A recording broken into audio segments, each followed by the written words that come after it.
or may not be fixed. Maybe we don't know. Well, yeah. I don't know how OBS works. I should, but I don't. I, Hi, Hime. Welcome. It's been like 6 months since I last did anything.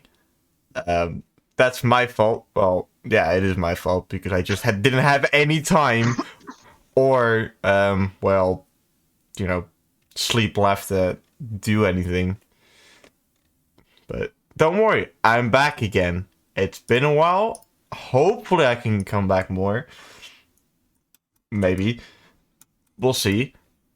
But today, we'll be doing something I had planned in my head for over 6 months. I just didn't have the time to do it. So here it is. We did something like this 6 months ago with World War II tanks, and holy crap, were we harsh on a lot of stuff. I remember us being really harsh on some vehicles and not so harsh on others. So yeah, probably. I have my favorites. You can stop me. I can't technically no. So we'll be doing that again with Cold War because it's the next logical step. Logic. Yeah, well, we won't be doing modern tanks because they're basically already in here. Yeah, I mean, like, yeah. Most of the stuff that is currently in use is still a modification of late Cold War stuff. Although, like, they have improved, and unfortunately, we don't get to laugh at the T-14, which is apparently an absolute atrocity of a machine that doesn't do shit. Oh yeah, So, from what I've heard, it's not as good as it should be on paper. what a surprise! Soviet technology is not as good as it's on paper. Tell that to the Moscow. I was like, what are you on about? But yeah, no, I see what you mean now. That's a good one. I like that one. If you haven't noticed, I like this guy. He's funny because he understands these jokes and he makes them himself too. I am very good at very bad humor. Until the new things they're supposed to be working on are out. Well, the thing is, people are so just out of everything. Um, something is happening in Ukraine. We won't hang on for too long. Yeah, I'm not gonna say the other word because we know how that goes. Hmm. But people are re-looking at what tanks are supposed to do on the battlefield because tanks are being sniped out on both sides. Just remind on both sides being sniped out by people with RPGs, spikes, javelins, you name it. So they're re-looking at tanks and what they're supposed to do because everybody's kind of thinking, are they still good? Are they still useful? Well, just don't send them into a city like a dumbass. You should be fine. But apparently, some people haven't learned from World War II. Yeah, no, some of the high brass is still in the like World War One mentality when it comes to armored warfare. You'd think with how shit has gone down over there, and I might end up mentioning this situation later on when we Yeah, start we talking have a about few tanks we the can talk about, which are in correlation. our Yeah. correlation are not doing too great on one of the sides right now. But we'll get to that when we get to it because we'll first start off with probably, I say probably, the biggest part of this, and that's the US armored vehicles. And yes, I say armored vehicles, not tanks, because I'm stressing the word tank quite badly on a few of these. I mean, it's pretty much only the Centauro. And well, I guess there is a few like support vehicles. Yeah, it's Ah, just some yeah. modifications will make sure they can go up against a tank. they're not supposed to, but if it happens, they can do something about it at least.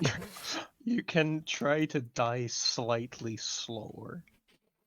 You Or ha- take the enemy with you, at least. yeah, but we'll start with a debatably Cold War vehicle. I called it Cold War because it didn't really see much action in World War II, but it's the M24, the good old the good old Stuart replacement, and I guess it just replaces Stuart in that light tank role in Korea, but in Korea was also used as a main battle tank most of the time, which probably didn't go very well a few of the times that it met another like a T-34-85 in combat. Yeah, I mean, like in a predominantly, or in a era where armored vehicles were as potent as they were, and there were as few answers as there were against them. Like a light tank could fulfill the role of a main battle tank because there's just not a whole lot that can actually kill them.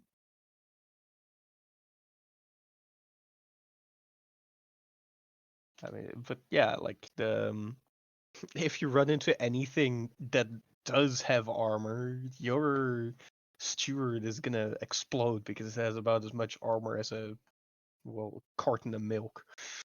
I think a carton of milk can probably survive a bullet better than a goddamn. Well, okay, It's Stuart, you have to you're hope and pray. That's why I like what the British did and just say it's not even a cruiser tank because that's how the British used it, and they used it as a recon tank, which fits a little bit better. But the Chaffee was the Chaffee has logical replacement, I would say, to the Stuart. It's a little bit bigger, as a bigger gun, because it was meeting up armored Panzer IVs and Panthers, or the US were. So, like, yeah, bigger gun. Which, if people don't know, this gun, the 75mm for the Chaffee, came out of an airplane. Don't question it. Yeah, I mean you got to keep the weight down, but it's like that 75 is quite something. Can do some work. I believe we touched on this way back, but it was one of the most advanced weapons that the U.S.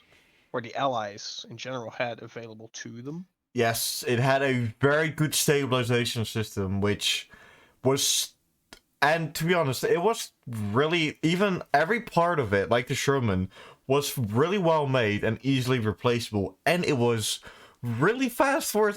It's a little bit smaller than a Sherman, but it's really fast. That thing fucking goes, dude. It doesn't stop. Its maximum speed 56. That's quite bad. That's quite fast for a vehicle that's around 20 tons. That's not bad. He's zooming. And it's a five. I believe it's a five. Yeah, it is a 5-man crew.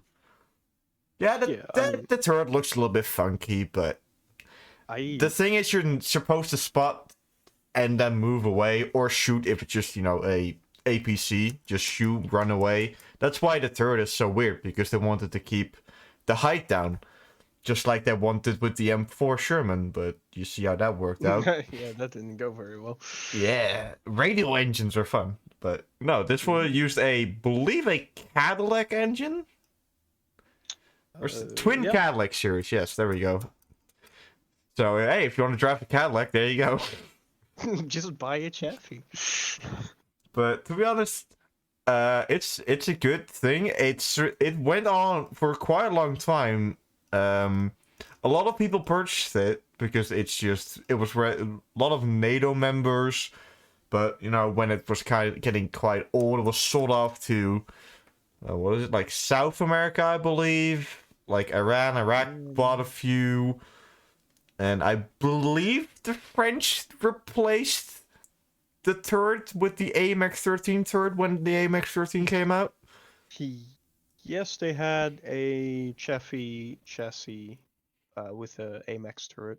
Yeah, and also they also had an AMX chassis with M24 turret, which, if you haven't seen, it looks goofy as hell, but it works because they needed a gun that was a little bit better. The French 75 had some problems sometimes, but they also modernized it with putting two 40 mils on it and putting in the AA role, which in the fast AA is pretty what you need in like what they needed in Korea, so that was perfect. I believe the Spanish modernized them with a 105mm howitzer in it, so you had a close air support or close Close air support. I mean, yeah, if you point the gun at the ground, you could probably rocket jump it.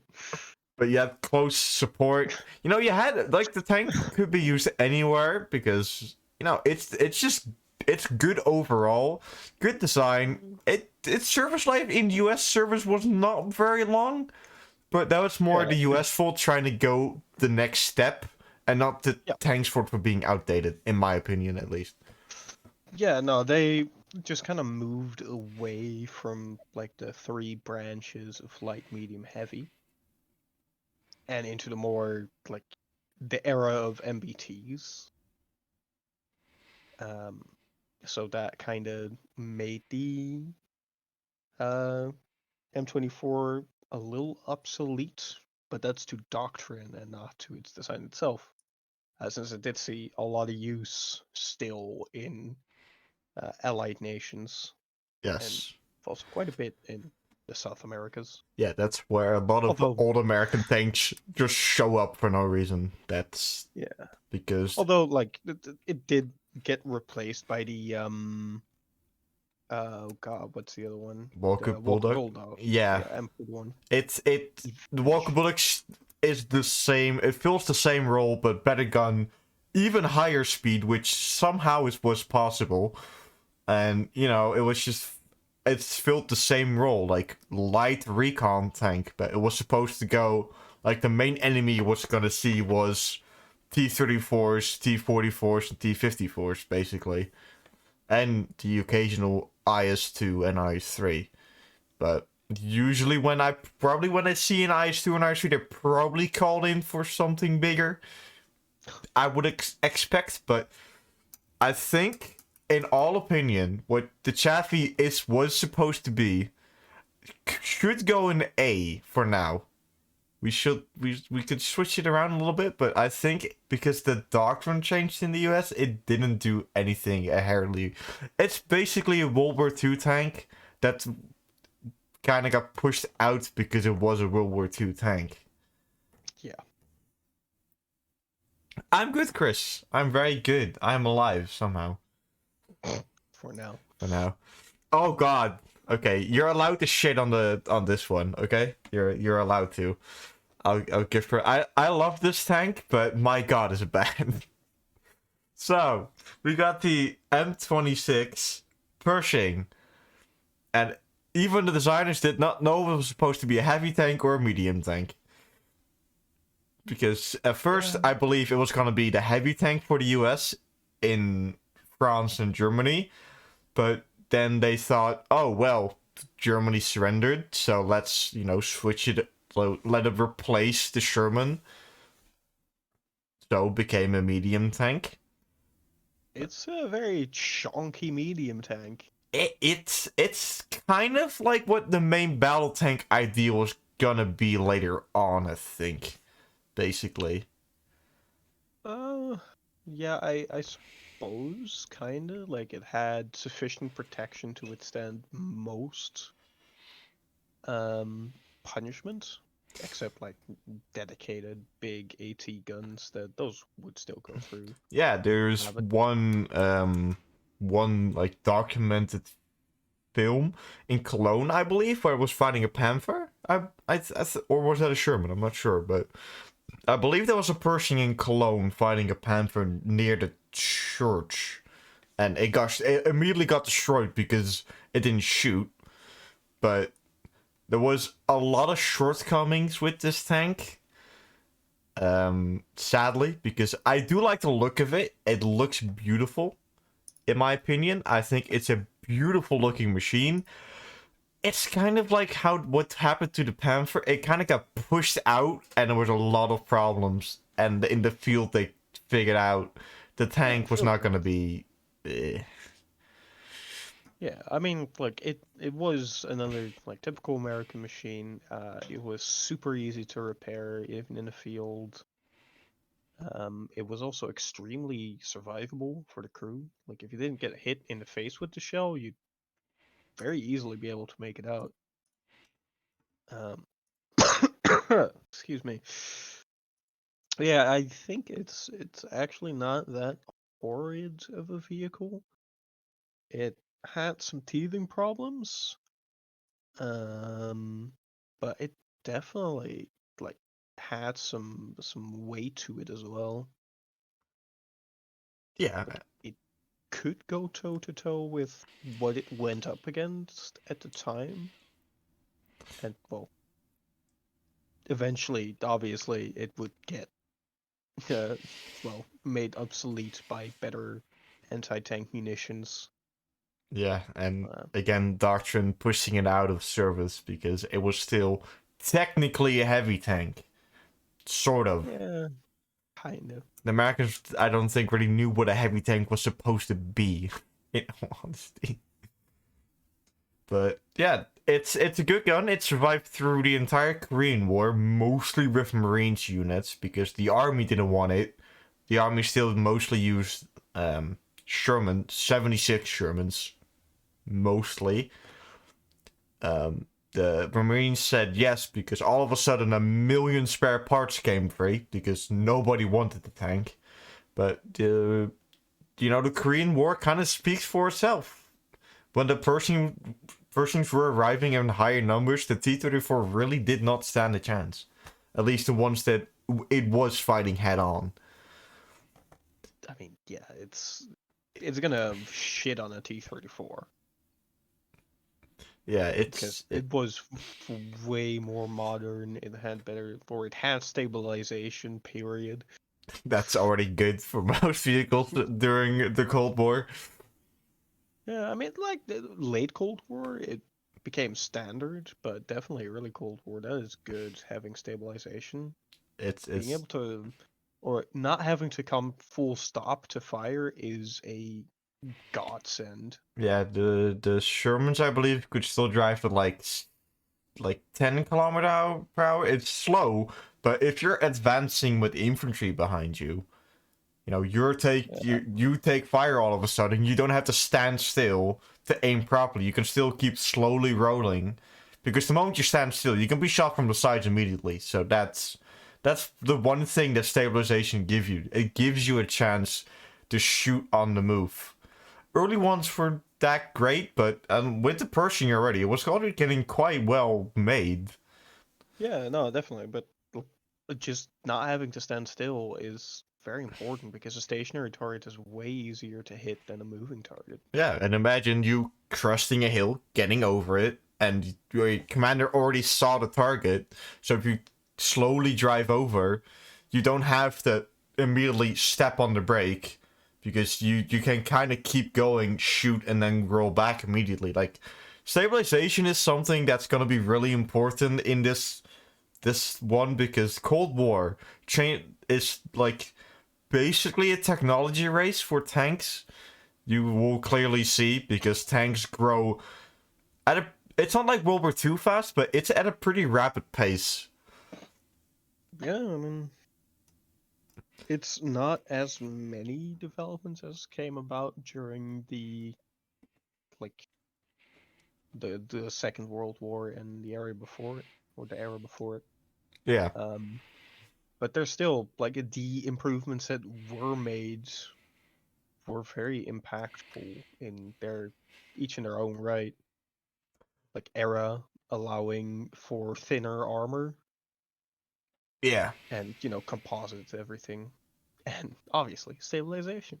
Very good. yeah. One thing I completely forgot about, of course, is the quote unquote prototype Super Pershing, which was supposed to go Oh toe to yeah. toe against King Tigers, which I mean, I don't know if they if like I don't see a lot of stuff about like everybody knows the the super Pershing because it just looks weirder. It's a lot of Alon armor, which isn't new, but the gun is longer than itself. It has to have springs on the gun barrel because otherwise the gun would droop too much forward or down, I guess. But Yep. this was the tank that was supposed to go 1-on-1 against the Tiger 2, which on paper it should be able to. But I wanted to start it in there because I completely forgot about it, in all honesty. But yeah, no, the the word's hard. Super Pershing was or has definitely been made infamous by games yes. because it's just such a bitch to fight it.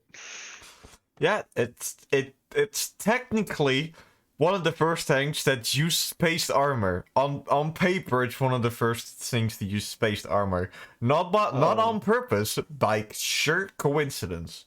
Because of how they yeah. welded the armor plate onto the front. Like, it's basically how the Panzer 4 and 3 did it. Just crude, Yeah, it doesn't look as pretty as a Panzer IV. No, like, it looks natural on the Panzer 4, but it did the same job, and it's, Yeah. heat shells would not work on the front of that tank.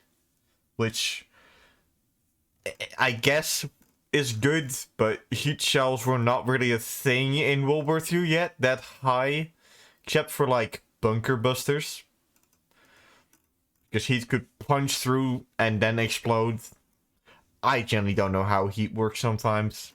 Every time I think I know how it works, and then I don't. Yeah, that seems more like Squash Head to me. It's very similar, but Hesh is kind of...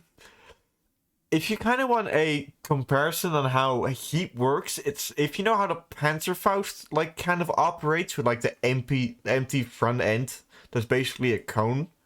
It's kind of like that, but not fully. It's heat. People think it burns, but it kind of doesn't. Kind of pokes a small hole and then spreads shrapnel inside the vehicle, which, if you don't know, it's probably not a very fun time.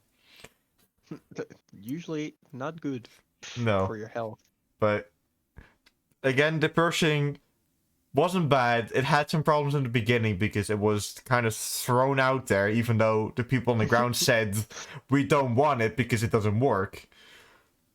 It didn't see much combat in World War II. It saw like a few fights, and that was it. It was at the parade at Berlin, I think. I might be wrong, but They put all of their fancy stuff on display in Berlin. oh yeah, I can't wait to talk about the Berlin parade because that's one of the most important parades ever. Oh, we'll actually get to do that soon because the M103 is actually not that far ahead. But I'll put it at B just because it had problems when it came out. The Chaffee did not have those problems. Yeah, it needed to grow into its role still. Yeah, and the war kind of ended before it could do anything. Which is a good thing. It's good that it ended. It's just not good for armored vehicles or vehicles that were... The problem is, if you produce something that has to do this specific thing, it tends to get thrown away afterwards because they don't need it. It's the sad life of being an arms designer, I guess. Oh, now we go to the other Cadillac tank, and that's the M41 Walker Bulldog. We can kind of brisk over this one because it basically is the replacement for the M24. It is the replacement of the M24, I should say. Yeah, it does the same job. Has a bigger gun, 90mm. It's a little bit faster. I believe it's a 76. It's a 76 M32A1 rifled round. Oh yeah, maybe I think it got upgraded by some of the nations that got some. Yeah, to be honest, that wouldn't surprise me in the slightest. Because if you go to South America, you will see the weirdest tanks there's a Sherman with a 60 mil. I don't even know where the 60 mil came from, but it's a 75 Yeah. Sherman with a 60 millimeter gun in it.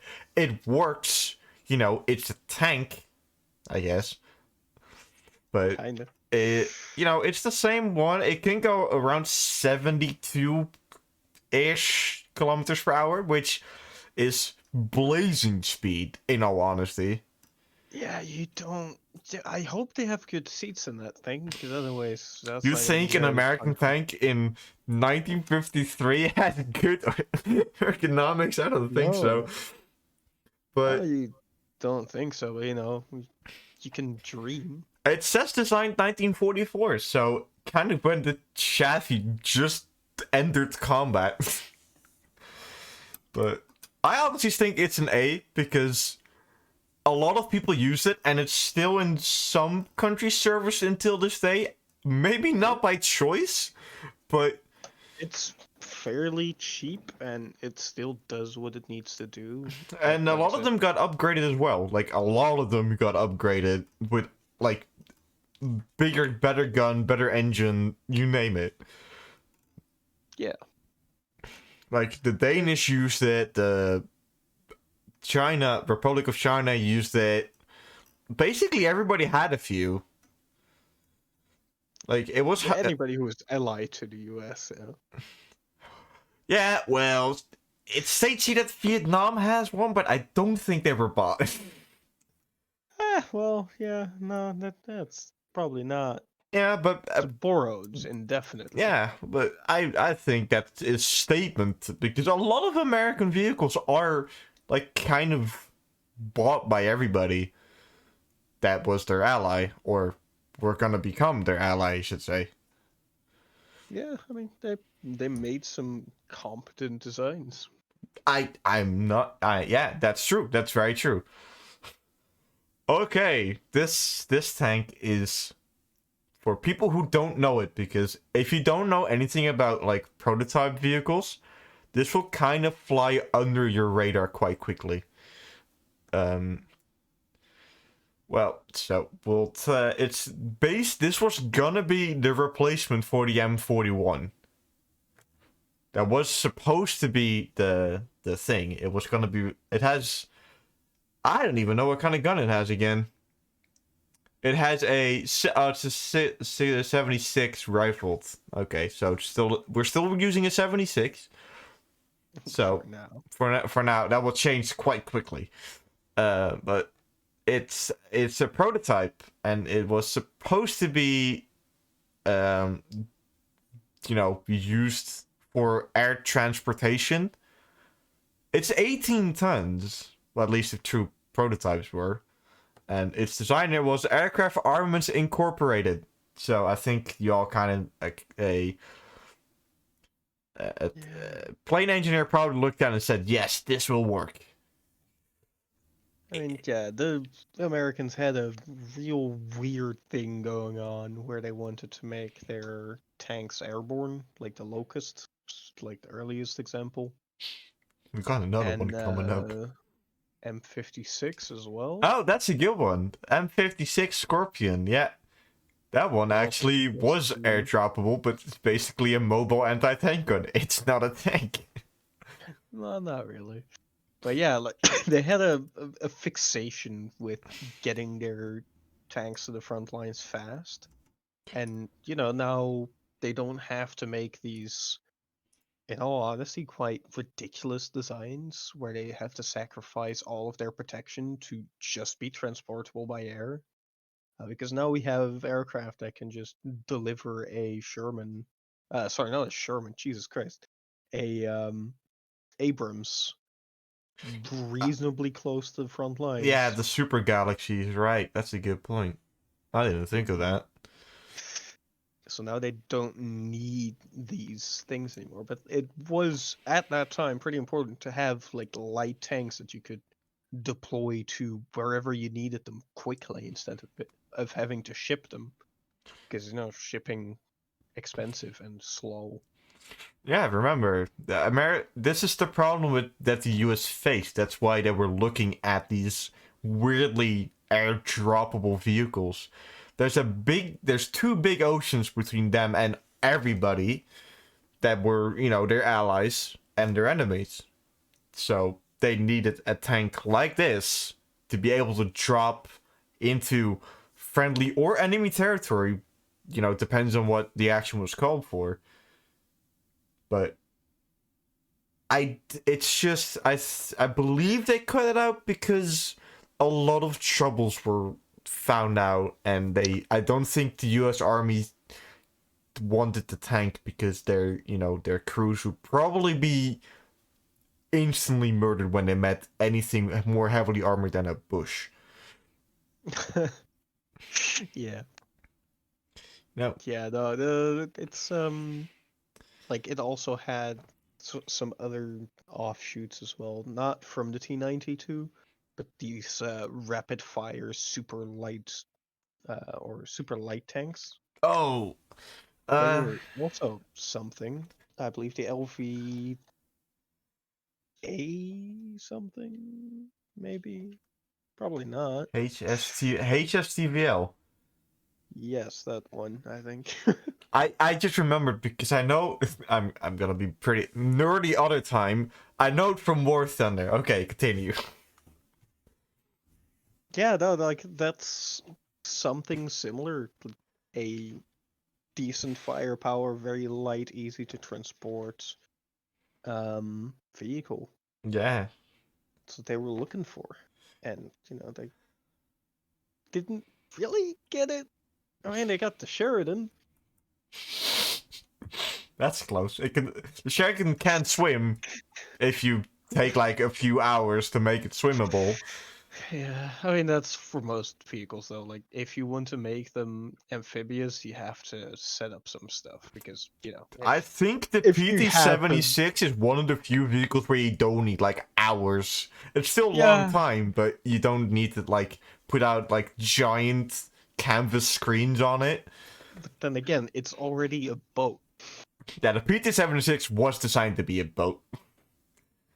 It's a lovely, lovely little vehicle, but it I also didn't put it in here, but it's an honorable mention we'll keep in mind. But yeah, T-92, I think it's a D because it's not bad, but I generally don't know what they were thinking with this tank. I can see what they were thinking.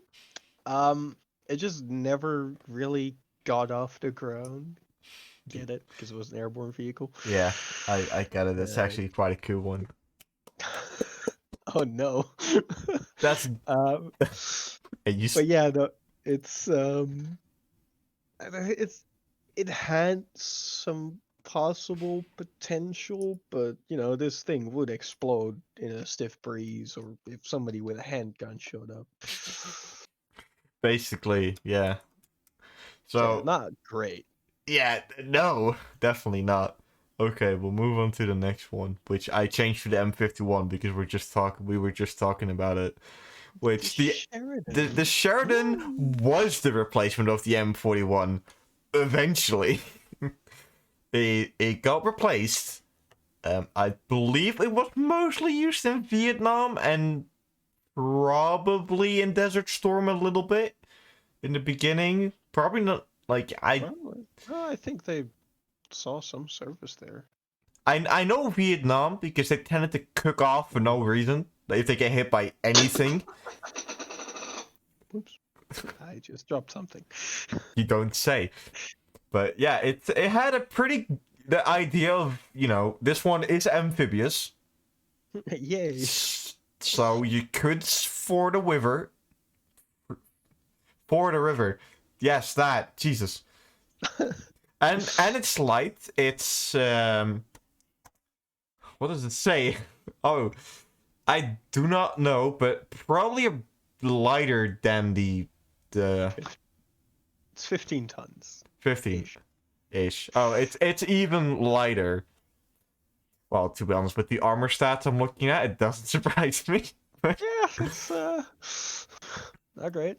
But the gun was interesting because there was like kind of the first vehicle the Americans looked at, like, let's do what the Soviets do and have this weird gun rocket thing which was pretty ingenious. Like this tank could fire heat rounds, I believe, or like heat fin stabilized, or ATGMs, which the Soviets were doing for quite a long time at this point when this thing came out.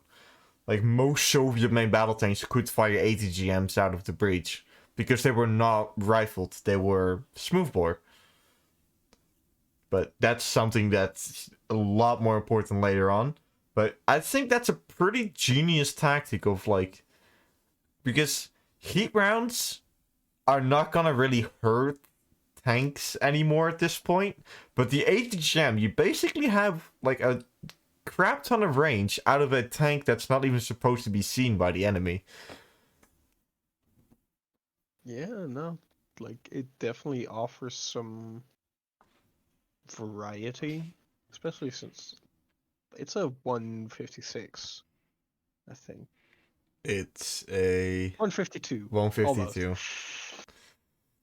But it's a big fuck off caliber. So, you know, if an HE shell of that caliber lands in an entrenched position, then entrenched position is now a hole. Yeah, you made the trench a little bit bigger with nobody inside. Well, yeah, they're still inside. They're just everywhere. Yeah, that's true. That's a fair point. I didn't think about that. Yeah, but then again, like driving up to a bunker is probably not a great idea in a Sheridan. No. But yeah, it's like a fairly light vehicle for quick deployment. And it's fast, has a big gun, and it can fire ATGMs, which, oh boy, they are important. We know now. Yeah, everybody's figuring out that quite quickly. But yeah, I'll put it actually on B with the Pershing. It's not the greatest tank, but I guess Well, it has utility. It has enough utility to keep above C at least, because otherwise, this thing I would have put it in C and just said, yeah, it's not bad. But what you can do, probably a competent commander can probably knows how to use the vehicle pretty well, and you know, not immediately get it destroyed on the first sign of contact. Preferably. Yes. Preferably, but I think it fits. I actually think it will be above the Pershing, in all honesty. Yeah, I mean, it saw a decent chunk of combat, and in that combat, I believe it was received reasonably well by crew and, you know, people supported by it. Yeah, it was really good at blowing up stuff that needed to be blown up. That's all you want. Yeah, and it can be... And I believe it was also supposed to be used by airborne troops. So, this was kind of their tank, like the Locust was supposed to be, but we all know how that worked out. Well, the Locust did a thing. It was mostly in British service, but we, you know. Yeah, I mean, it saw service. That's more than some tanks can say, I think. Yeah, I mean, it got fucking wrecked because, you know, got dropped near, well, not on top or near specific regiments, but there was, like, Panzer 3s and 4s in the area, and a 37 against a Panzer 3 or 4 is not going to do much of anything. Yeah, but against, you know, if they're holed up in a house, then it does work quite well, because you may, like, 37, you know, AP is not the best, but still a HE round slamming against the building you're in, you're gonna run out of that building. You're not staying there because they have sighted you in. So... Yeah, no, it's definitely very important to understand that tank-to-tank combat is... I mean, it's what most of these were designed for, I suppose, but it's not as common as you'd think. You're usually fighting infantry. You're usually fighting infantry or airplanes or artillery, which you can't do. About the last one, you can't do anything. Airplanes, you hope AA is near close or your own planes are up. But well, infantry... The Americans don't have to worry about that. We all know that. A-10. I wish we could do an airplane one, but I'd probably get lost in... so quickly, I would get confused. I don't know airplanes. I don't know them either, so that's why we don't do those. But okay, so we got the M46 Patton, which has what I call Pershing-ritis. It's basically a Pershing. It is a Pershing, actually. Yeah, I think it's a Pershing hole. It's a Pershing hole. It's actually the same turret. Oh, really? Just a new gun. It has a. It had. Because the Pershing used the M3 90mm gun, I believe. The Patton used the M3A1 90mm gun. Oh, well, that awards a distinguishment. It's a slightly newer version. Also has a new engine, I think. It had, yeah, the engine was complete, and the transmission was completely changed, because those were the two main issues on the Pershing in the first place. But Yeah, it's a Pershing. That's basically it. I can't say anything more about it. It's a Pershing with the new Patton name. The Americans really liked their, or at least the designers liked their Pershing design a lot, so they were hoping the army would like this one as well. We really like the shapes. You're like, yeah, I believe it has a little bit combat service in Korea, and there it kind of got changed into like an engineer tank, and that was its fate after that. That was it. So mad that AVRE is not on here. Fucking love the AVRE. Oh, there's enough Centurion models in here, you don't even know. But do they have giant howitzers? Anyway. No. Okay, I'll put it in C because it's the same tank that they tried to smear on the.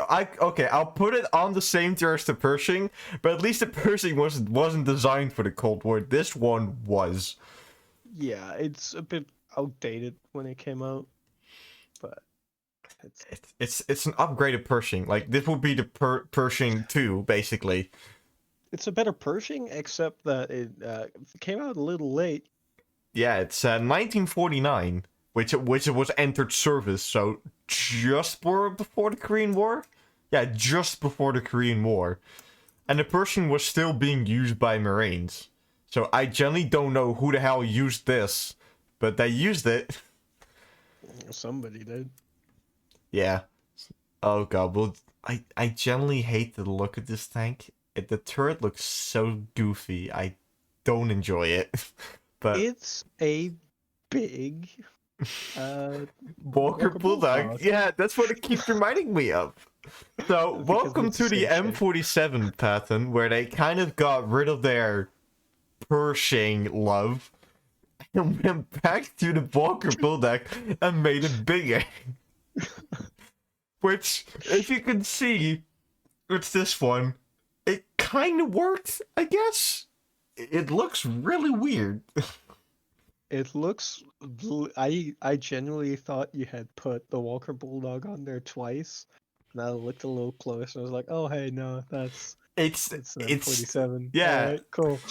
Yeah, it has the 90mm M36, which I believe was also used in the M36 Jackson. I believe it's no, wait, no, this was there was a completely new gun made for this completely new tank. Oh hey, it was also made by Detroit Arsenal Tank Plant, which I believe also made the Walker Bulldog. Man, who could have guessed? But yeah, like, what to say about it? It got used, I guess. Yeah, it was a necessary upgrade, I suppose. Like, it improved a few things. The Yugoslavians had a few. That's pretty interesting, I guess. Alright. Well, basically, almost everybody in the Western world had a few of these. Because, America probably wanted to sell them. But I believe this was supposed to be the tank everybody in NATO was gonna use until the Centurion took that role, basically. I believe, but something else. Yeah, But yeah, Austria had them. Belgium. Oh, actually, Belgium. One of the surviving examples is. I think it's just. I think this is just an example they have. Spain apparently had a few Avery versions. Still in the 1990s. And since Averys are basically bunker busters, you can basically keep them as long as you want until they really are out of date. Yeah, well, basically everybody. Somalia had a few. Oh, I'm not even. Oh, captured by from the U.S. Army. Oh, yeah, that makes sense. One former. Oh, yeah, civilian operators. This is quite funny. One former Austrian M47 owned by Arnold Schwarzenegger. He previously operated by the vehicle during his mandatory service in 1965. So he bought an M47. He could have bought like any vehicles. I mean, if I were rich, I would also buy a tank. Like, come on. Yeah, that's true. But I guess if he did actually serve in it, I can quite understand with if you can get one and you did serve in it, I can understand because I believe most people that come out of service now as a tanker, I don't think you can buy an Abrams. No, those fuckers are expensive. Yeah, but Germany did field like a crap ton of them, I believe, and even Turkey used like a shit ton of them as well. So Yeah, it did see like surface in NATO countries quite badly. Like I do think it served quite a lot in the Western German part of Germany. yeah, like the number states itself, like number built 8,576 for U.S. vehicles. That's quite a lot around the time because they were mostly still going for air supremacy, but this was just before jets started to arrive in high numbers. So it's not a bad tank in the slightest. It's very good. It's very powerful, and it's one of the first like actual American main battle tanks, in the sense of what a main battle tank was gonna be. Yeah. So I don't know where you would place it. I would say B or maybe like low A. Like it's one of the first main battle tanks. So Yeah, I think probably high B, top of B. yeah, like what the hell? No, but yeah, I think I think it's it's a main battle tank in an actual role designation. Like Yeah, it was supposed to do everything, and it could kind of do everything. if you believe hard enough, it probably could, yeah. But a lot of people used it, so it wasn't bad. And in some, it was like the U.S. started to not use them quite early, but it was still being used by a lot of other countries. So I think that kind of states for itself. Yeah. It's quite influential overall. Now we move on to its bigger. I'm not gonna say better because the M48 had a lot of problems in the beginning, but most U.S. vehicles had a lot of problems in the beginning.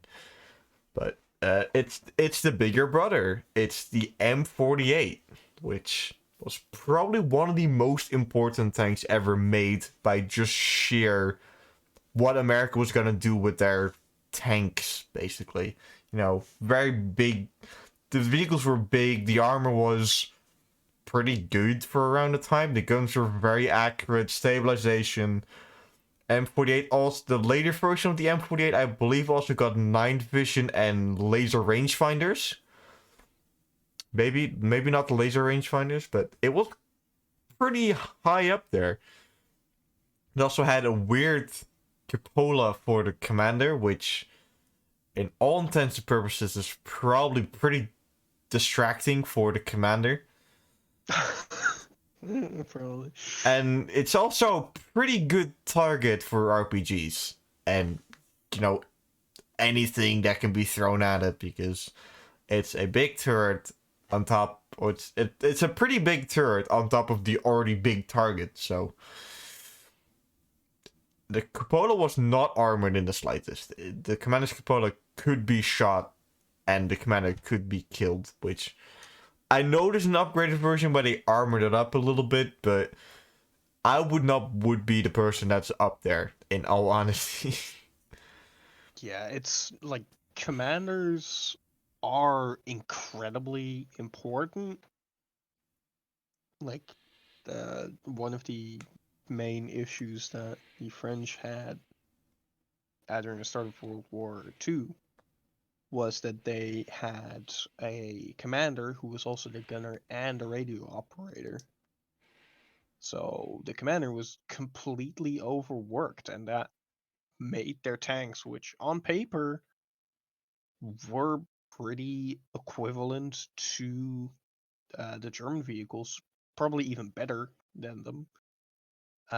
But in practice, they just fell short because the commander had to do everything, and that just doesn't work. So, long story short, if you lose your commander, shit gets tough. Yeah. But yeah, this is like the M48 was used everywhere by basically almost everybody. Like Greece had bought a shit ton of them in. Germany had a few, but I think that was mostly because they weren't sure what tank they were gonna use at the time. Because we'll get later onto it, but the Leopard was already being designed around the M48's like lifeline. But you know, Iran, Poland had a few after, you know, they weren't the enemy anymore. Yeah, Like I mean, Turkey bought a lot of M48s in. That's what I do remember. They bought, and I mean a lot of M48s because they're good tanks. Like if you go up against like the most tank around this time was probably like the T-54 40/44 series, which all intents and purposes, the M48 could probably kill quite quickly because this thing did fire heat on some models. And sloped yeah, armor does not do well against heat rounds because of however they work. oh no, they're magic. I'm not a scientist, so this falls out of my realm of complexity. I'm not smart enough. Yeah, but again, like main battle tank, highly exported to allied countries. You know, I think that's pretty all right. In all honesty, don't. Yeah, it has some issues, but just due to it showcasing what the US. Well, this is basically just a US MBT. This is the first actual what they wanted from an MBT.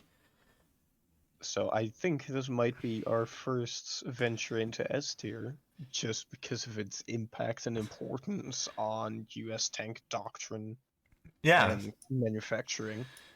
yeah. This is what they wanted to do, and I think I agree because the next a little bit later on when the M60 is going to show up, that's basically the bigger version of this. So the M48 is really impactful, even though it doesn't seem it. But around 12,000 units were produced in all variants, which again for the US is really like pretty high numbers. Like they did not produce tanks in high quantities as the Soviets did, or the Chinese did, or the North Koreans did. Like they did not produce that many. They just wanted better tanks to knock out more of theirs than, you know. I think they were going for like a 1-to-5 ratio. One of their tanks could probably take on 5 before it got destroyed. I believe it was something like that. But, That's a pretty good ratio. well, you know, sometimes you again, what it says on paper doesn't mean that will actually happen. Usually doesn't. Because it really depends on your crew. American crews were really high trained, like no doubt about it. Yeah. They were probably one of the best trained crews ever. Now everybody's kind of on par on the Western world, but they were one of the best, and they could make really good pew-pews quite quickly. Because American gun development and tank development was rampant in like the late 50s, early 60s. And the M48 was the product of that, basically. They had a absolutely huge industry for war. They still do. A little bit. Yeah, I mean they spend enough money on it. Yeah, that's completely true. Was like 54% of their entire like income. It's really high. But that's kind of off the point. But yeah, they are really good at making anything basically at this point. But it does come at a cost sometimes. Like, you know, spending millions on vehicles and then not using them. Because that was gonna happen to the prototype of the... No, it was the T-92, I believe they spent a crap ton of money on. Like, I mean millions and millions. And then decided to not to use it. So, yeah, like, R&D for anything army related is insanely expensive. Yeah, the next tank is quite a good vision of that. But this one is quite interesting. The T-54, and it's not the T-54, the Soviet one. This is the U.S. classification of their oscillating turret, auto-loading, heavy main battle tank. It's still out on that point what it's supposed to be, but it's an interesting design. Again, I like oscillating turrets. They have their weird flaws. The Americans did a quite good job of it, because at least they angled most of their armor, unlike other people. But it's a 105 who can say no to a 105, to be honest, because that's just a giant gun. It's auto-loading, which is a pretty big leap in technology. That's also the reason why they had use a oscillating turret, because who knew that really complex components tend to not work or malfunction. So you stick your autoloader to the back of your turret and you just move the entire turret up and down. Yeah, it was mostly because if your gun was, elevating, your autoloader wouldn't align with it. And if you have an oscillating turret, then the whole gun moves. So your autoloader would remain aligned, which makes that a whole lot easier. Yeah, we got a few more like that, which it's French. It's too French. Yeah. But it's an ingenious design decision because it's pretty smart. Yeah, like during the era that the T-54 came out, like a whole of Europe was having a craze with oscillating turrets. You had the French, which made quite a few of them, and then another thing that was heavily inspired by it was one of the Swedish version or vehicles, the STRV 103. I think no, not the 103. The Kranwagen. Oh, oh yeah, Kranwagen. That's the one that was based on the French prototype. Yeah. But which that one is also an oscillating turret to facilitate a big gun with an autoloader. Yeah. That everybody wanted all, because Americans and a lot of people figured out the only way to get your fire rate up is just using an autoloader. But, that brings their own problems. That's why oscillating turrets became a thing. Probably the AIM X13 is probably one of the most prestigious ones. With an actual turret auto-loading system. And not the cheese wedge, which is also pretty smart. Is a mighty machine. It's a main battle tank. It's not even a tank destroyer. That's what I love. But we'll get to that at some point. I love the SDRV 103. It's so good. It's probably my favorite tank. I generally don't know what my favorite is. Maybe we'll figure it out by the end of this what my favorite is. We'll see. But yeah, the T-54, another prototype, made by, I believe, Detroit Arsenal, which made a lot of tanks. They had big production facilities for tanks. I also think they were the first company to produce Sherman when it got signed off. So it wasn't Detroit Arsenal was one of the designers of this tank.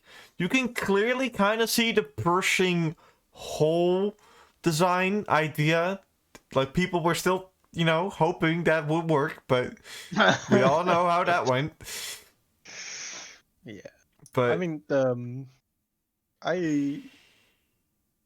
it didn't really work, the autoloader, but a 105 autoloader. This was a very interesting and also a pretty decent solution to the issue that they were faced with gun elevation and alignment of autoloaders. Yeah, not more than that can be said. It's pretty cool. It's a cool prototype. I will be completely honest. It looks really cool. If you really want to use it, it is in War Thunder and also believe in World of Tanks. Might be wrong. I don't play that game, but probably it's been a while since I played it. It's an interesting tank, and to be honest, I think this is why games should use prototype vehicles, because they can show off what it could have done in the field.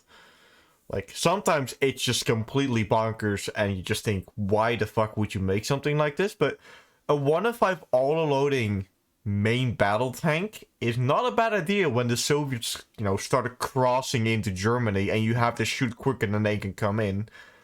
Makes perfect sense to me. I mean, the Konvog, it's pretty fucking good. Yeah, but we'll put that in... Ooh.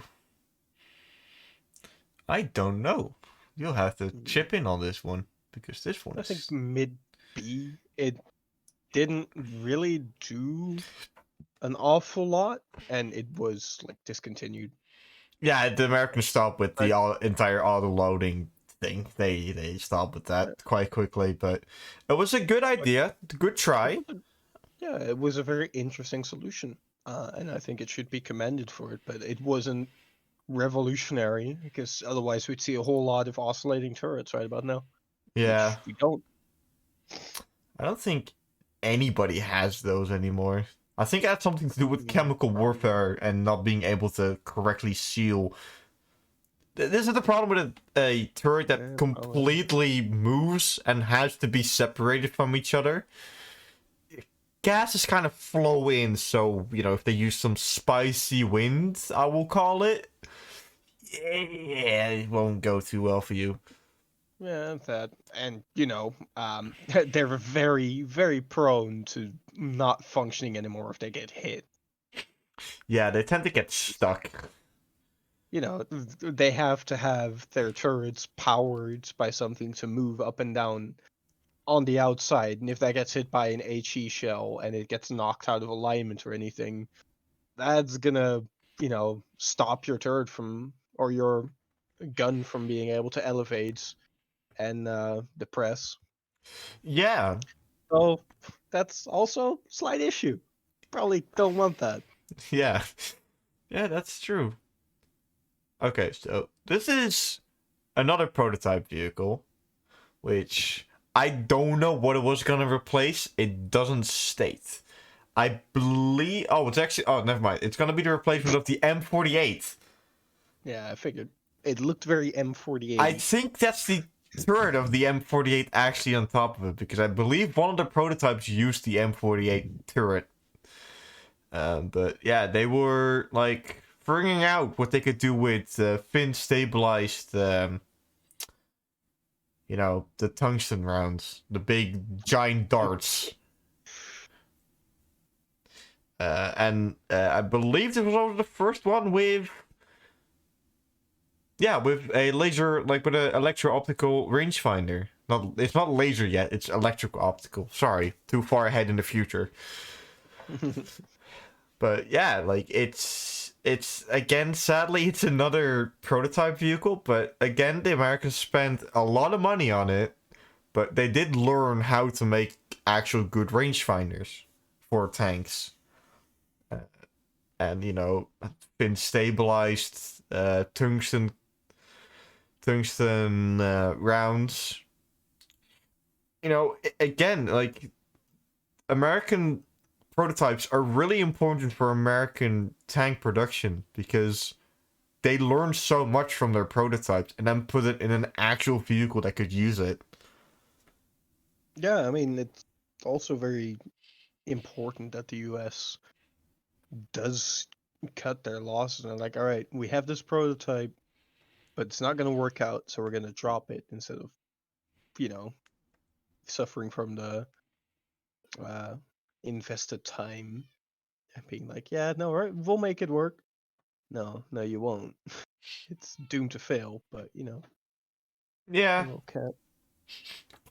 he has a cat buddy. Yep. He'll live. But I there's not much to be said. Like, again, prototype, it's good. A lot of technology was made on top of it, and actually, it had one of the prototypes had a gas turbine engine, I believe. That means it's one of the first tanks to have a gas turbine engine. Because this is 1951. This is before the STRV 103. So it's one of the first ones they actually tried it with. Again, that's really important, because later on they did switch to turbine engines for the Abrams. So again, another major leap in technology before people were even thinking about it. Because most people were using either diesel or like gasoline tanks. So, or that's quite impressive. So I guess around the same place as the T-54 Heavy, or American oscillating turret tank, because it's really revolutionary with whatever they put on it. So yeah, I mean, it didn't really go anywhere, but it did have some interesting ideas and visions that they implemented and that they learned from. So yeah, I guess it's about the same. yeah, I'll put it one below, because the oscillating turret is something the Americans never tried before. So, oh, now we have the big boy. I've seen this tank in real life, and it's massive to stand. It's kind of terrifying to stand next to it, because, like, this is the thing, what games and pictures don't show you, is how big these tanks actually are. You would think, oh, they're probably not that big, but when you stand next to it, they're actually giant vehicles. It's sometimes quite terrifying how big these things are. Yeah. But we have the M103, which I'll give a little pretext, because we'll use this pretext a few times. World War II ended in Europe. The Soviets unveiled their massive IS-3 tank, which was completely new and never seen by anybody, basically. And the West kind of became scared. They were terrified of it, because it was a giant tank with really heavy armor. Its gun was enough to shoot through everything the Allies or the Western nations had. So this was the American response, the M103. It was a heavy tank with a 120 millimeter cannon, and it has a lot of 50 cals because Americans love those things. Yeah, I do like them. But yeah, it was their response to it. It was more of, desperation because, they didn't know a lot about the IS-3 at that time. And then later on the T-10, of course, the T-10M. No, just the T-10, because the T-10M is the modernized version of the T-10. The Soviets and their naming is really clever if you figure it out. But they're brilliant. But yeah, if you have anything to add to that still, because not really. Like, a lot of vehicles were produced in response to this new, very scary machine. Is one of them. They made 300 of them. It was the U.S. Army and the U.S. Marine Corps. I don't know what boat can carry that thing, but I'm quite impressed that the Marine Corps used it. But yeah, it was their answer to the IS-3, and on paper it should have worked. I don't think it was ever used against an actual IS-3. They probably shot it at a few like T-34s they captured somewhere. But yeah, the T-34 wouldn't stand a chance against it. But yeah, later on it became like a really big recovery vehicle for other tanks that were around in the era. So again, it shows that American vehicles can stay for quite a long time and are very highly adaptable if need be. Yeah, definitely. Yeah. So it's quite sad but I don't think I can put it much higher than B, because it's a thing that was a response to a tank and never was really good at anything else. In all intents and purposes, when this came out, it was designed and put into service as a heavy tank when main battle tanks were coming into the swing at that moment. So it was a good design for the IS to fight against the IS family and the T-10, but when the M48 and everything came out, they kind of became obsolete quite quickly. So I'll probably put it at the lowest part of B. It's Yeah. Good try for sure. It's a beautiful looking tank as well, but it's not really what it's supposed to be. Now we got the M60, probably the T-tank of what everybody thinks of as American Cold War tank. In all honesty, America. It was used by a lot of people, like most American tanks. The Israelis used a lot of them. We'll get to that later, because my god, are there so many of those in here. But yeah, it was the logical design after the M48. The M60 tank, it has a 105 millimeter gun. Its armor is better, I believe. Probably not by much, but it's better. The engine was upgraded again because they wanted more speed out of their vehicles at this point. However fast you can make this thing move is the next question, but But yeah, it's in some countries it's still in use, not the actual first version, but heavily modified and modernized vehicles are still in use. So it is showing in its age, but it's also showing that, again, American vehicles can go on for a very long time, if need be. Yeah, it's showing that it is a reliable vehicle that was bought a long time ago, but is still capable of being operated in. Well, I don't want to say that it's capable of being operated in modern combat situations because most tanks apparently aren't really anymore, or not as well. Yeah, and the most things the modern versions are going up against is Middle Eastern stuff, so T-55s and early T-62s, which really do not stand a chance against the modernized versions of the M60. Yeah, exactly. Like it definitely gives a bit of an odd picture, but most of the arsenals that do still employ the M60s are surrounded by other countries that do not have as modern of an arsenal.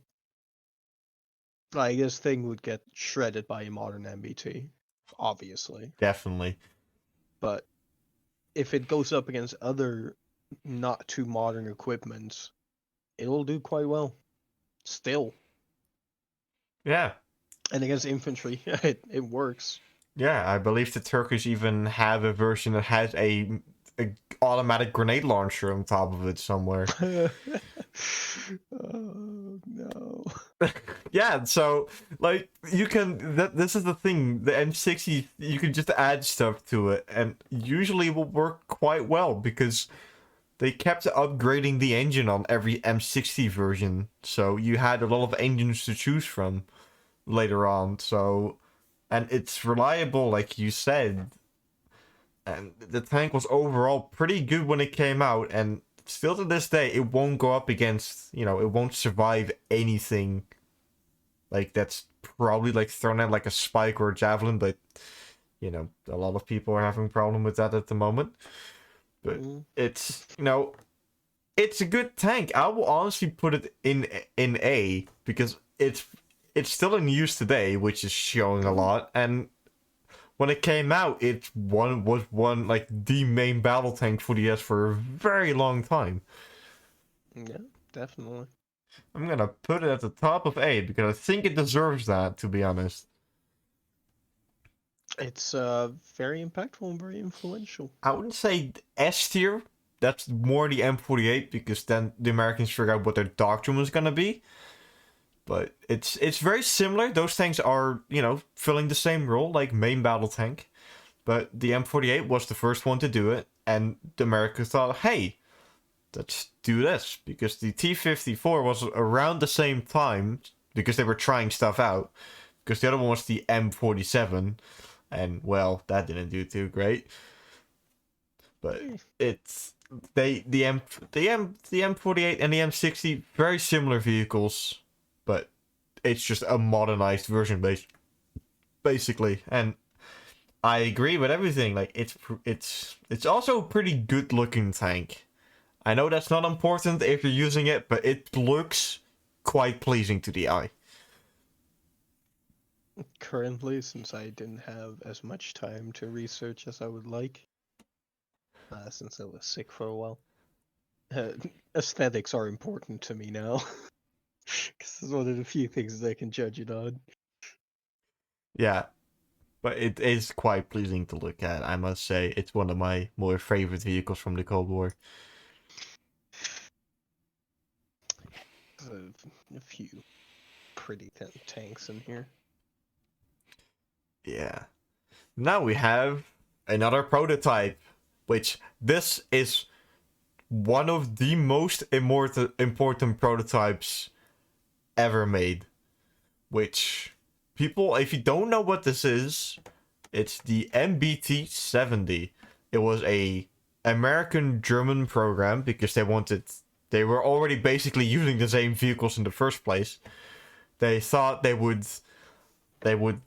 make a vehicle together, which, makes perfect sense. You're allies, you're using the same equipment in the first place, and this helps with if a war starts, you have the same supply, the same logistics, and the same. You don't have to have all kind of different logistical problems. It's Exactly. but It's a big help to have standardized equipment between allies. Like if you run out of ammo or a part of your vehicle breaks, and you can just go over to the friendly American unit and you can just get a replacement from them.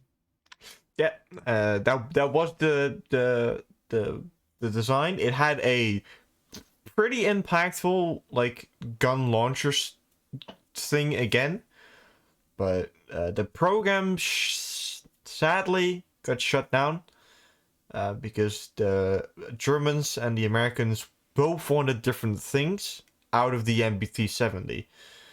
We'll talk about what the Americans wanted now, and the German version will come on later. The Americans wanted a pretty armored vehicle. The speed could be moderate. That didn't need to be blazingly fast. They wanted a very good gun. They liked their 105. In the first version of the Abrams, there was a 105. Just saying. But it was also getting a little bit too expensive because this is kind of dragging on to the end of the Cold War, where the American and Soviets are kind of being more friendly towards each other, and the States Department decided that it was getting too expensive. The Germans pulled out because they were not happy where the tank was going, and they salvaged what they could from the project, and made the tank we are gonna talk about afterwards, after this one. And that's why I think it's one of the most important vehicles ever made in US service, at least. Yeah, definitely. It is. Well, you can already see it from the drawings and the look of it. It looks like a modern MBT, Yeah, because it is in essence, but it was just very expensive, not very well standardized, or like streamlined, production-wise as well. So it didn't quite hit the mark, but it laid the benchmark for both the Leopard and the Abrams. yeah, Which then became the most prominent MBTs in the Western world. Oh, yeah. sorry, UK, but you fucked up. They had their own designs. Yeah, We'll talk about those soon.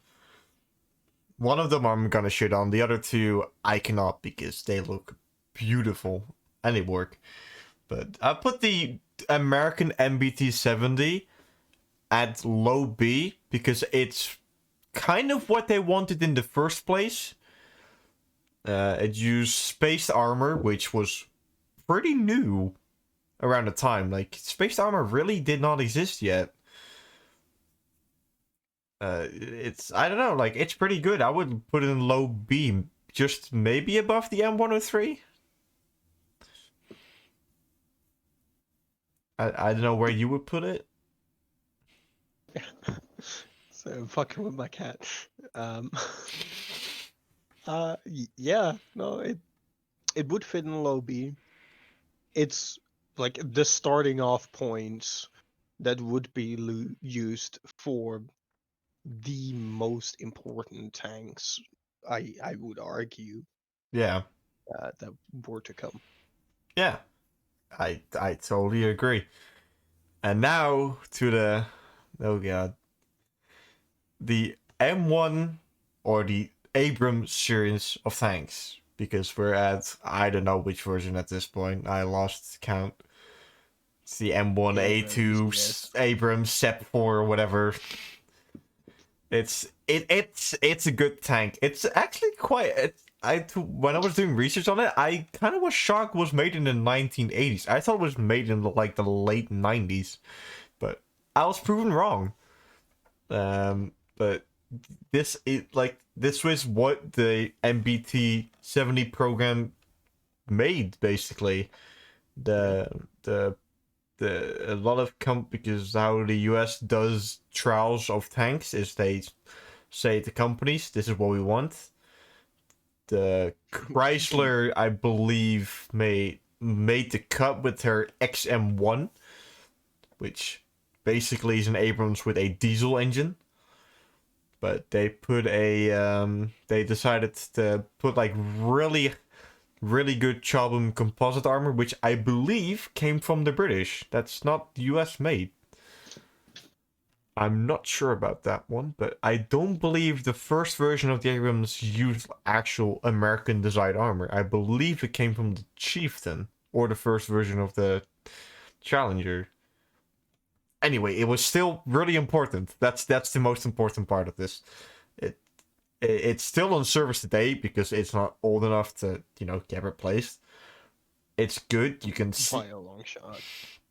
There's also nothing to replace it with because the Americans keep upgrading it, which they can. Like their power pack and drive system will handle a lot more extra weight. That's the good thing about a jet engine as your engine, basically.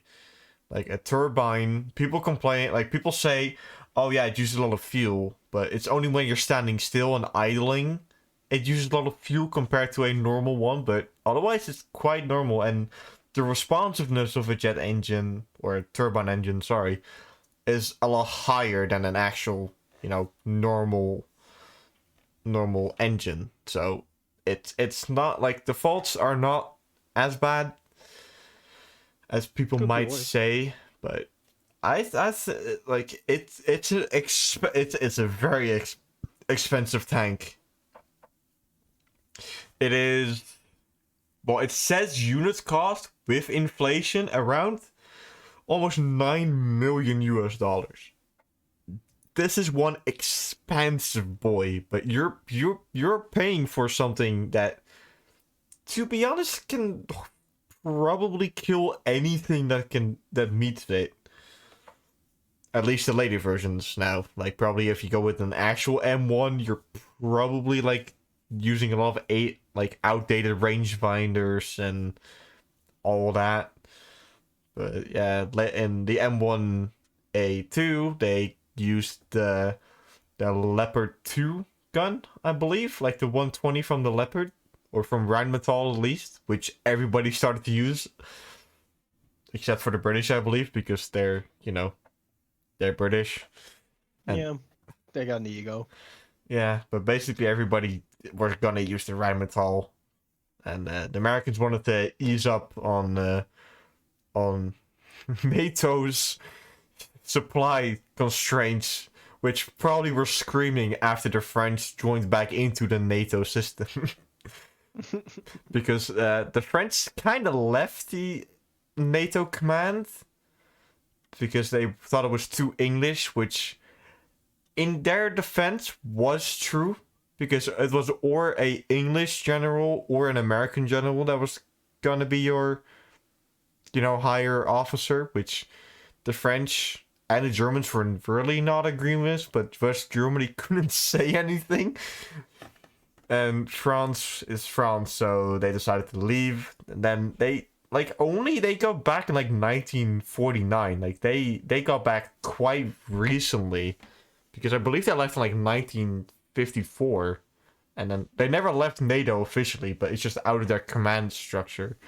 So, but this is all the upgraded Abrams version is literally we have to make a gun with shells that more of our allies use. That was the main issue at that point.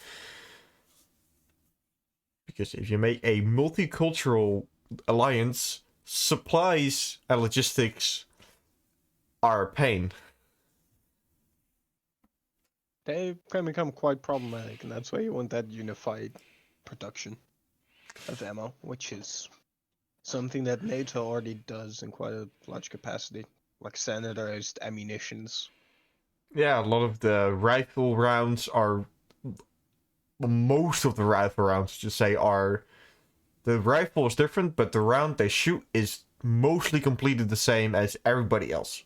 That's just so you don't have to have your own specific supply of bullets. It's a genius strategy for a multicultural alliance like NATO is. But I honestly think... Oh, where do you put the... I would put it in an S. In all honesty, it is the most important tank ever made, basically. For the US. For the US, at least, yes. Because... Yeah, I think that it is the most famous, definitely. Oh yeah, probably if you say tank, this probably pops into people's heads immediately.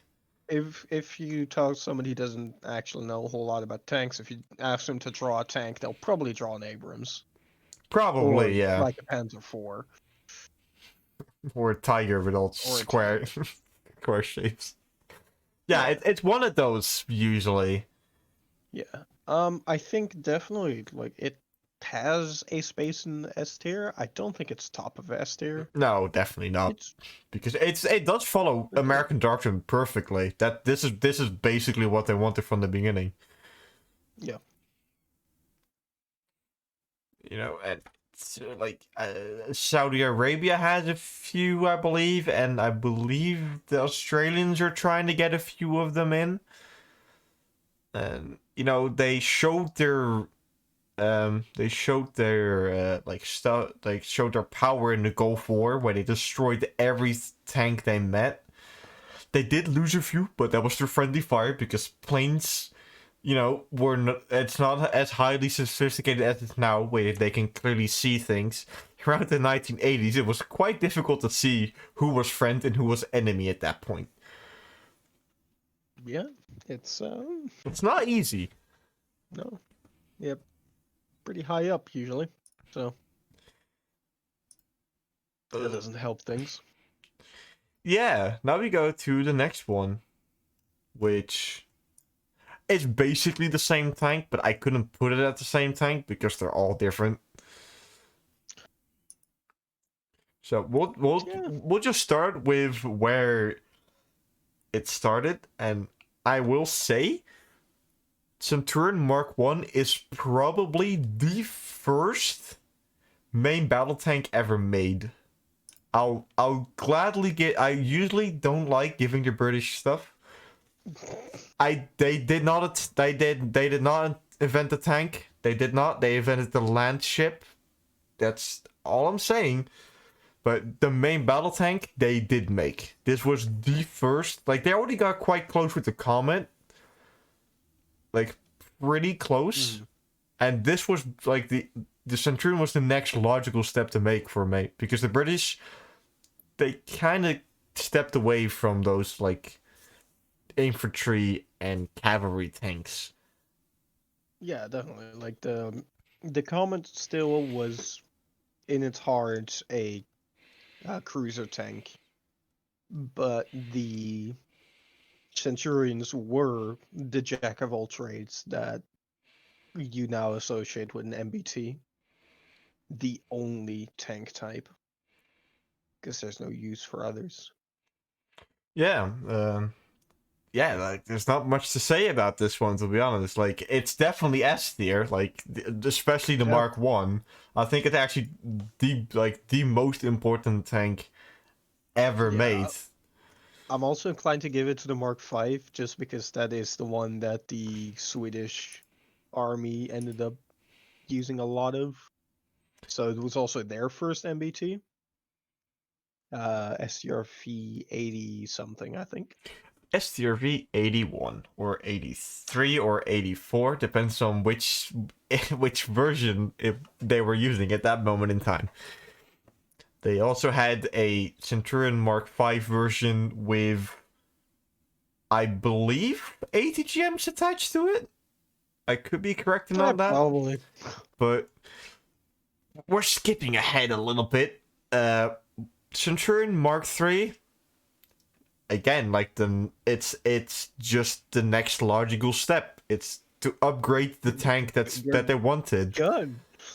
Bigger gun. This was the 105. No, that's the Mark 5. The Mark III is the. I knew this on top of my head before. I mean, I It's think like that's the the same gun. 18-pounder, whatever it's called again. I don't. Oh god. I believe it was the 18-pounder. 20-pounder. It's 84. Oh my god, I'm Oh yeah, stupid. 20.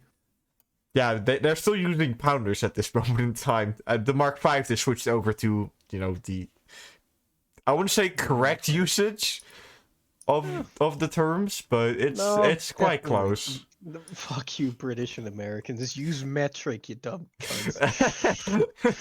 Yeah, that's basically it. But yeah, Mark III, I wouldn't put it in S, because it's a It's next an logical inkling. step, but it just isn't Yeah, as important at this moment in time. So I put it at like yeah, below the M60, or maybe even above it. Actually, I put below it because the Mark V is even more important of the Centurion line of yeah. tanks. I think like I might actually be inclined to put the Mark 1 at the bottom of S because yeah, sure, it was the first MBT ever, but it wasn't quite there yet. Whereas the That's Mark 5 that's a fair is point. Yes. the MBT because it has the 105, which was the like premier MBT caliber for a long time Yeah. until they eventually stepped it up to 120 millimeter. Yeah. But 105 smoothbore was very very common for a very long time. Yep. I That's actually very don't true. know. Does this one have a smoothbore or a? No, the British used the Okay. rifled version. The Americans used a Yeah. smoother version of the L44 gun. Hmm. But yeah, the Yeah. L44 is again one of the most important guns ever made, because it was one of the best guns ever made for a tank. And the 105, like the 20-pounder and the 105 were both really important in tank technology, both because like, people underestimate the Centurion by quite a lot, but it's almost like important as the M60. Yeah, definitely. Like, a lot of people use this. Like, I'm not even joking you. A lot of people used the Centurion. Like It's insane. it's Like the Centurion was probably the well, I don't want to say it. Like it's definitely not the most exported because that's probably one of the Russians, but it is it's one of the most exported into the Western world, yeah, because definitely. I right here have it. It's the UK, of course. Then you Uh-huh. have Australia. You have, of course, the Swedish, who used it quite heavily for a very long time Yep. before they switched over to the Leopard 2. Then you have the Dutch, you have the Belgians who used both Centurions and Leopards. God, imagine having to do the supply over there. Jesus. You don't want to. The Israelis used them for a very long time. True. Yeah. The South Africans used a modernized version, which would be called the Olifant later on. Like, Switzerland had a lot of them. Jordan captured a few, so like Canada had a lot, Denmark, Egypt, India, Iraq, Kuwait, like a lot of people used the Centurion and were this was a very heavily exported and very heavily modernized vehicle. Because at the Yeah. end of the list you have the Centurion Mark 13 with a infrared equipment, 50 caliber Browning ranging gun. Like, this is talking really high technology. Yeah. And they're also like the Action 10 or something. Yeah, the Action 10, I believe, were like the name of one of the prototypes for the Mark 10, which actually came into service later on. They were. But yeah, like the also my one of my personal favorite, the armored. Oh God, what does AVRE stand for again? Is like armored Vehicle Royal Engineers. Something like that, yeah. I don't remember what it completely stands for. Armored Vehicle Royal Engineers. Yeah. The Centurion had a Uh, few versions of those. yeah, The Mark V was I know. the most used. Big fuck off guns, covered in arrow. And Like engineer vehicles are ridiculous because they always have like howitzers and stuff. they have howitzers. They have little like reactive armor just taped onto the front of it, and Yeah. big, Oh, man. big plows just to make entrenchments for themselves. Because what they would do is for every tank platoon, you had like a few of these scattered around so they can make emplacements for your own vehicles. And it worked great. Like, I have nothing bad to say about the Centurion, to be honest. It's also one of my favorites ever made, so... Yeah, it's also up there for me. It's great. I do like the Centurion. It's Yeah, a beautiful tank, it sure is. and it does what it was meant to do extremely well Oh, and extremely long. extremely long too, yeah. And now we have the British answer to the IS family and the T10, and that's the Conqueror, because of course the British called it the Conqueror. Yeah, obviously. Uh, They called the newest prototype for I don't remember which tank it was, but the Black Prince because they ran out of people. God, the Black Prince, oh no. Oh, okay, yeah, we won't talk about that cursed tank, what that was supposed to be. But if people don't know what the Black Prince is, think a bigger Churchill with the same amount of armor and the same engine and a 17-pounder in the turret. Yeah, the engine did not like the more weight it had. Or the transmission. Or, anything. But yeah, the Conqueror. Not much to say. Like, it was used in West Germany as a show of force.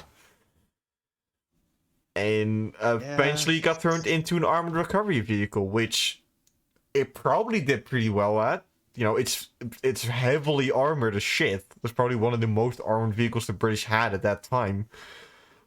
So, yeah, there was even a Mark II of it, eventually, of the Conqueror, which probably didn't do much more than just sitting in a storage all time, but hey, it looks cool. It has a big fuck of gun, like 120mm rifled gun. Like, nothing will survive it if you get hit by it. Yeah, no, it's it's very evident that it is a response to the IS-3 though. It has the 120 compared to the 122. It has a rounded turret, and well, I guess the hull is completely different, but yeah, it's a response vehicle as well. It didn't see an awful lot of development from it. No, it stopped quite quickly. Because it wasn't great. It could work, maybe, probably. Yeah, I put it below the 103 because it's the Conqueror was also not produced in such high numbers.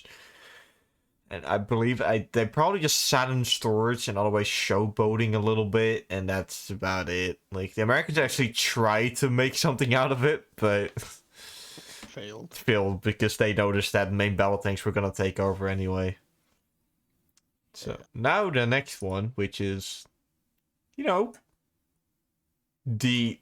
basically the British tank of the Cold War, the Chieftain, except for the Centurion, of course. Yeah. I mean, the Centurion was slowly getting replaced by the time the Chieftain came rolling around. Yeah, I think. Yeah, it's the Chieftain was the next, the development of the Centurion's vehicles. You can clearly see it because it's really similar on the inside. It's almost that, but it just has better everything. But Wasn't this also one of the vehicles that was supposed to be able to run on both diesel and gasoline? oh, it could run on everything. Like Yeah, exactly. anything And that can the, burn should be able the to run on it. crews fucking hated it because the engine was a piece of garbage, Yeah, later on, according to like them. later on, they made the version that only ran on, I believe, gasoline. Yeah, it turns out that making something that burns on anything is not great for maintenance. On paper, again, on paper, great idea. When you actually have to use it, you're probably crying your eyes out. Yeah, it's not great. But yeah, it was heavily exported. The tank was pretty heavily not as heavy as the Centurion, but it was exported. It wasn't as impactful, No, it was but it was. it's still a reasonably good tank, or potent tank, I should say. Oh, I And did not even notice. The Netherlands actually tested one of them against the Leopard. I did not notice. so Leopard is better. There you have it, folks. Because we know what we're talking about. No, I think it's just Dutch because people. I think we just noticed. Oh shit, we actually need the Leopard because it just fills the role that we need. And Yeah, we can well, train with the we were training with the Germans anyway, so why wouldn't we? yeah.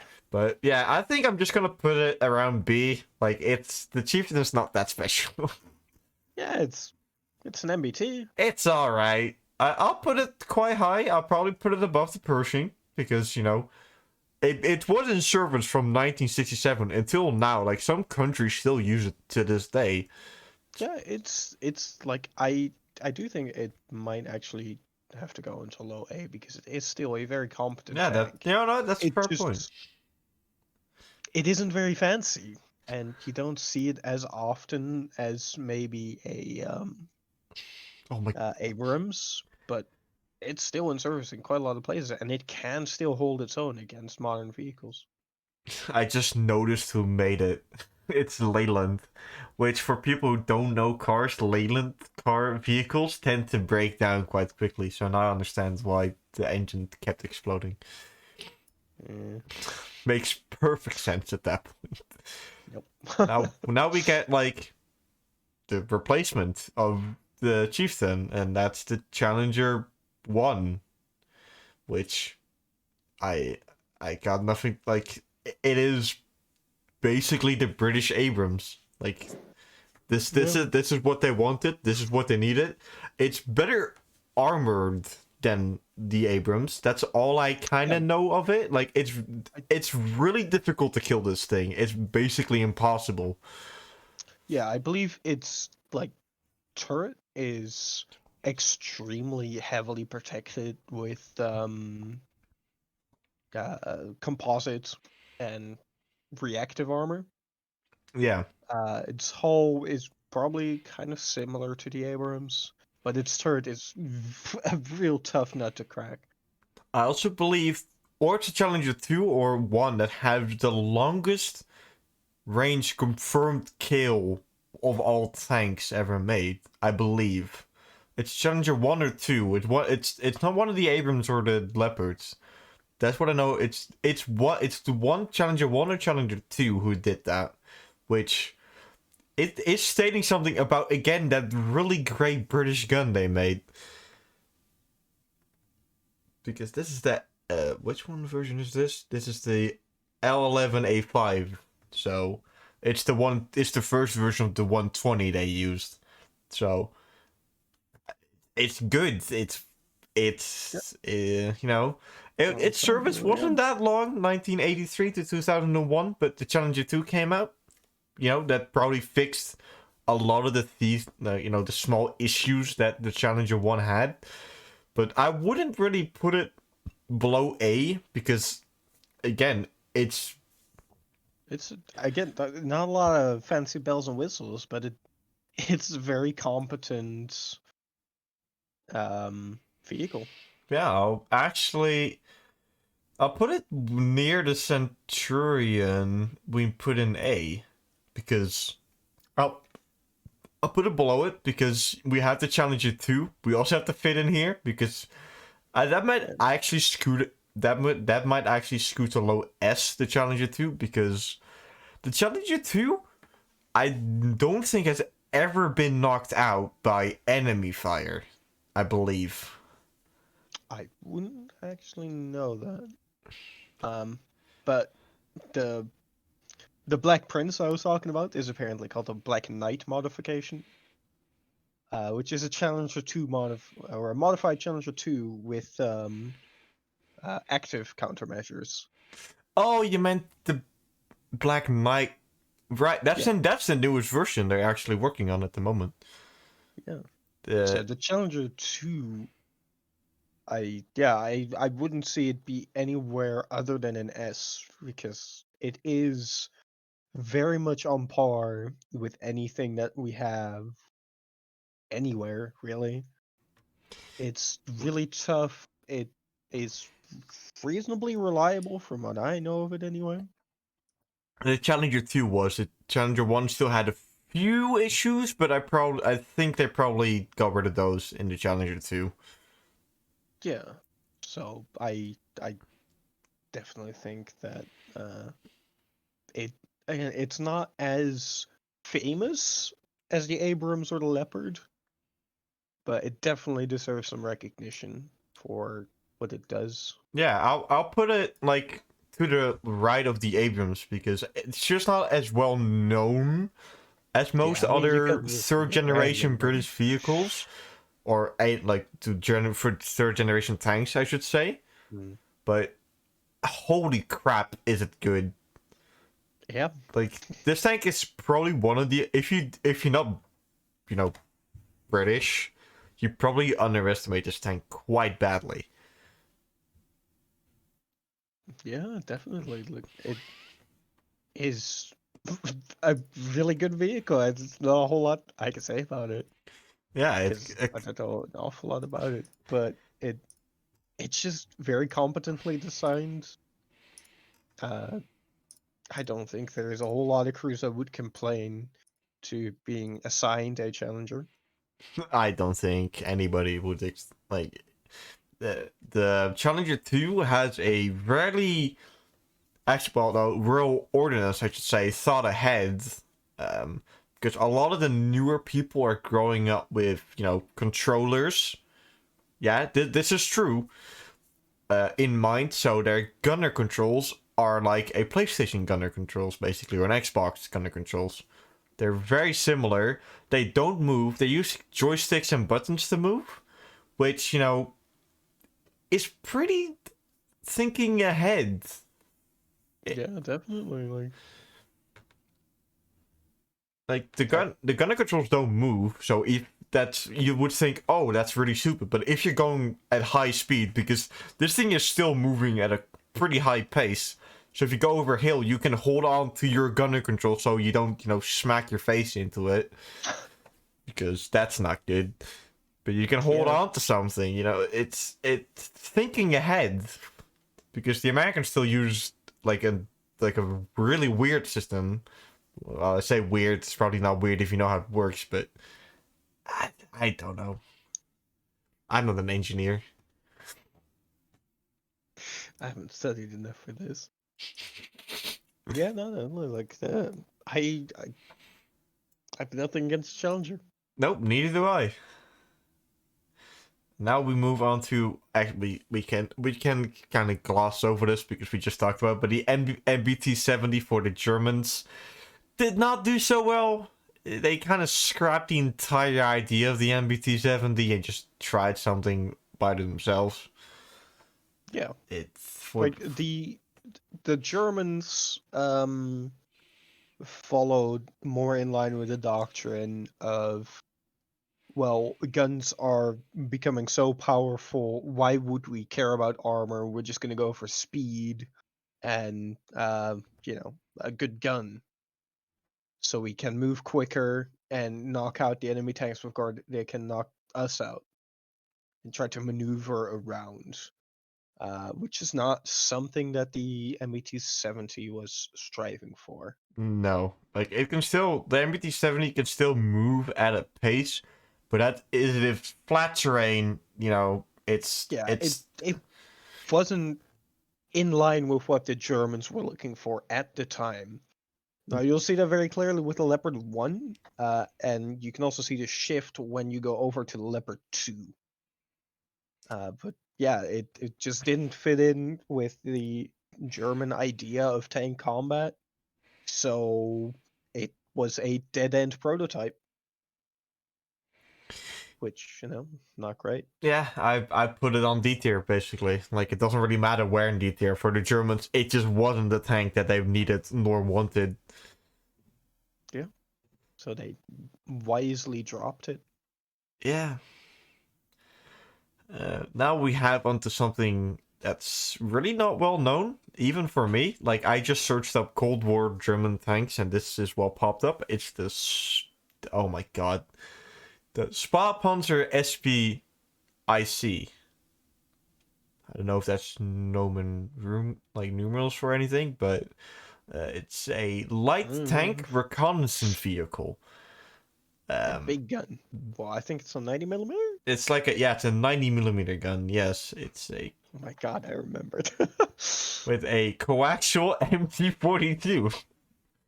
So Hell yeah. yeah, the Germans never threw the MG42 away. What the MG3 is today is basically a modernized MG42. I was about to say, like, yeah, MG3 is basically MG42 on steroids. Yeah, it's more reliable. It's the same pace, maybe even a little bit faster. I But think they went from 1200 to 1400. it's something incredibly high, basically. But Yes, it's lots of bullet. But yeah, this tank kind of went nowhere quite quickly because they really didn't want a light tank like this. Yeah, like it as a light tank, it probably would have done. All right, Eh. it's It's a 90 mm gun. 90 mm gun is good, but it's a light tank. It's also quite tall, so it wouldn't work very well for a reconnaissance vehicle. And it isn't armored enough to withstand any real punishment, so it's a bit like in between of everything, and it doesn't really do anything particularly well. yeah, I agree with this. So it is definitely like what the Germans wanted from their tanks, but this particular one wasn't very successful in that sense, I suppose. He wasn't powerful enough, I should say. Yeah, Like, the armament would knock out any other light tank it would face, most likely. But against any anything BMP will more, show up, but if it's like a T54, T55, it probably won't do very well.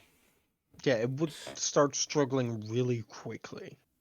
But it is like in that direction that the Germans wanted to go. It will probably be our first C tier tank because it isn't completely useless.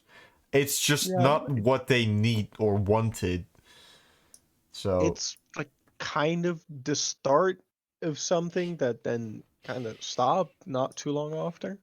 it was the direction they wanted to go in from the start, basically. But now we go to one of the most important tanks for the German armed forces, or armored forces, I should say, and that is the Spa-Panzer, which I just figured out actually means recon or scout tank in German, RU-251. It makes a whole lot of sense. It sounds like spotting. Yeah, I somehow did not think of it, but it makes sense. Yeah, no, nor did I. But yeah, this tank is quite heavily in video games now, because it is people see it as the prototype Leopard, which it basically is. They learned a lot about from this vehicle, and like it's completely different from the Leopard, but it is basically tiny Leopard. Yeah, the program started forth as the Germans called it the Europanzer, so this was going to be used by a lot of people. So Yeah, I mean, like the French were supposed to gonna be start using it, and the Germans were gonna start using it, but the Germans wanted, more speed on their vehicles, and the French probably just wanted a vehicle that wasn't German. Let's be honest. yeah, But sore losers. they're losers. They never lost. But yeah, like this thing has no armor to speak of. But that's what they wanted. They wanted something fast because they knew they were not going to survive a hit anyway if they were going to get hit with these like new inventions like, heat fin stabilized and stuff. They knew their tanks were not going to survive the hit. So rather than having a tank that, like, this thing can move at around 80 kilometers per hour. Which is, again, not very comfortable if you're inside of that thing. No, but you could. You Probably. You are moving quite quickly. And since this is supposed to still be a scouting tank, 80 kilometers per hour is way too fast. This is a 25-ton vehicle going 80 kilometers per hour. This thing is moving, and it's probably pretty cool to see because everybody knows, the Panther testing trials video. Everybody's seen, how this is playing. I always kind of like to see how this one does it. Just jumps across most of it probably, and just flies off because this is like the BT series tank speeds basically. Yeah. Like holy crap! So I'll put it in middle B because it's what they're looking for, but just not there just yet. Exactly. Like this is the interim between the SP1C and the Leopard 1. Like this is kind of embodying what they want. They want a extremely fast and agile tank that can give out a punch. Now this one can, I mean, it's a 90 mil again, so it's all right. But yeah, with the Leopard 1, they're gonna upgrade to that 105, I believe. The Leopard 1 the 105. Yeah, that's the Royal Ordnance LA7A3 gun, which is really good. It's fucking glorious.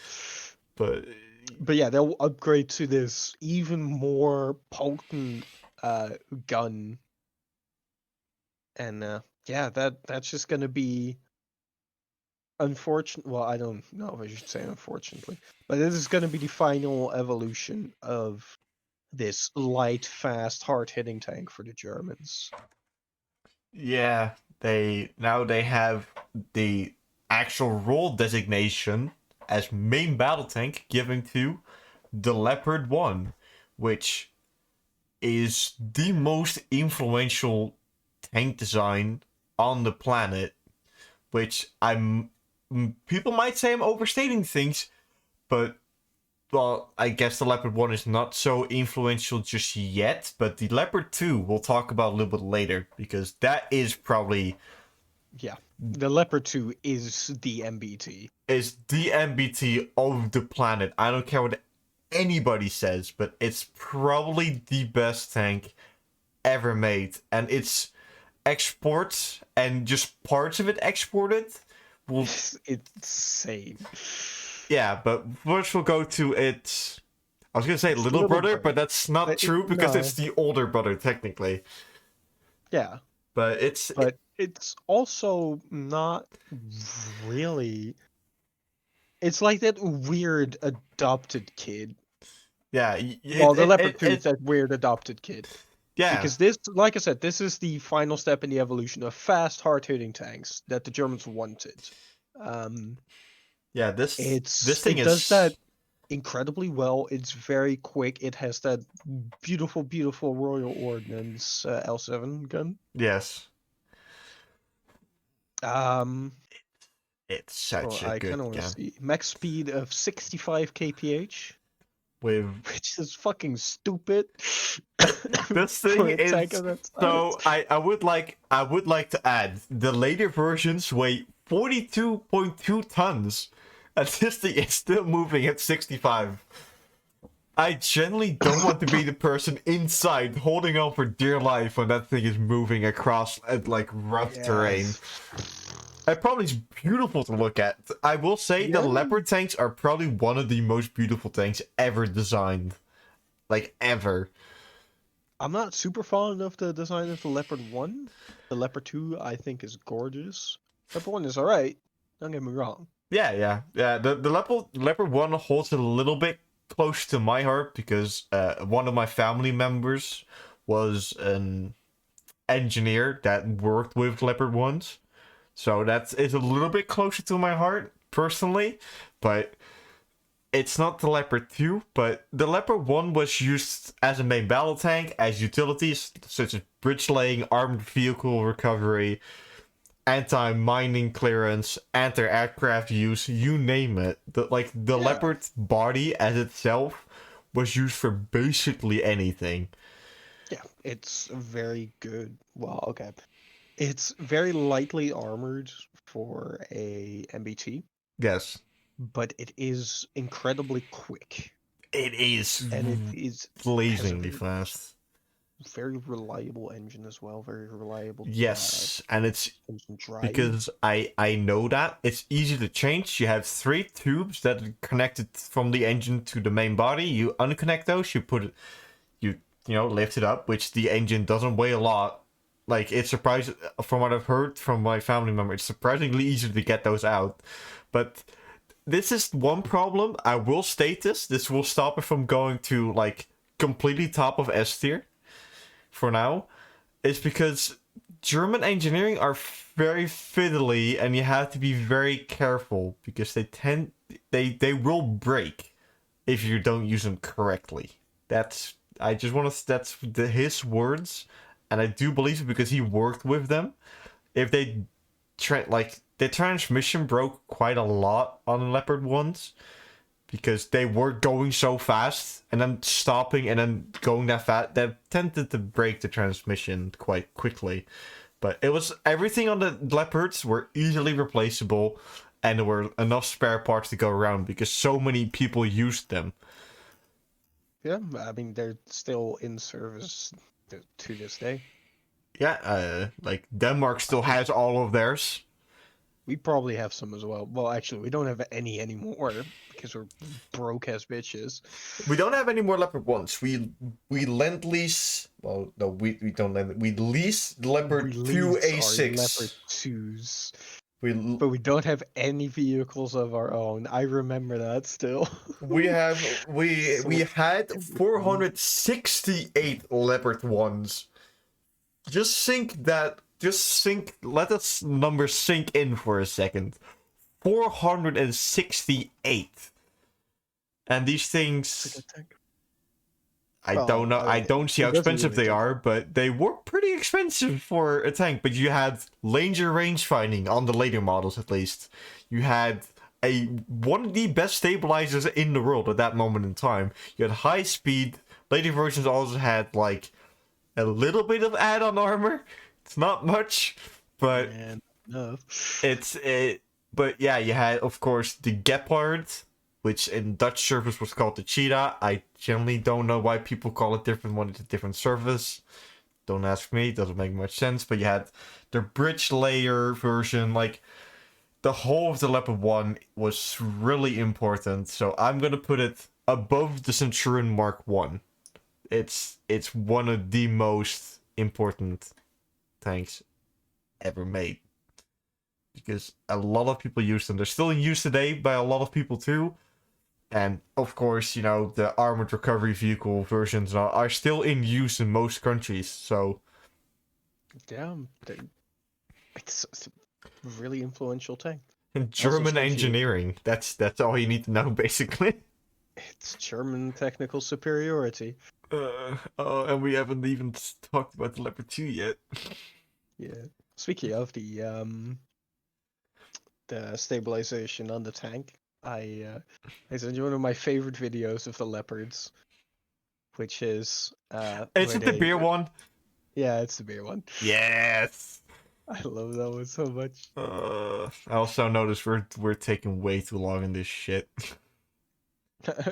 Yeah, well, Okay, it's so part of the course. I'll quickly show the video. I'll block out everybody's names.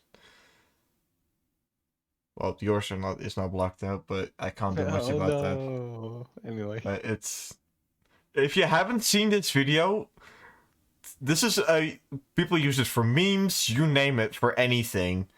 But this is the Leopard 2 beer test, which shows you how good the stabilization is on a Leopard 2. That thing is like not going full throttle there, but it's going. It's going over also pretty high bumps. Like, Yeah. those are not Which minuscule things. is not great for a tank. If you don't know, tracks offer piss poor suspension. Yeah, or they fall off. Yeah. If you didn't do your track tightening or tension properly, it will fall off if you hit a bump too hard. Yeah. But hey, it looks Not good. cool. Yeah. It's also like it's a very good reason why tracks exist, but won't get into that. It's to do with like ground tension or ground pressure and tension and blah blah blah. Yeah. That's... Anyway, Leopard 2. Leopard 2. Well, to be honest, best main battle tank in the world at the moment. Yep. Nothing like it's used basically by most Western countries now. But pretty much anybody that isn't the UK or the US. And France. I must France, but I they must don't- say, they're look, not people. okay, I will say I'm a bit of a sucker for the Leclerc, but the Leclerc is not bad. It has some interesting technology points, but we'll get to that later. But Leopard 2, what I was talking about, the Leopard 2 gun, the Rheinmetall, like whatever it's called, like 120 L44, is literally used by almost everybody at this point. The Koreans use it in their K1, I believe, and in their new tank as well. The Japanese use it. Taiwan, I believe, also use the gun now. I think the French are gonna switch over to it with their new tank design. The Americans switched over to it. The British are, from what I've heard, are gonna think of switching over to it as well. If they're already not using it, I'm not sure. But that's just saying something about the gun itself. Rheinmetall made a monster of a gun with this tank. It's insane. And this tank is actually pretty old, like 1980s-ish when it became into service. So it's actually quite old. But, you know, It's still in service we are like, well, in a lot of places. we're like like the Germans are using the 2A7 at this point and are looking at the Leopard 3 now. And the new one, the KF-51 Panther, I believe it's called. That new tank that Rheinmetall showed off lately. Oh, yeah, I heard something about that, but nothing very substantial. Yeah, it's basically a Leclerc but with German stuff in it instead. So fucking German. So yeah, like its engine is good. Its horsepower is like power to weight in a 2A7 is 22 horsepower or 22.2 horsepower per ton. That's really high. That's astonishingly high. And also, it's going even faster. This thing is going 70 kilometers per hour. My god, the ride inside was probably insufferable. Yeah. I mean, at this point, I hope that they have better chairs. Yeah, but the loader's not sitting. He has to stand up. I mean, does it 2 even still have a loader? Leopard 2 still has a loader. Like, Oh, I thought that already hit the autoloader. Nope. Shows what I know. Leopard 2 is still using. Well, it's actually using the same system the US have. They have the big blowout panels in the back, so if the ammunition cooks off, it doesn't kill the entire tank. It just explodes the outside, which is genius and really good for crew safety. Because if ammunition blows up, who the hell cares? You don't lose like thousands of hours of training instead.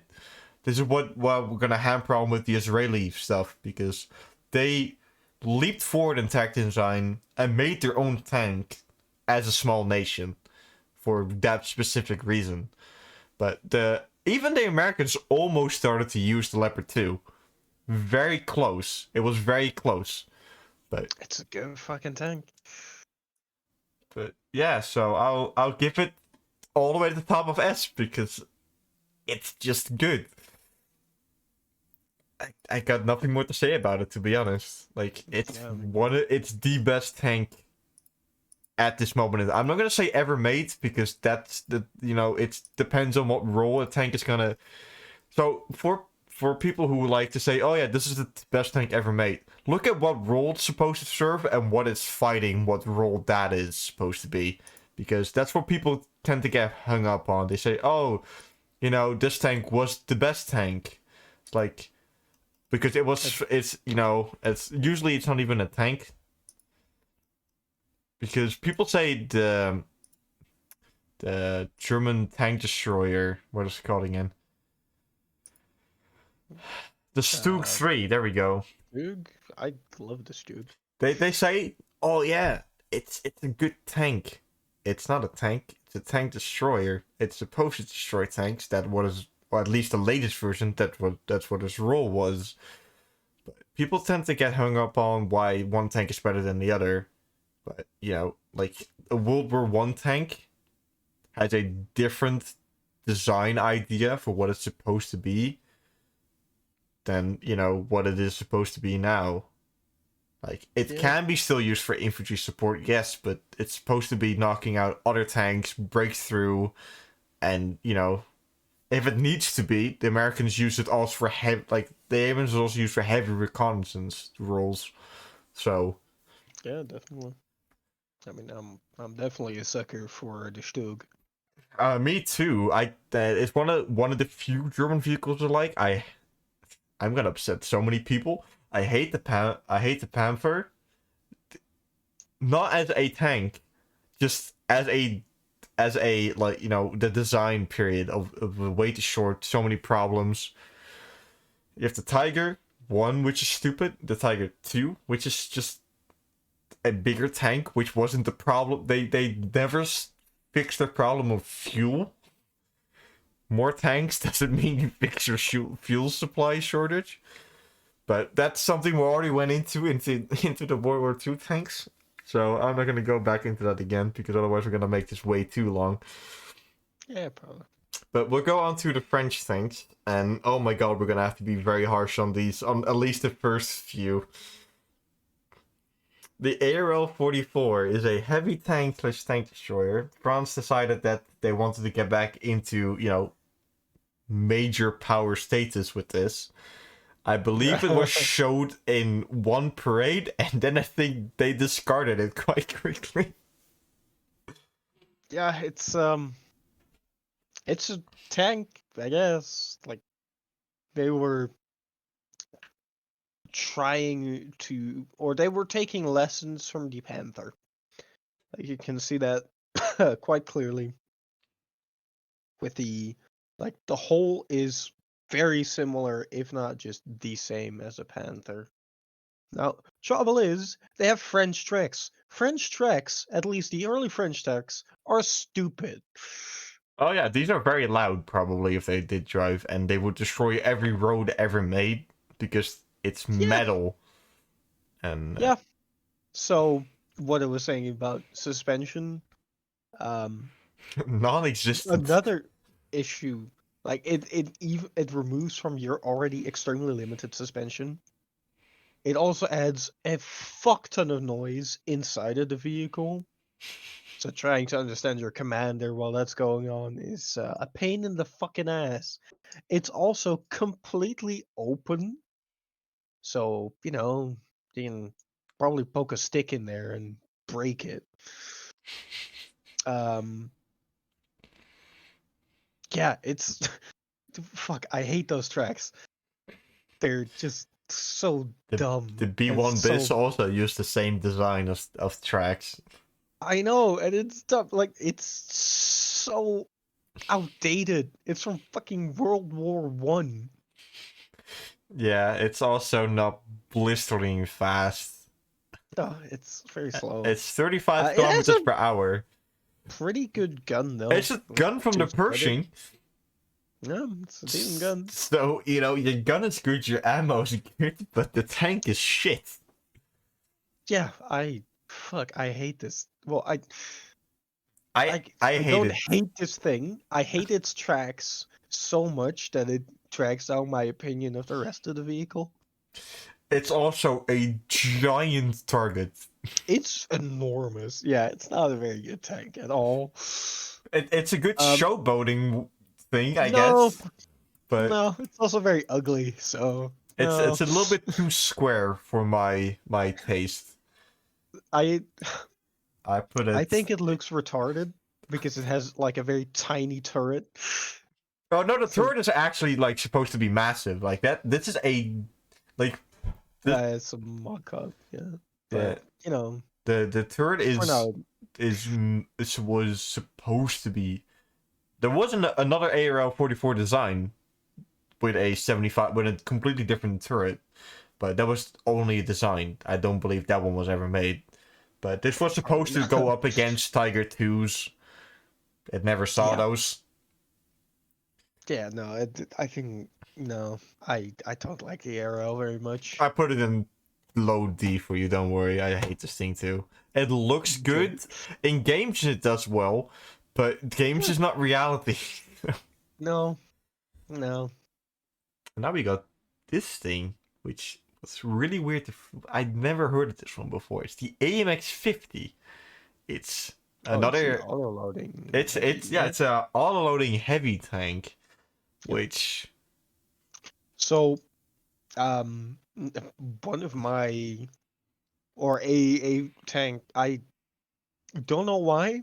I swear it's not because of my uh friends, but I have become quite obsessed with Swedish tanks because I think they're really neat.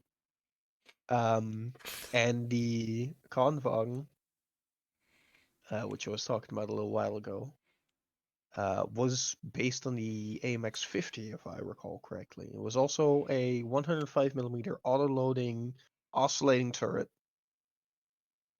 Um, very similar to this one. yeah, so it would offer significant firepower. This is also Um, kind of the response to the IS-3 for the French, sort of, was kind of the plan. yeah, I believe so. Um, but it was, like, I believe, like, only, like, a few prototypes were made, and then they kind of threw it out the window.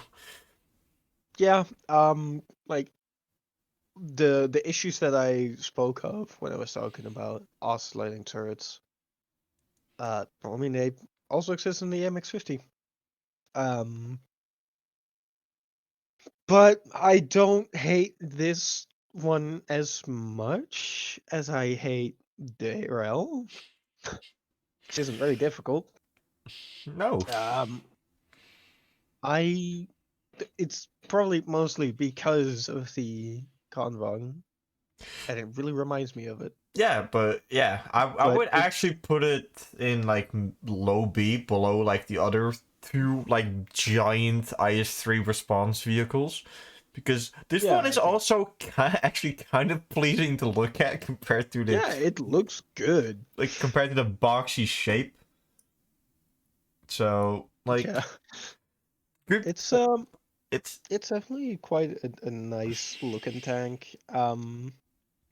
It doesn't have much of a service record, as far as I'm aware. It has basically none. It was a prototype, and they tested a few things on it. And Yeah, the Kronwagen actually name. went further with it eventually. Yeah, and it's seriously, if you haven't ever seen the Kanban, look it up. It's fucking awesome. Or any Swedish vehicle you have. If you They're really great. Oh man, yeah. We'll get to them. if you want to understand the early German tank experience, look to the Swedish and you'll understand perfectly. There's an entire story behind that which we could not explain properly anywhere. You really had to look it up. But Landsverk is probably the most important company to Sweden and Germany before World War II. Also, I love how it said planned 65 kilometers per hour. That's quite ambiguous. I mean, it's planned to go 65. Yeah, but it doesn't even say. It might not. It's like It's around like 58 tons. That's quite impressive for yeah. tank. I don't think they ever pulled it off. No. Or would be able to pull it off. No. But yeah, no. It's a bit of a dead end. It's a bit of a Like, stretch. The 105 millimeters auto loading guns in oscillating turrets, like that, were kind of a craze at some point, but it never really went anywhere. No. It went for better armor and bigger guns. Except for the AMX-13, which we're gonna talk about now. Except the AMX, but that, I mean, it wasn't supposed to be. The AMX-13 is a reconnaissance vehicle. It's called light tank, but light tank's literally for the French meant reconnaissance vehicles for bigger tanks. Yeah. That's literally all the AMX-13 was supposed to do, and then they gave it like a shit ton of other roles to do, like anti-aircraft. Some were actually built into APCs, which we also used. What? Yeah, wait. Oh no! I'm not That doesn't joking. look like it has a lot of space. No, it for was of course humans. completely redesigned. Yeah, I fucking hope so. But we Dutch used it as well. Where I work, temporarily work. We have one of these, like at the front. I'm trying to find like a good one, but there's also one at the National Military Museum over here in Soesterberg. There's also one, but it's I'll send you a picture. It actually looks, like how an APC would look, basically. Like, this is how it would look. Oh, but that's an AMX-13 with a box on top of it. Yes, I love it. that I is. think I've seen that one. Yeah, that is basically it. But they also made it an ATGM version with it. Yeah, but might as well, right? AMX-13, is it the best light tank in the Cold War? No. Is it a good one? Maybe, but it was used by a lot of people.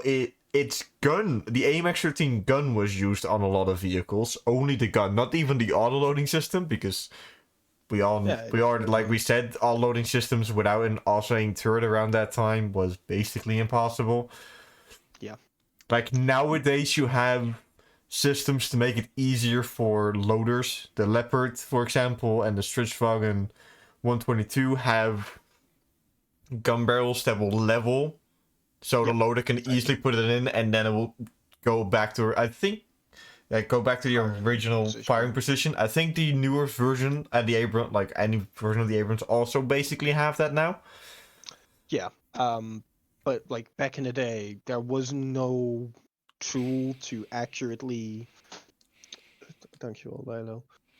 To accurately measure if measure maybe, but putting a gun level, like precisely level, the kind of level that was needed for an autoloader to feed into it, was really hard and not really worth it. Yeah, so they did oscillating turrets. Oscillating. It works way better. and the French really did show with the AMX-13 what oscillating turrets can do if you made them correctly, because the AMX-13 was used by France, Dominican Republic, Israel used it a little bit, not much. I mean, mostly the turret. The turret and the gun. Yeah. India used it, Indonesia, Lebanon. You know, a few of the old French colonies had bought a lot of them in. But the starting AMX-13 had a 75 autoloader, or autoloading gun. The later version had a 90mm with flaying heat shells. You know, which around that day and age, like around 70s, was quite important against Soviet vehicles with their angled armor. And later on, you had the 105 version, which the French didn't use because they deemed it unsafe. So, fun story. The Dutch used the 105 version, and the Austrians used the 105 version. Oh my god, we're fucking stupid. And when it shot, it kind of cracked the turret a little bit. So if you were shooting too much, you know, the turret might collapse in on itself. Whoops. But yeah, it was good. You know, the AMX-13, it's called 13 because it weighed around 13 tons, which, to be honest, is pretty impressive. You don't have any armor to speak of, but remember, you're a reconnaissance vehicle. You're not a medium tank or a main battle tank in that kind of idea. But this thing could move at like around 60 kilometers per hour. You know, pretty fast for around the time. Like, it's a good light tank. It's no RU-251, but to be honest, if I would have to pick, I'd probably choose the RU. I don't want to be in this. 100% of the time. But oscillator turrets are rough. yeah, but I wouldn't mind putting it in B, because it is quite important. It's used for quite a long time, and it kept being upgraded with stuff, and you know, it definitely held favor for quite a while. So I don't think it's a dead end project at all. Yeah, but, I'll probably put it below the RU, maybe, because the RU was still better. Because the RU actually became the main battle tank of, you know, the German army later on. And the AMX kind of left surface when main battle tanks started to show up more prominently, so... Yeah, I mean, it was designed to be a recon vehicle, and it did that reasonably well. With enough firepower to protect itself. Being fast. Speed to run away. It's like the battle cruiser principle. Yeah. The firepower to kill like small stuff and fast enough to run away from big stuff. Yeah. And the French actually understood what radios meant at this moment in time. The French. Such an upgrade. Another reason for their abysmal performance during World War II. They didn't have fucking radios. And if they had, it was probably only a receiver, so you can't talk to anybody else. It was really bad. Radio's important. Really, really important. Even the British figured it out before World War II started. They were shipping those out to like cruiser tanks already. So, but that's an entire different thing we can go into at some point. But now we go on to the, like, I guess the first French main battle tank, basically. AMX-30. AMX-30. The picture I have of it is fucking ugly, but usually the AMX-30 used, like, is pretty good looking. It's not a bad tank, and it uses a, like, I believe, like an 80mm gun, or no, a 105, I believe. Yeah, I think so. 105, sorry. It's a 105. It had a coaxial, yeah. 20mm gun. I do not know how they made that fit. I'm pretty impressed myself. And I got a NF1 machine gun. I believe it's just an NF mag made by the Belgians, so... That's Yeah. that's nothing. Like it's a machine gun that does a lot of pew pews. Like it's needed. So yeah, you definitely need it. It irks me because I'm sure that the AMX 30 had some really interesting story about its heat shells. Because I believe it's like the last rifled gun barrel that they used for heat. That had a real like intricate system to fire heat shells with. But I can't remember what it was. I don't remember what it was either, but I do know what It's you pretty mean. cool.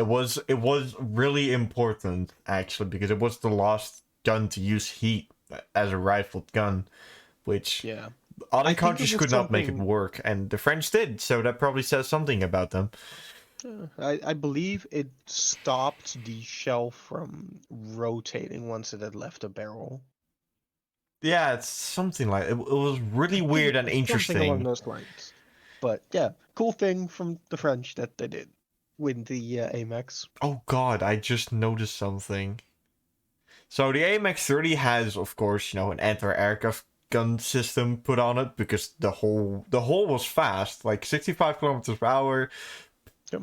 It's like the same type of deal that you got with the Leopard. Yeah, like the So AMX is basically the French Leopard. Like they wanted something similar, but the French just wanted more of their own products into it, which yeah, I makes believe sense. the Leopards and the AMX were at some points, like very early stages, a joint project, and then they split because they both wanted more of their own stuff. Yeah, yeah, Uh, but as far as I know. they also have a bridge layer version and a version with the surface-to-air missiles launcher, which around the 1980s is when jets are pretty dominant on the battlefield. So having surface-to-air missile launchers on a pretty mobile chassis, perfect, makes sense. What I read here, a Pluton tactical nuclear missile launcher.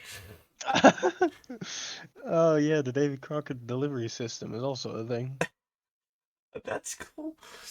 But yeah, we should also like not putting anything else behind it, but there were also heat shells with like radioactive stuff in it. So I believe there's an entire project. Actually, no, it was nuclear warheads on like weird cannon rounds. It was the Americans did some weird stuff in the Cold War. That they did. But yeah, like this is the French like Leopard 1. I don't know if we can put it in S. I guess we could because it's it's I do I it's want used to. It's French. like it's So 1966 from 2011, so it's had a really long, almost 50 years of service life. Not probably not it just oh actually no, it is in the French army, so it might even still be used by some other nations as well. Oh wait, actually, I believe also like the Saudi Arabians also made like a self-propelled artillery like gun on top of it. that doesn't really surprise me.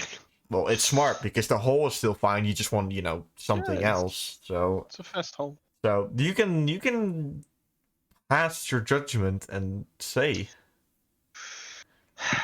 Well, it is very much like the Panther or the Leopard 1. I wouldn't say better, But but it did come out later by a year. Yes, I just looked it up because I'm spiteful like that. Um, I I think it might. Yeah, I think it deserves to be in low S. If we gave it to the Leopard 1, sure, why not? Although it is a lot less impactful than the Leopard. it's also not as well known as the Leopard. Let's all be honest here. It's not as well Yeah, known. I mean, actually, come to think of it, like one of the big reasons why the Leopard 1 got a place in S tier is because its gun is so incredible, and the AMX doesn't have that. Well, they did have the weird heat It thing. did have the weird shell. All right. I'll get. Put it below the Centurion, and we got a deal. Okay. It can stay in S tier. Cool. Because I want at least one French vehicle to be in S tier. Because knowing you, none of them will make it. I Okay. don't like French people. I don't know French, but some of their weapons are pretty cool. I will get. They have made some the first cool stuff, tank. yeah. I don't care what anybody's. They made the first Sure. tank. The FT-17 Yeah. was the tank we know today. So It's the first tank as we understand it. yeah. I'm sorry, British. You made the first land ship. You made the first rolling bunker, basically.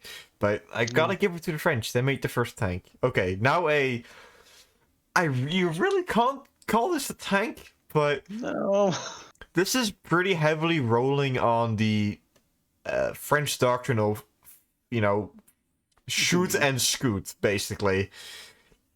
They like their wheeled tank destroyers pretty badly, in all honesty. No, like it's where the Germans kind of stepped off of their doctrine of no armor at all, but potent guns and very fast vehicles. The French did not really. No. So they continue that trend of having very lightly armored vehicles with very decent guns and being fast as shit. Now, granted, this one is wheeled, so you can go a lot faster on roads, and it won't break your spine.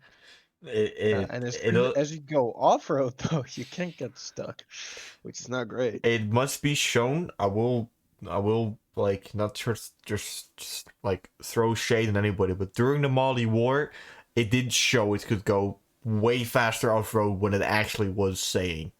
Just trying to throw that out there. It was used in the Mali War, and this thing was moving. Like the French commanders were saying that one French commander stated that it was in combat for 6 weeks. Like 6 weeks straight, or 6 days straight. It might actually be 6 days straight.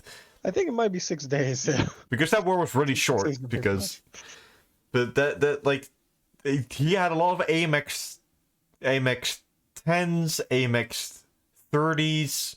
Like he had he had all wheeled vehicles. Because wheels have one thing above tracks. Tracks are really hard to maintain with sand. Wheels don't have this issue. It's true. And tracks or wheels mostly struggle in mud. Sand they can handle. They'll be slowed. But, well, depending on the type of sand, I suppose. If it's really soft, if you have a little bit harder sand that stays a little bit better to the ground, you could probably... It's almost road worthiness, basically, if it stays in one place. And it shows. This thing can move fast.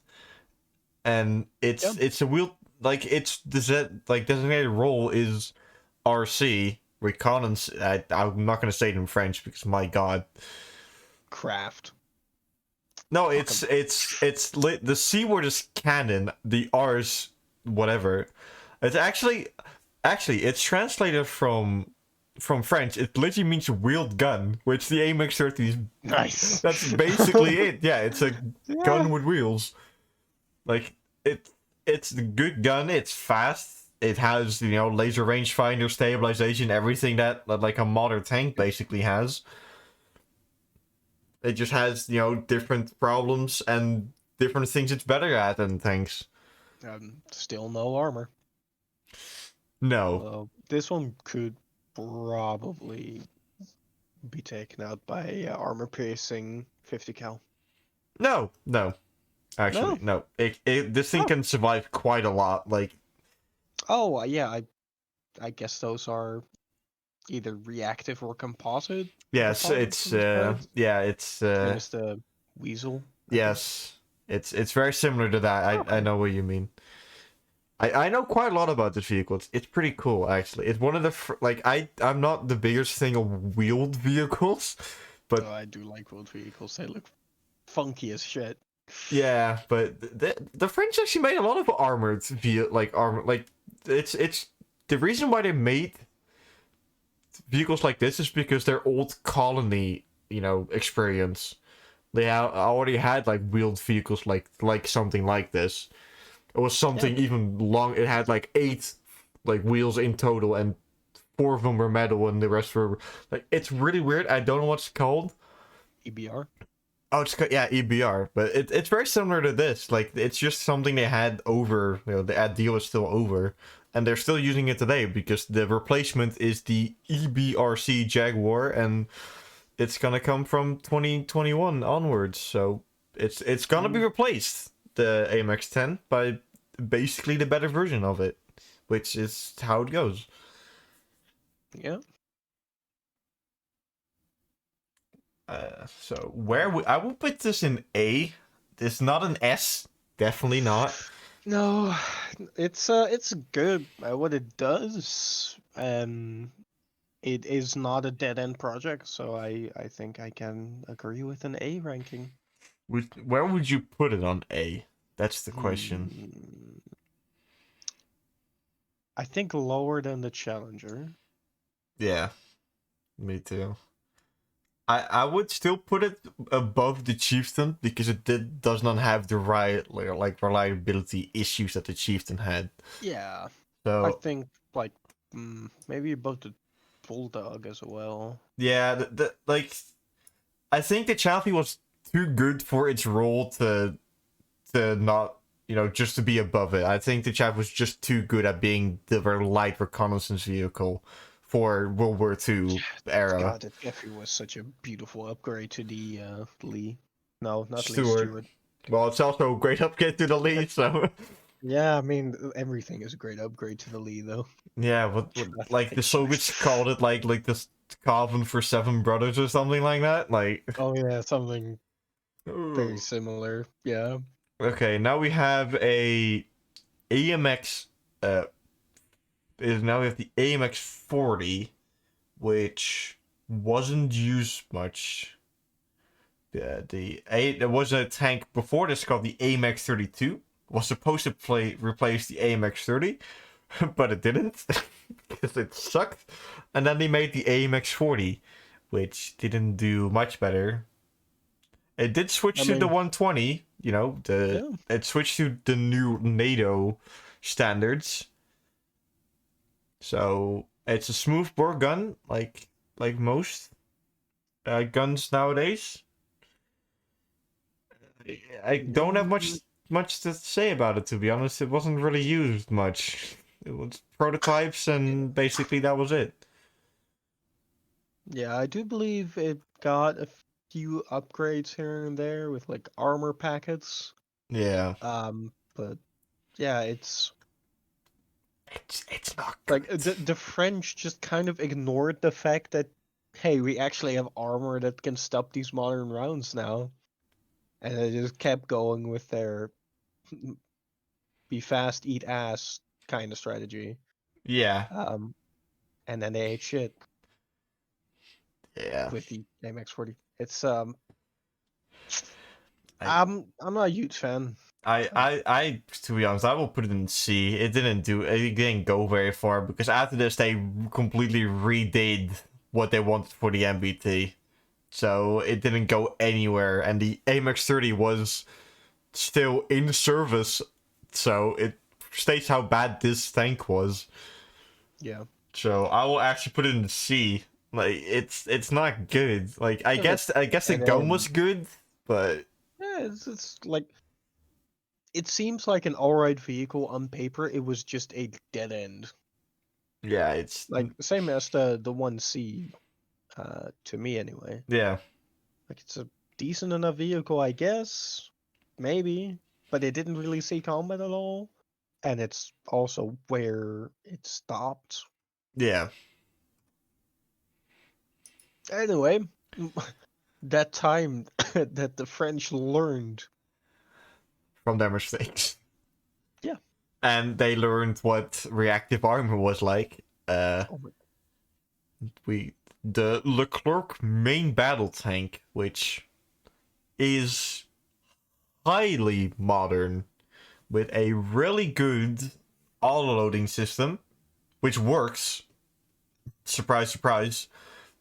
It's even, like, we'll get to that later, but the Soviets also use auto-loaders, but theirs have a critical design flaw. Yeah, it has something to do with the loader. And, you know, the turret being one giant space program. Yeah, that too. But yeah, the Leclerc, like, it's basically everything they learned and put it into a tank. I don't really have much to say about it. Like, it isn't exported, like, at all, but it's mainly used for French, like, French army, and it says Jordanian army and the United Arab Emirates army also use it, but it's mostly made what France wanted. So it's highly modern, has laser rangefinders, you know, you name it. Like every modern tank basically nowadays has to have to be good on the battlefield. It just has an auto loading system. It's actually very similar to a Leopard 2 on paper. It does have a coaxial 50 cal. That's interesting. What is it with French and having big coaxial machine guns? What is this? Nobody knows. Compensating, probably. Probably. But yeah, it's like the French Leopard. It's literally the French Leopard 2, basically. Yeah. It's, I definitely don't think it's a bad vehicle at all. It's still in service. Like the production of the vehicle has stopped in 2008. That's probably because they probably made too many of them, and nobody wanted to buy. Yeah. That's probably the issue, because the Leopard 2 was just outperforming on everything. Yeah, it's not as good as the Leopard 2, which is unfortunate for the Leclerc, because it's like in and of itself, it's not a bad gun. The gun is not bad. The tank overall is not bad. The protection is almost on par, maybe even better because the turret is a little bit flatter.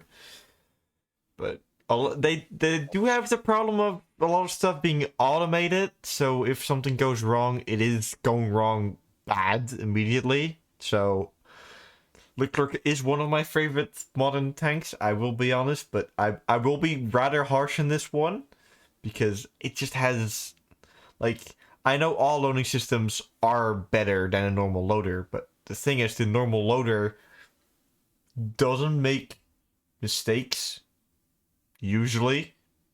Like a good loader could probably reload faster than, you know, an auto resetting the gun to the right position, loading a shell, you know, doing everything the correct way. And the loader, all he has to do on the Leopard 2 is, because the gun already sets itself straight for him, he opens the hatch in the back, grabs around, closes the hatch so, you know, fire explosions bad inside tank, slams the round in, the gun resets itself, and he can be ready to grab another one. Like, a competent loader could probably do that faster than an auto loader could. So I personally would place the Leclerc at high A at least, because it is a very sophisticated tank. Yeah, definitely.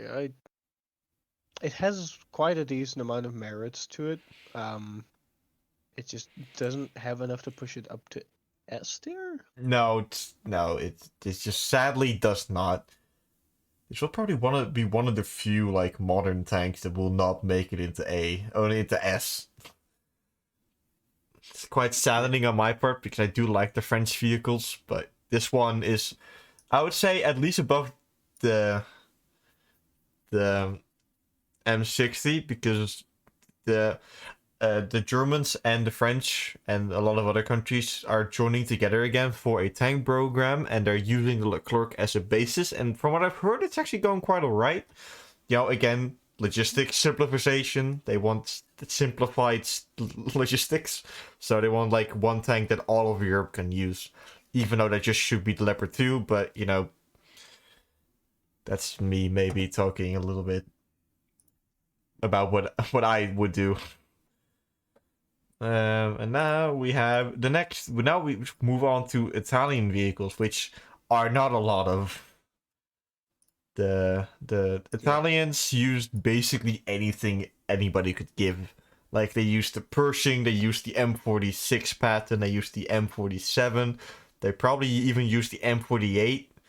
They probably even used the M60. Like, but they did make a few things by themselves. This is Yeah. Most of the deblatably a stuff tank. that they made was for export. Um, Yeah, that's true. like they have made quite a few pretty decent export tanks that were Yeah, appreciated by the people that bought them. yeah, like, and we have to remember, like most Italian vehicles were they did break down, yes, but they were also really easy to fix. Like that's the good thing about most Italian vehicles. They are really easy to fix and make running again. Like all their military vehicles are basically the same. But this one is debatably a tank. I did want to put it in here for a different reason. It's more of the export that it got. Like it exported to South Korea, whereas this vehicle saw most of its service as a infantry troop transport, but the Italians used it as well. The Italians pulled a recorder's rifle on top of it, which Always works. it's it's good firepower. You shoot, you scoot, and you run. But it was it was a armored personnel carrier basically. Well, how armored this is the next question, Yeah, well, but it was really heavily used by South Korea, and in their server it was called the KM 900, and all of its variants. But it's I can't put this in a high because race it isn't car. really a tank, but for the role Well, it filled, it isn't bad. it's incredibly fast It for a is. fighting vehicle. It like on the road it could do 100. Like that's what you expect a car to do, but the car that weighs like about 8-ish tons, almost 9. That's pretty impressive. It's definitely not bad. So I'll put it in Yeah. low B to be sure. Like maybe above the 3, scare monsters. Because what it did was good. It's an armored troop transport, and you can put basically anything you want on top of it. Like it even had like an autocannon, like a Raumenthal autocannon put on top of it. Like there you go, anti-infantry. There you go, fixed it. Like It it's works now. it looks a little bit funky, but it looks like something the Italians would design. So It is quite Italian. it's quite boxy, but that's good. I like it. It was good. Like it can bring like 8 people with it, which this car's probably way bigger than it looks on the picture, but that's fine. Now we move on to the B1 Centauro. Since you like wheeled vehicles so much, go ahead. I I actually quite like the Centauro. It's basically, what if we took a MBT level gun? Well, not quite. Actually, no, exactly an MBT level gun. Early MBT level, but still. And fucking duct taped it on top of a wheel chassis. And then you get the Centauro. Yeah, eh, Um, I must. and I love it. I It's a I did say 105. I don't like wheeled vehicles, but this is one of the ones I actually do enjoy. Yeah, It it's cool. I don't care it's what anybody says. it's a 105 that goes, well, let me have a look see, about 108 kph. on road, That's but still, that's it's so fast. that's highway speeds. Yeah, and it has a 105 millimeter gun. Well, So what? like have road rage against the Centauro. It won't end well. Yeah, it also used. I believe it used the MG3 on some variants. Good.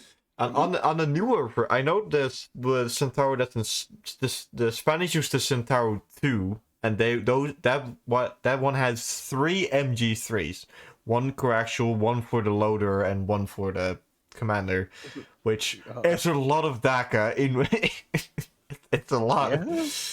I believe that the Centauro 2 also has a 120 millimeter gun instead Oh of yeah, a it does. I believe so. Yeah, it's even bigger gun. But yeah, it's a Centauro.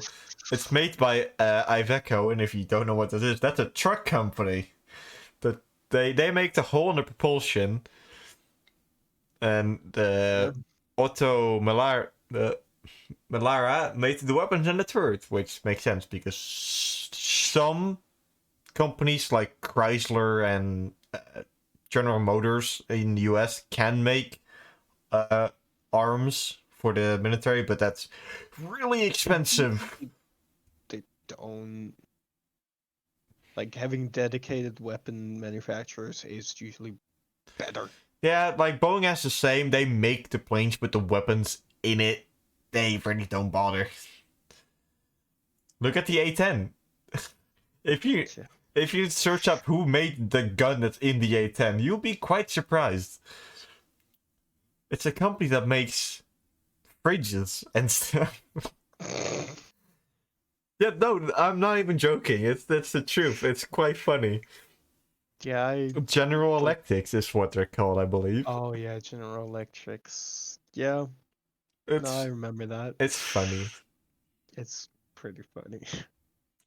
But yeah, Centauro, I'll probably put this in like low S because it's just good. Yeah, I love it. I adore the Centauro. I endure it, and it's good in its role. Like Spain buys a shit ton of these, so they must be good. Well, they're Spanish. It's awful close to French. That's true.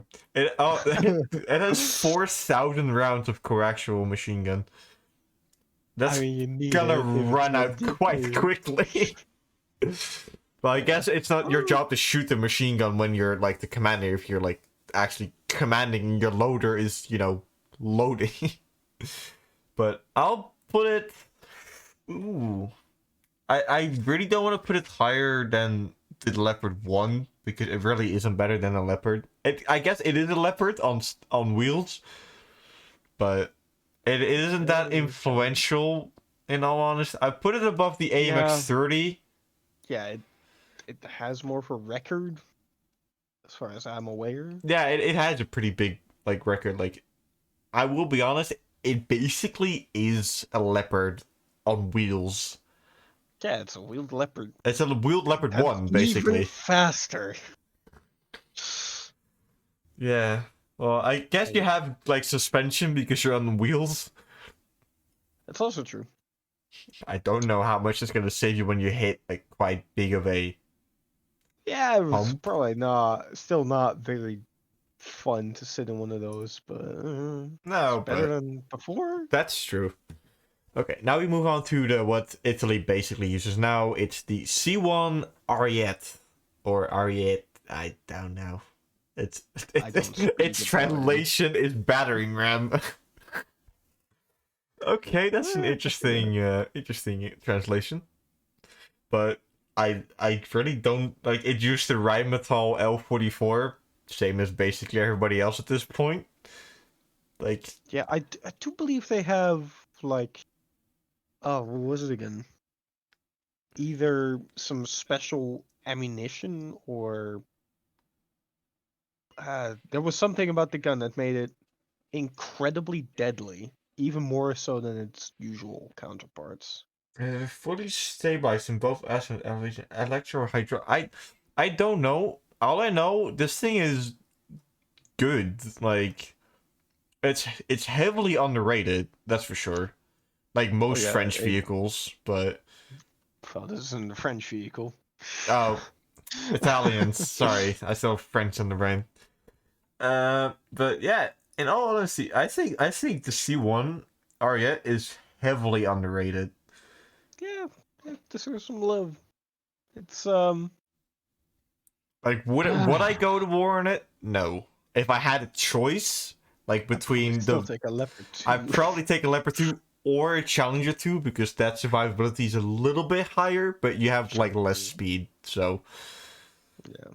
but I I think this one, like, if we put those three vehicles, the C1, the Leopard 2, and the Challenger 2, on a spectrum or a scale, then on the armored but less speed side, you have the um, Challenger. Then in the middle, you have the Leopard 2, and the C1 is on the opposite side with more firepower, less armor, yeah, the speed is also a more little speed. bit lower. It's 65 kilometers. It's about the same speed as the Challenger 2, but I think Yes. you also get pretty high armor. Like the C1 is pretty heavily armored as well.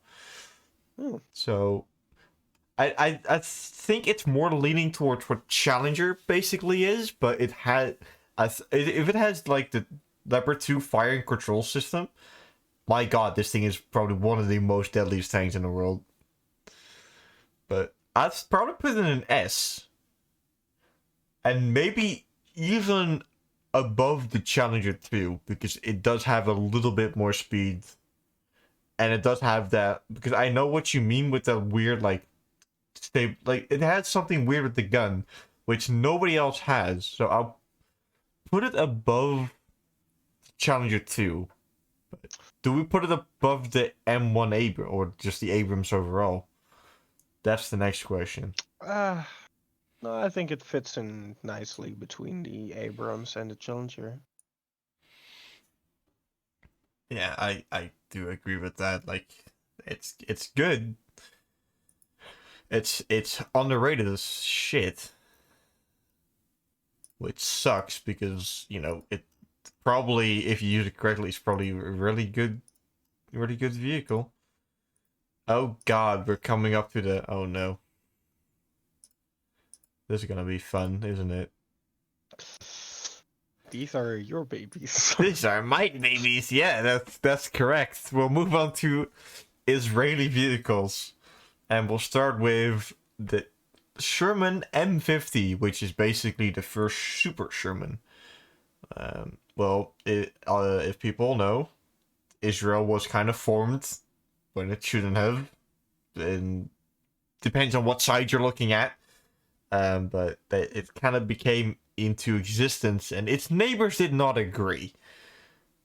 The first war they had, they won, but they noticed they needed a more unified tank force, so they made they used the Sherman. They bought in a lot of Shermans from France, and they looked at the AMX 13 gun, like the 75 mil, like, we kind of want just the gun.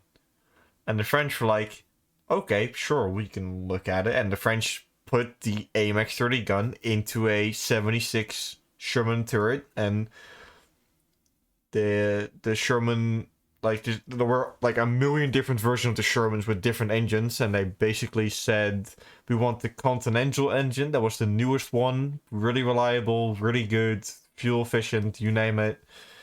And the French had a lot of those as well storing around, and that's how the Sherman M50 was born, basically. Like, it's a Sherman on stilts, almost. It's just a little bit better. The gun is Yeah. really good, and the gun is also like the AMX 13 gun, the 75 is derived of the German Panther gun, and the German Panther gun is really good. Yeah. Although it should be noted that these are upgun Shermans, not up armored, No, that no. were put in use in the 50s. Well, you're going up against Panzer Force and T-34, basically. So, That's true. Like in their area of combat, they are good enough. Yeah, But if they would go up against like the actual like the Soviets or the U.S., yeah, Israel in the wouldn't West, have stand a chance. Like, there's no way. yeah, these wouldn't cut it. But Which, like, in their theater of war, they are definitely very potent and good enough. But I don't think I can justify these being any higher than mid A. wow, you were putting them way higher than I thought you would. I would say I would. Yeah, I thought you were I gonna say would probably B. put I would. My instinct is telling me high B Me too. Don't worry. because it Because the like M50, I would put at high B. It like it's good, but it's not like it's literally scrambled together because they had to. yeah, it's good enough, but definitely not great. I will put it above the M47 because this was used in combat highly, not by Yeah, it's choice, but effective. it's really effective. And now we go to one of my favorite vehicles ever, the M51 Sherman. Basically, again, a quote-unquote Super Sherman. Was never officially called that, but I think people just kind of called it because it's a super heavily modified Sherman. But Super Sherman and the Easy 8. yeah, now the EJ is also something that kind of came after World War II. But this It was the E8, I think. yeah, the E8, yeah, but that's the design, the recognition of the suspension. Oh, I suppose that's fair. The E8 is the suspension system that's different. I don't know how it's different. Like, it's horizontal, blah blah blah. I'm no engineer, but the M51, I will beg to put in low A because it uses the gun of the AMX 30 in a Sherman turret, and somehow they still have a bow gunner. I actually don't know how many rounds are in the tank. Probably not a lot. 3. But all of them are held by the loader. So, like, this tank was not as used as the M50 because they imported some Centurions and M48s and M60s later on, but it's like a good leap forward. And the French said again, yeah, let's try it, and they did it, and they had to make an entire new turret for this though, because the strain of the 105 was a little bit too much for the 76 turret. But look at it. It looks cool. I don't care. It's a 105 and a Sherman. It does look really cool. It's a long barrel 105 in the Sherman. Yeah. So low A, below everything, but in A at least. Just for aesthetic purposes, I'm willing to give it the low A rating, even though it's still a Sherman going into combat in the 60s. Hey, they still let it go 40 kilometers per hour. So, Jesus Christ. They did upgrade the engine in the M51 though. It was no longer like I think it's actually a very heavily like I wouldn't even say modernized, just basically experimental engine of the Continental they were still using in the Shermans. But yeah, you can see between the M50 and the M51, they're two different hull types because Shermans had like a million different hull types, but they wanted to standardize, so they went with one engine eventually. That took forever as well, but it takes a little bit to modernize vehicles sometimes. Oh boy.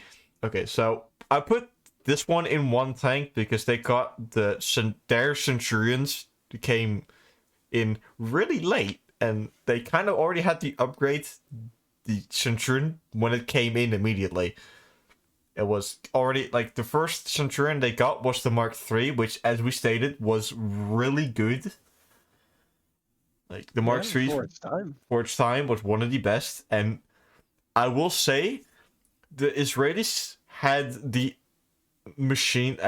code of the machine gun, like, disease as much as the Americans did during the intertime war. They put machine guns on everything. and I mean everywhere. There were on tanks were put on so many machine guns.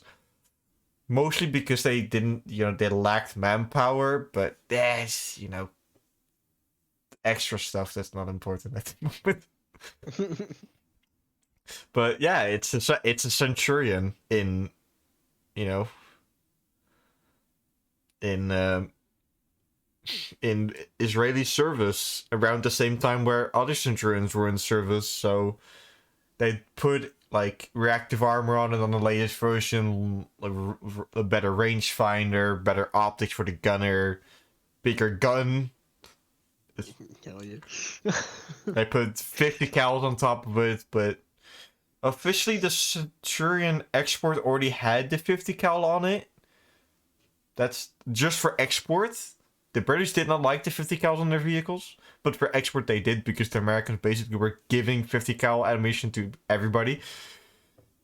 But God, fine, you can have a 50 cal when you're a stupid tank, you stupid person. yeah, the Israelis like to put them on top of the barrel. I generally don't know how that all links together, but they made it work, so I'm not going to question it.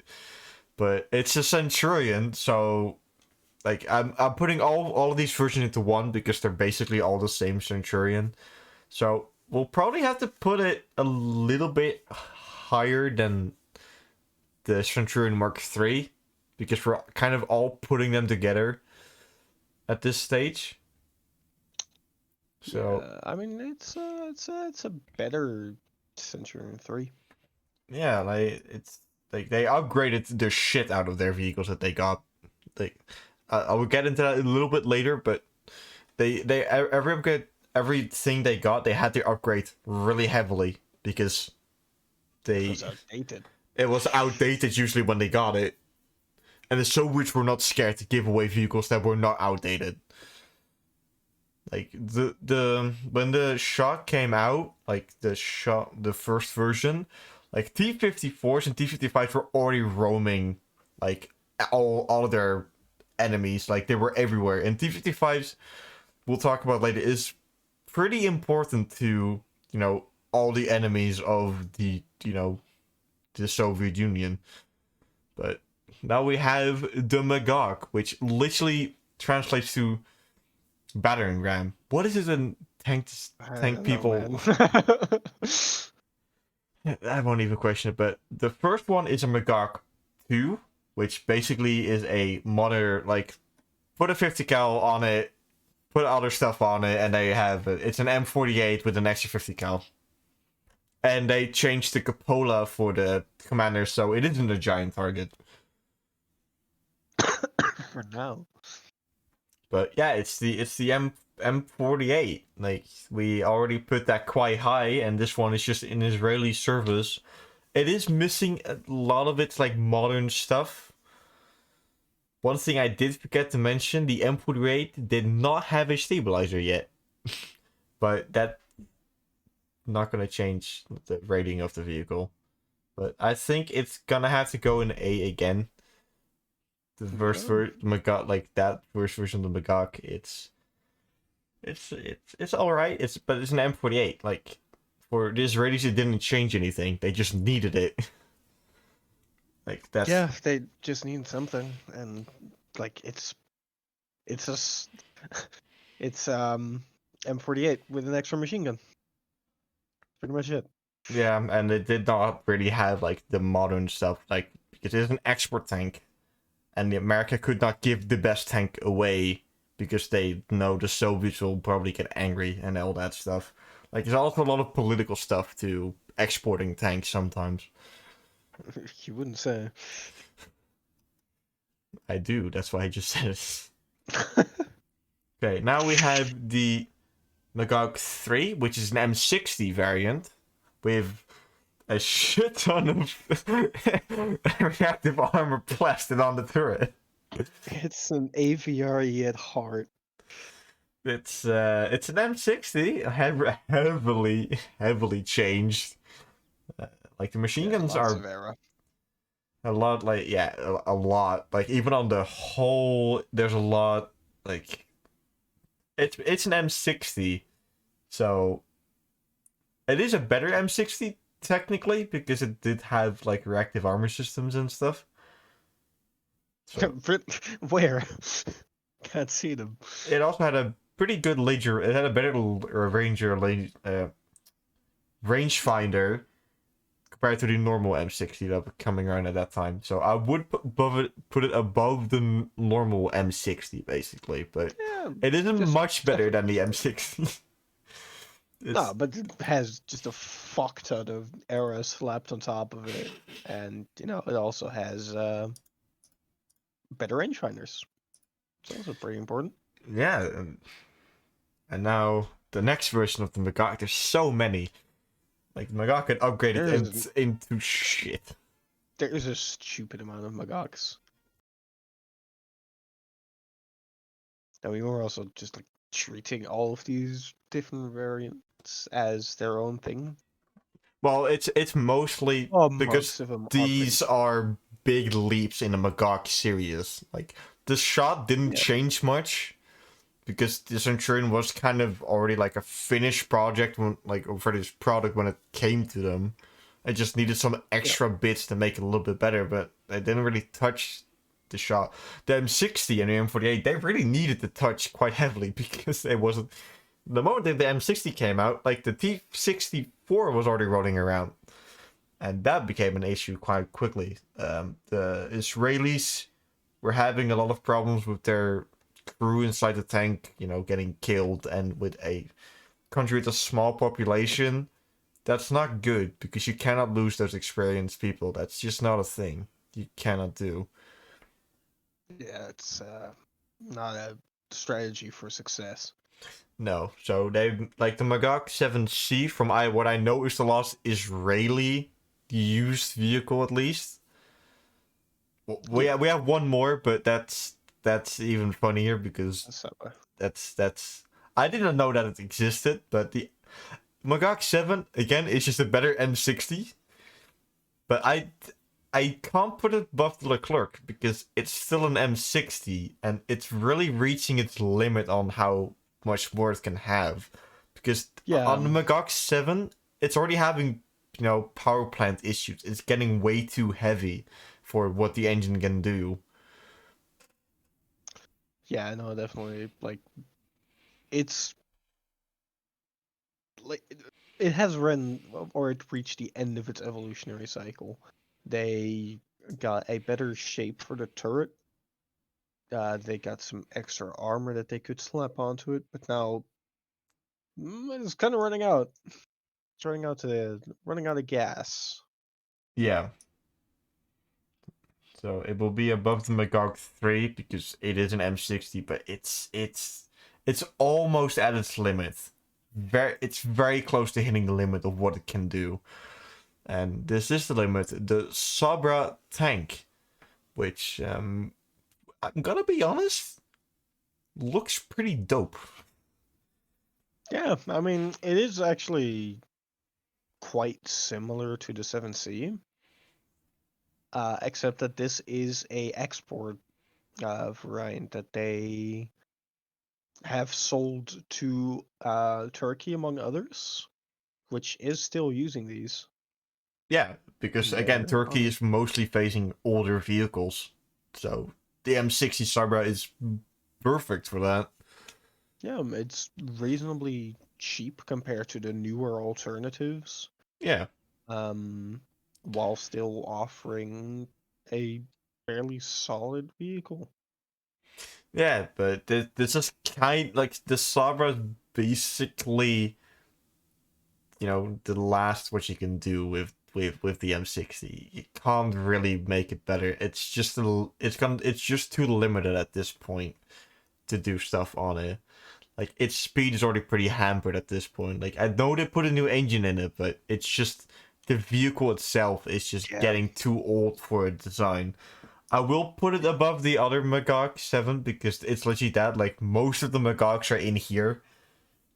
Except for the first one, that's a little bit further back, but most of them are pretty far. Like Magog 3, the 7, and the Sabra are really close together. And I think that's fair. I think so too. Because it's literally the evolutionary scale, so. And now we go to something you probably don't know about. Probably not. The Doesn't ring a bell. the Para, or the Onager, as translated from Hebrew, a guided missile carrier. So this is fairly recent. Like, this is pretty new. So they still wanted to use the M60 hull for stuff. But they knew that, you know, the tank is just getting too outdated, so they literally can't use it anymore. So they stuck a fake barrel on it and put a missile launcher rack on top of it with 12 missiles. It fires 12 spikes. So it's a missile carrier tank destroyer, basically. Disguised as a tank. It was pretty classified vehicle. Because, you know, the enemies all around you. You really don't want to show it off. But it was made with the Magog 5 hull. So, you know, it's an older version of the Magog. But we already showed, like, the M60 does a great job of holding onto its reliability. But yeah, they just wanted something better. So they put 12 spikes in a giant rack on top of it and then just fired those at the enemy. Like, there isn't much to talk about that one. It's just a tank with a fake barrel that eats rockets. yes. Seems legit. Yeah, it's a tank. It's a rocket launcher with tracks. That was kind of the idea of it. But I'm not sure where to put this because it isn't better than the Sabra. It just fills a different role. I probably put it between the Magog 7 and the Sabra because it doesn't fill quite the same role, and it is no longer in surface, at least from what we know. So I will put it in between. It design interesting, and you know the reason why they did it is pretty smart.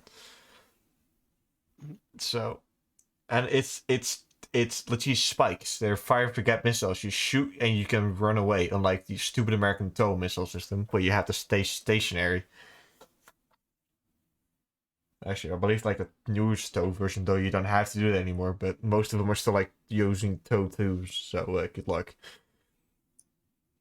Imagine being in your quite comfortable seat in your...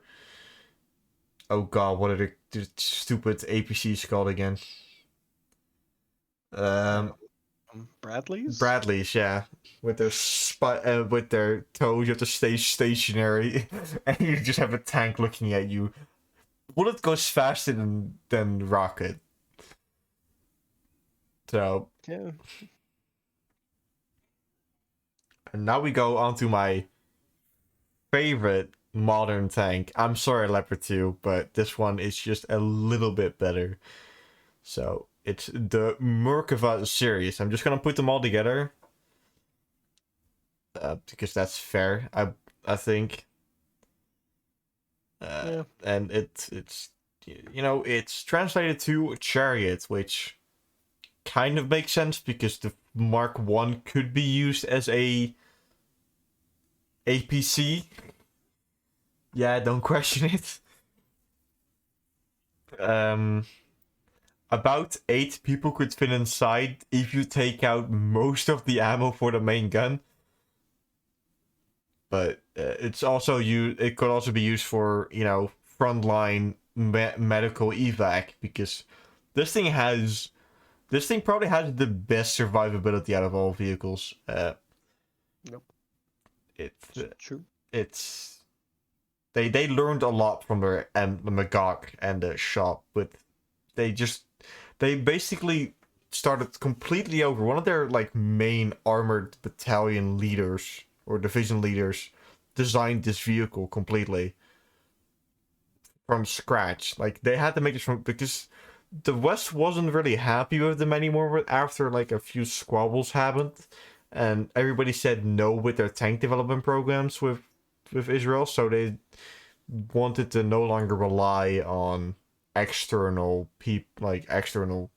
factors of making their tanks. So that's the Merkavite, most valuable tank. It's also the first tank with where the trophy system is actually put on.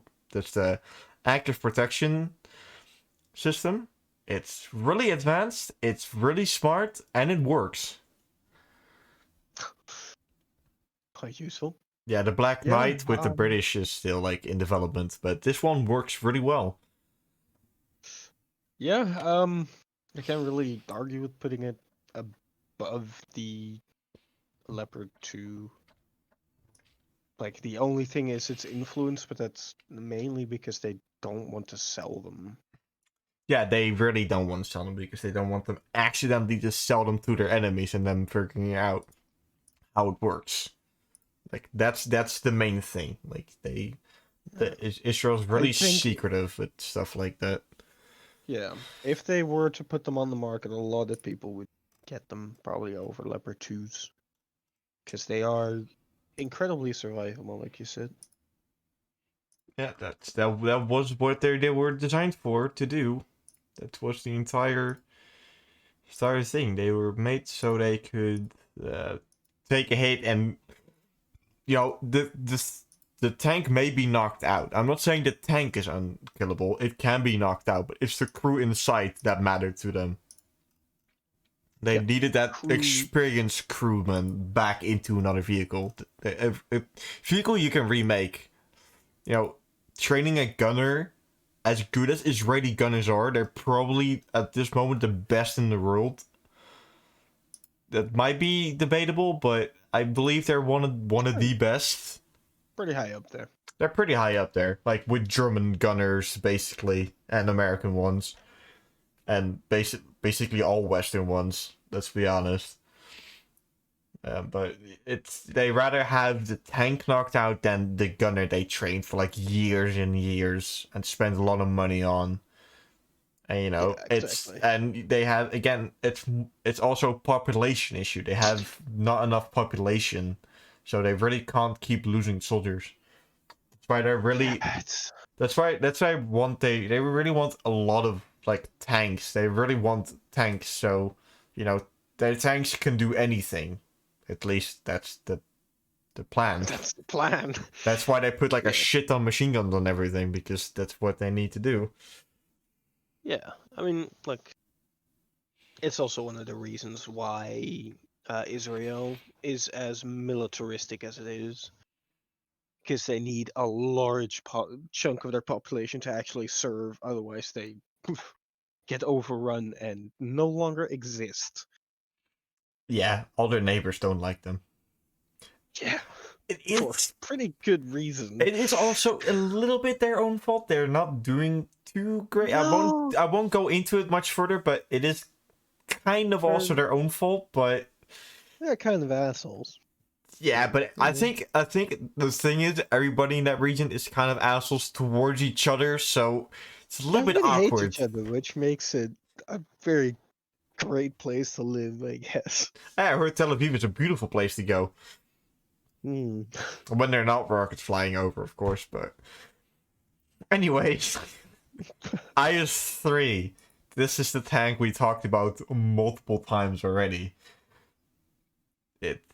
Yeah, it's It's the IS-3. Like fucking it's a giant Soviet monster with a 122 millimeter gun and around 100 millimeters of frontal armor sloped, and like the pike nose sloped, so it's pretty difficult to actually penetrate if it's looking at you frontally.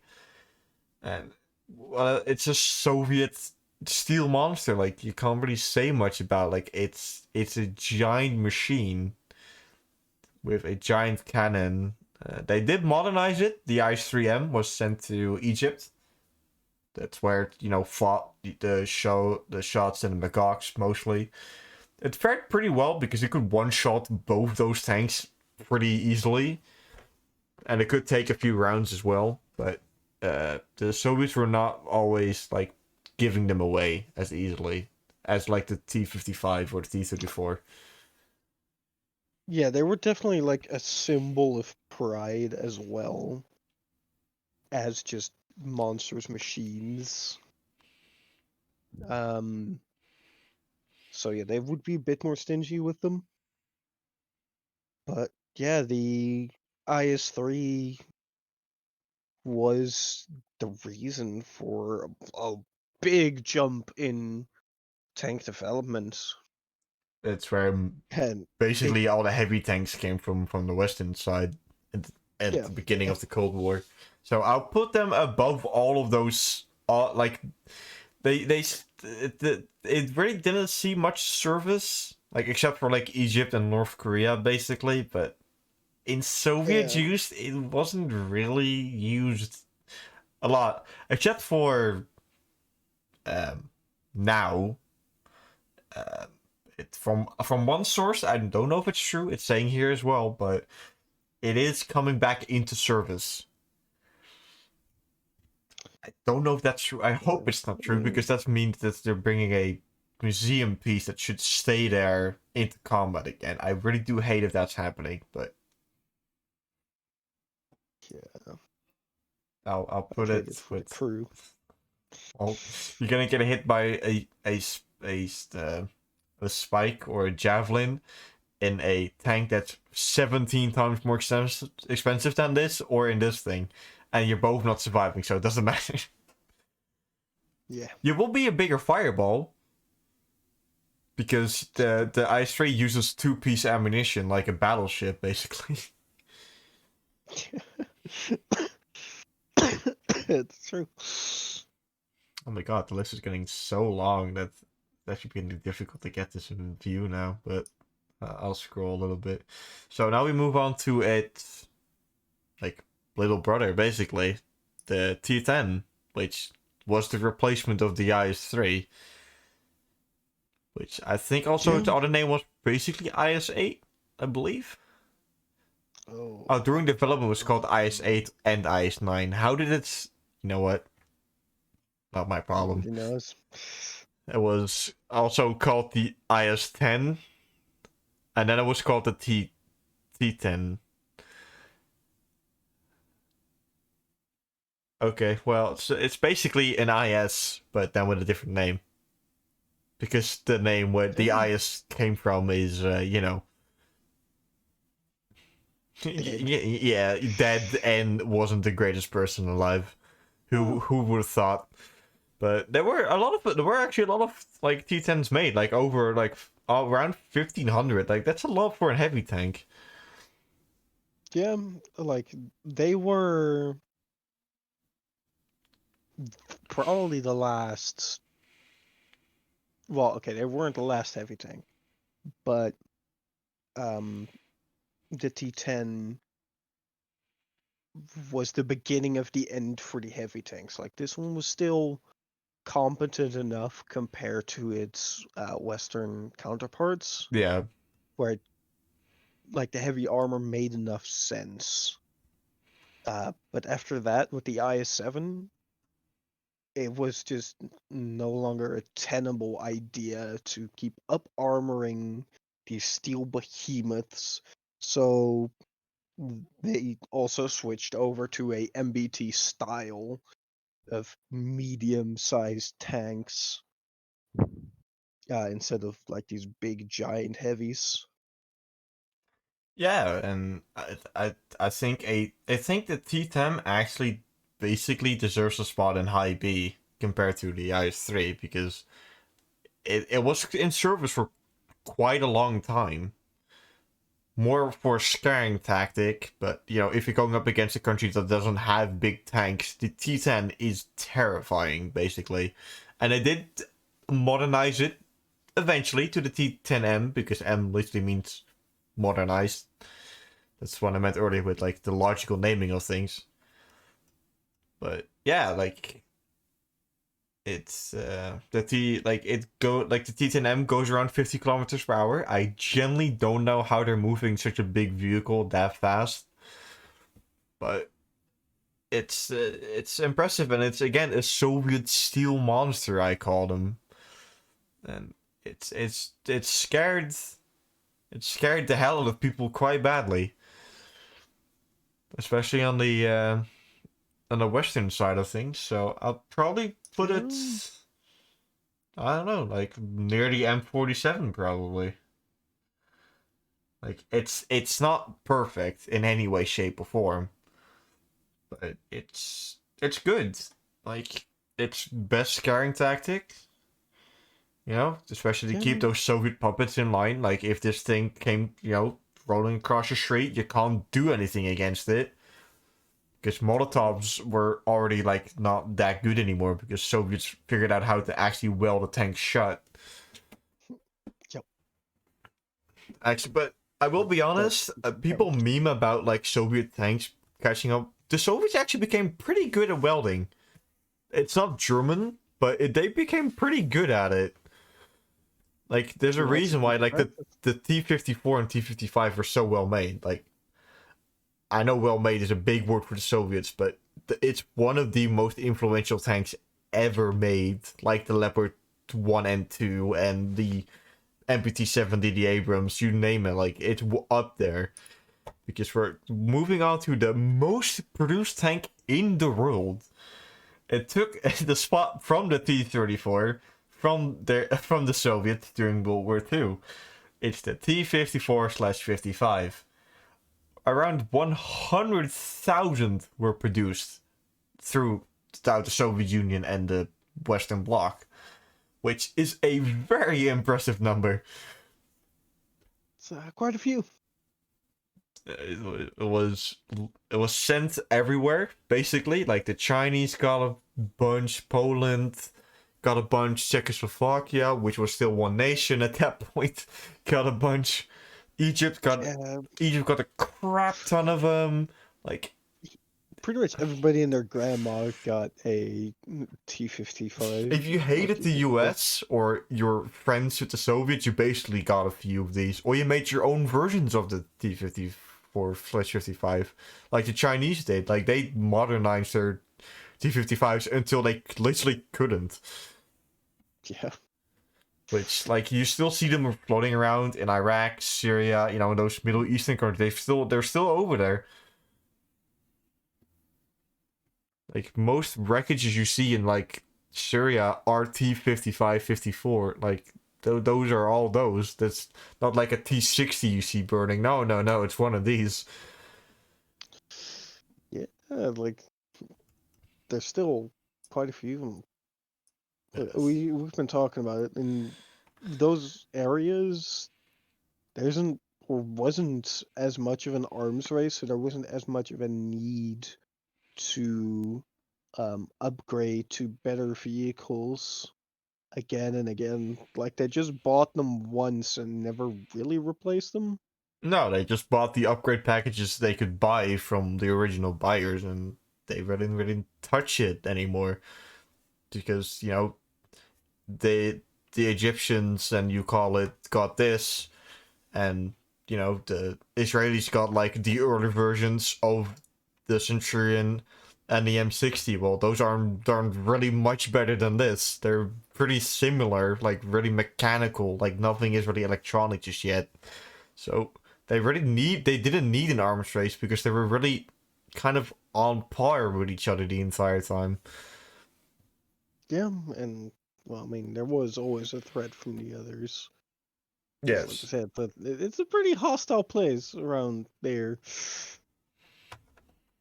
So, but yeah, like everybody was on a fairly level playing field, and nobody really like went. Like, if one of them would have gotten better tanks, then things would probably have panned out differently, and they would also have gotten more of the advanced electronic systems and what have you. Yes. Yes. But nobody did. So I will put this. I I know this is a really big stretch, but I do want to put it in S tier just for the sheer me things that too. happened because it's also the T-55 was also upgraded to crap through its entire service life, which is still being upgraded to this point. Yeah, although it should be noted that T-55s do not do jack shit in modern No, combat environments. no, no. Like anything, like even Leopard ones could probably throw it out quite quickly with like been stabilized tungsten rounds and stuff. But I think it deserves the lowest spot in S, just for like everybody basically know this across the world. Like it's one of the most like it is the most exported tank I think in the world basically. And I think it deserves a pretty high spot. Like the other Soviet vehicles probably won't do so well, but we'll see about that. Yeah, probably not.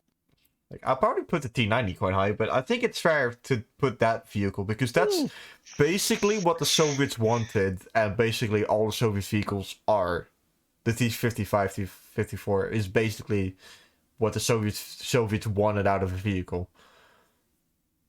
Like every tank after this is Yeah. basically this, but every time they modernize it, and you name it.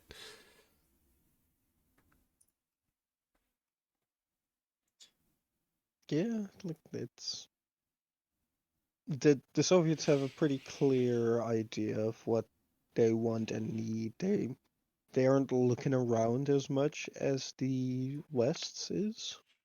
No, no.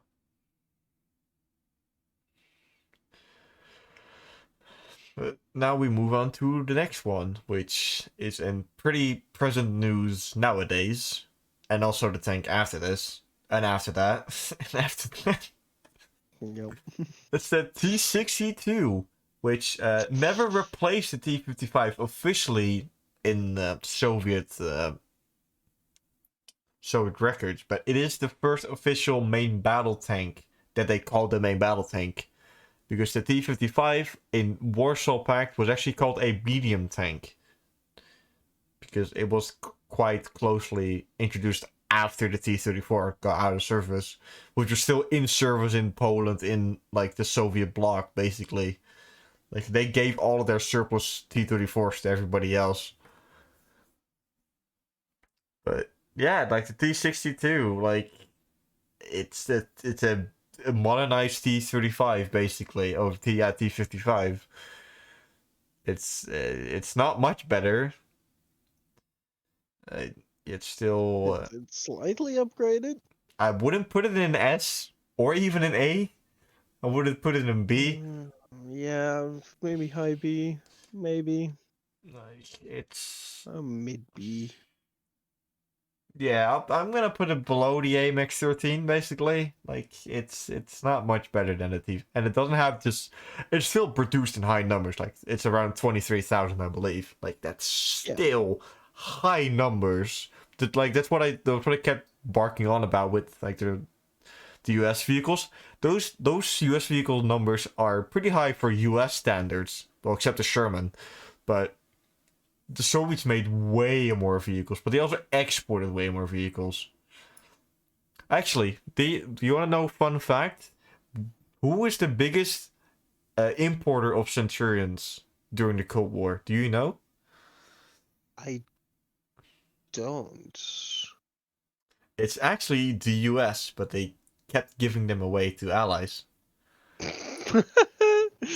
The re-gift that keeps on giving. Yes.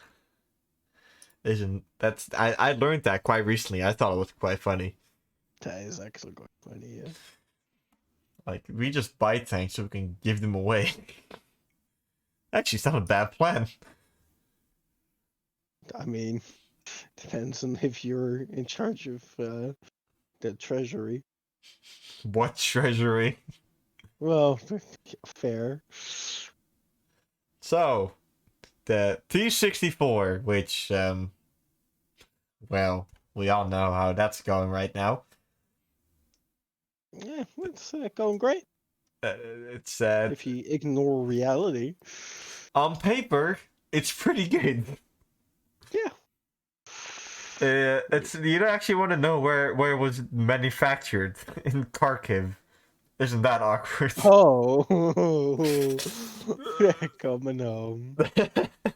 They tried, didn't go too well, but it has composite armor. It's a smooth bore. what even is it? Like 125 or something stupid like that? Yeah, 120, 125 gun. It has an autoloader. It's one of the first tanks that has an autoloader. But there's one really big problem with the Russian autoloaders that I find is a big problem, and you probably too, is the ammo stored in the turret ring and not somewhere safe. Yeah. So if you get hit and the ammunition cooks off, you become the new Russian space program, basically. Yeah. And there's another bit which I'm not sure if it's true or accurate, but I believe it also had it had a tendency to munch up the hands of whoever didn't have them well clear of the feeder. Oh, that's probably true because machines really don't care about your human parts being in the way. Yeah, like it wasn't very safe at all. No, and you think, oh, all loaders probably loads pretty fast. On the T64, it wasn't. It was very slow still. Like, this is early 1966. Like, the autoloader is still very, very, very slow. But I will give it this. It followed Soviet doctrine to the point. It's a small target. It's pretty it's pretty fast.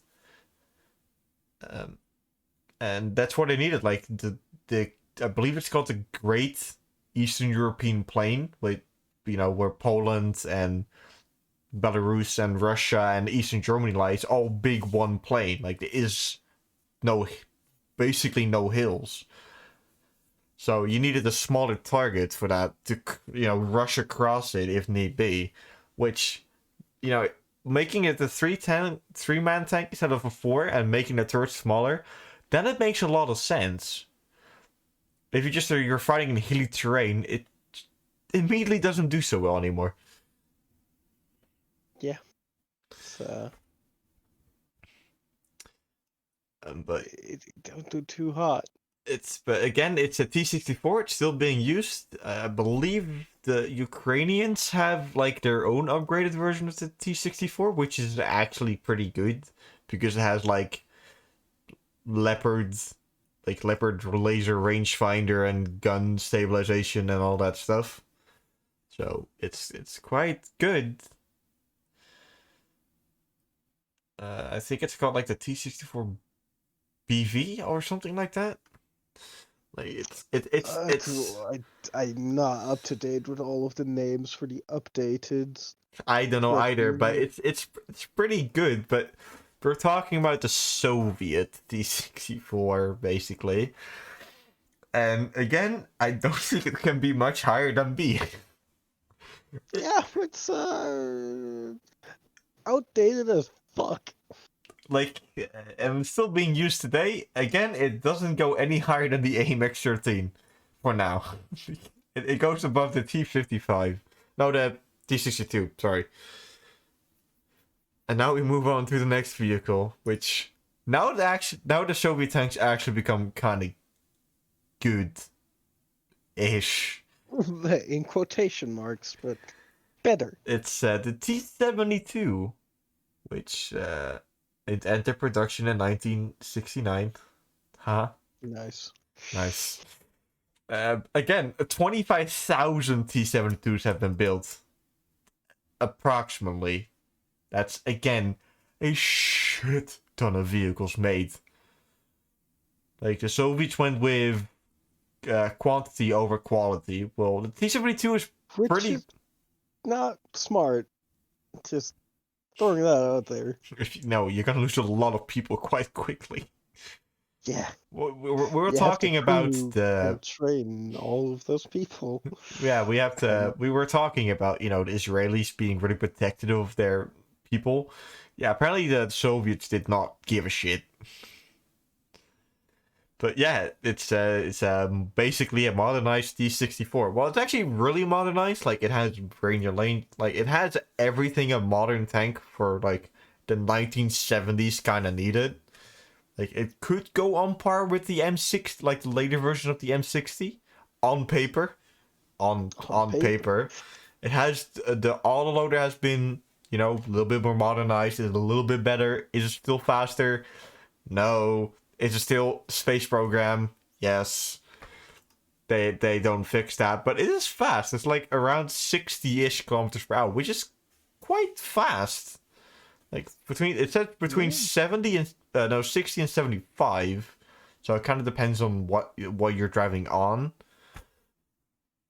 But yeah, like it has the same gun again. Actually, it's an upgraded version of the same gun. It has like ERA armor on top of it.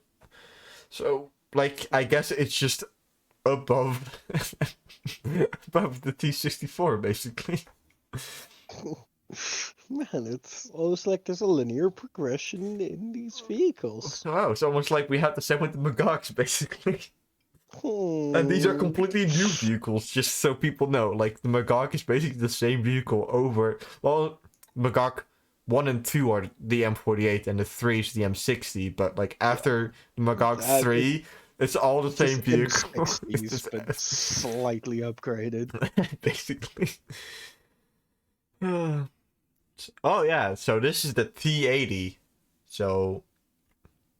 It was designed by the Soviet Union, and mostly only manufactured in what, you know, was the Soviet, like the Russian Republic. Yeah. Because they were already kind of falling apart at that point. The T-80 and the T-90 both, I think, are not quite Russian Federation. No. But so close that it's pretty much only in use in the Federation. Yeah, it's I was gonna say what they have left, but that's not even true at this point. No, they don't have these left. No. That's the problem. That's why there's T-62s and T-64s. That is the issue. Yeah, they were used in the... and now, the Yemen Civil War, the first Chechen Civil War, or the Chechen War, and the August Coup, which the August Coup is actually pretty important to the Soviet Union, because that's what kind of, you know, made it collapse in the first place. Whoops. Yeah, it's actually, in the upgraded version, it uses a gas turbine for main propulsion. That's pretty good. Like, that's an innovative thing. Instead of diesel, you use gas turbine, just like the M1 Abrams. So I wouldn't call it the Soviet M1 Abrams, because it clearly isn't. It's clearly worse, but you know, it can go up to 80 kilometers per hour in the Tu-80U, so it's a pretty fast tank, and it's a small target again. But I don't think I can put it really high again, because it's still a Soviet era tank, and at this point the Soviets are not producing these tanks in that high number.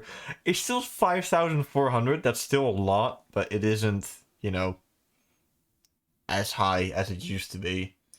But it's... Yeah, it still, like, the quantity over quality, which just doesn't work. Yeah, it's too far. It's like, this is where the T-90 comes in, basically. Like,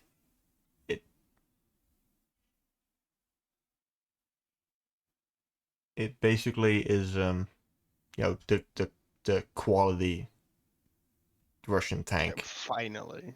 It took them long enough. It is technically Russian Federation. This is the first, like, Russian Federation tank, technically. Huh. So I was right.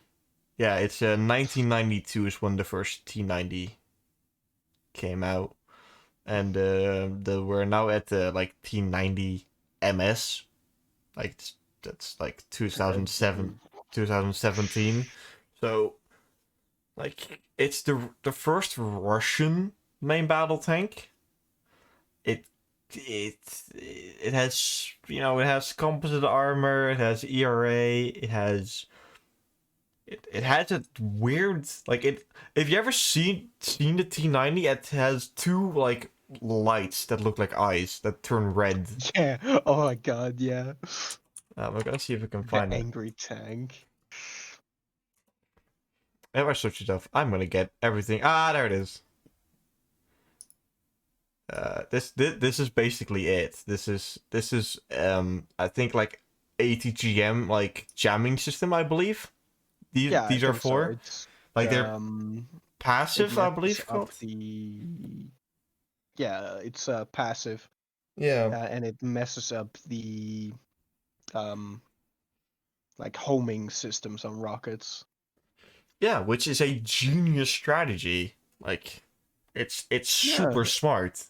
Why do you have to mount uh, at the front of the tank? I don't know. It's probably design choice, yeah. but I was about to say, well, it's super smart. As long as you look directly at the source of the rockets. well, usually you're already shooting at it then at that point if you're already looking at it. Yeah, I mean that's kind of the issue. Yeah, Like, it's if it's shooting a rocket at you and you haven't destroyed it yet, it will then destroy it's you, probably not shooting you from the front. It's probably shooting you from the sides. which So is it's kind of useless. So it's yeah, a very interesting idea, very interesting technology, but it has its flaws. yeah, yeah, and you know, And it's it also pretty easy to shoot out.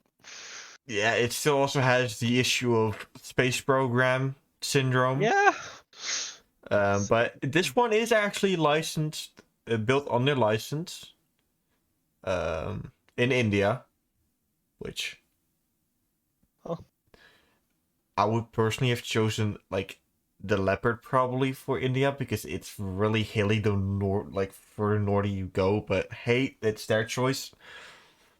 And then a few like 100 units were sent to Egypt. Like T90S, I think S is just like their export version basically.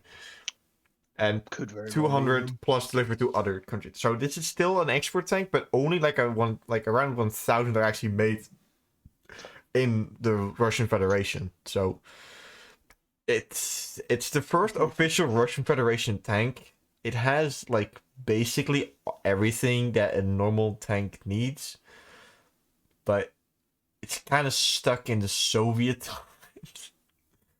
Yeah, So it's I like would put it at low A at least because it is really modern with everything connected to it. It's stuck in Soviet era, so it can't go into yeah, S.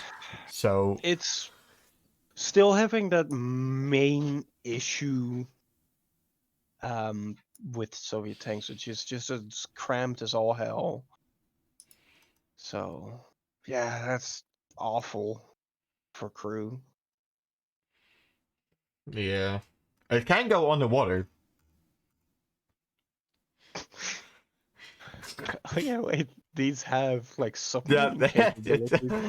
I was gonna say, yeah, every tank can go underwater. Just don't come up.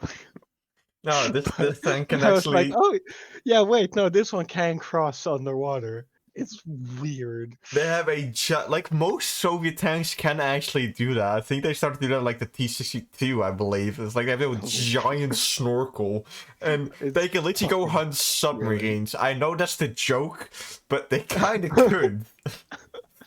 Oh, I fucking, oh man. I They're generally don't know stupid. how it works. Soviet engineers are fucking morons, but I love them. That like it makes sense. Like if you're Yeah. Soviet attack through western like through Eastern Germany, the West blows up all the bridges. Having a tank that can go under the water and then go up on the other side is pretty smart. That's why the PMP can float. That's why the PT-76 was made. That's why the BMD-4 for the airborne troops is also amphibious. Like, if you really think about it, the design choices of the Soviets make so much sense. It's just Yeah. not in modern, like, it's just not in It modern. doesn't fit in modern doctrine, No. usually. And their doctrine fits perfectly. Just Yeah, throw well, enough that's tanks at good. the problem and see what happens. Yeah, that's working out great, isn't it? Yeah, Soviet wave tactics. It's how you lose people. Okay, And wars eventually. yeah, that's a. Uh, Now we move on but to something that's a little bit out of my, I wouldn't say comfort zone, but this is something that I had to do a lot of research on because the Type 61 is really weird. Like it's the replacement for the M24 Chaffee in Japanese use, but also the Sherman. So I guess it is their like first main battle tank, basically. yeah, it's It's light enough to scout, heavy enough to brawl. I do have one issue with it. It's ugly as all hell. It's okay. I like the hull. The whole reminds me of a Walker Bulldog. Okay, maybe I just like the hull from Walker Bulldog. But yeah, the turret is oddly shaped. That's all I'll say about it at this point in time until my lawyer has arrived. Yeah, it's made by Mitsubishi, so yeah, it might be. It will never break down because it's a Mitsubishi. Have you ever Yeah. tried to, like have you ever seen like Mitsubishi, like everything made in Japan, like Toyota and all those, like there's a reason why in Middle Eastern countries they use like Toyota pickup trucks. They're literally, and I literally saw a meme not too long ago. It's like the US used like a $250,000 costing Hellstrike missile on like a truck that cost $100 probably in the store. It's quite funny. I mean, yeah. Yeah, but they're quite impressive. But I generally don't know what this was supposed to do. I guess it was their first main battle tank that they made themselves. Yeah. I'm not impressed. Like they probably were. Like No. 560 were built. Like it replaced the Sherman and Chaffee. This is the 60s, so about the same time that the M50 came into service. No, that's not right. That was the 50s. So M51 came into service. Yeah, it seems about on par. Like 90 millimeters. Yeah, yeah. Kind of average back then. Not the 90 Um, mil. Yeah, the 90 mil was like around that time. yeah. Though it is fairly important to note that in that theater of war, there is a very different style of vehicle that you would need. Yeah, Um, the Japan's coastline is very rocky, so a big armored vehicle really doesn't work. I'm guessing this is a little bit. It doesn't look that big. I'm looking at like the specifications. It's also quite light and it's pretty fast. yeah. So So this is kind of still following into the older.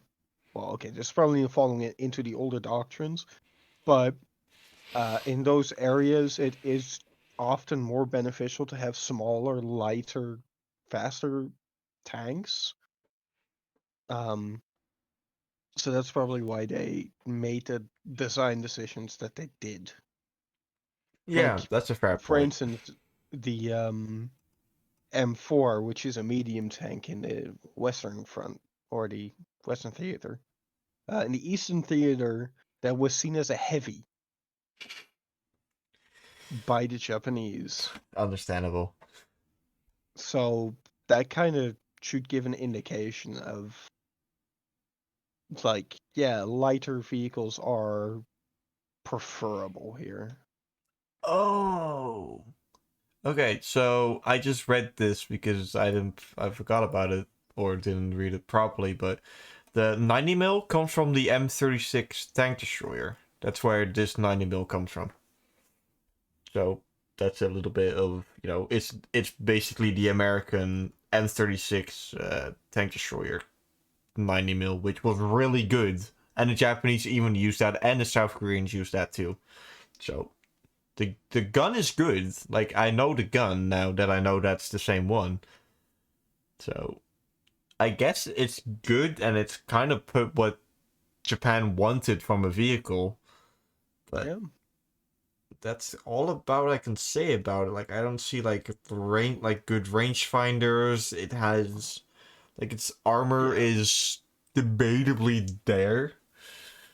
I'm gonna use a bit of the same thing that I use for the M50 and the M51, which is for the theater of war that it finds itself, it is quite good, That's fair. but Yeah, comparing it to the rest of the vehicles that we have, I would say it's about not the same with the much. M51, basically. Like Yeah, it's it's probably pretty on par.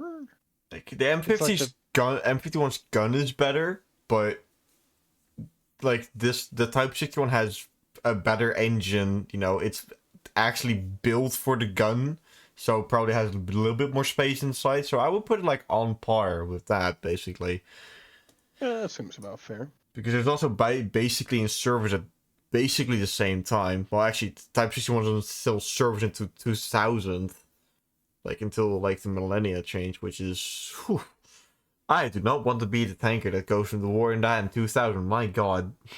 Nope. Going up against, Leopard 2's Challengers. Leclerc didn't exist. No, wait, no, Leclerc just exists. That's still like an 8-year-old tank. That's still already an 8-year-old tank. Never mind, Leclerc is already bloody old at that point. Jesus.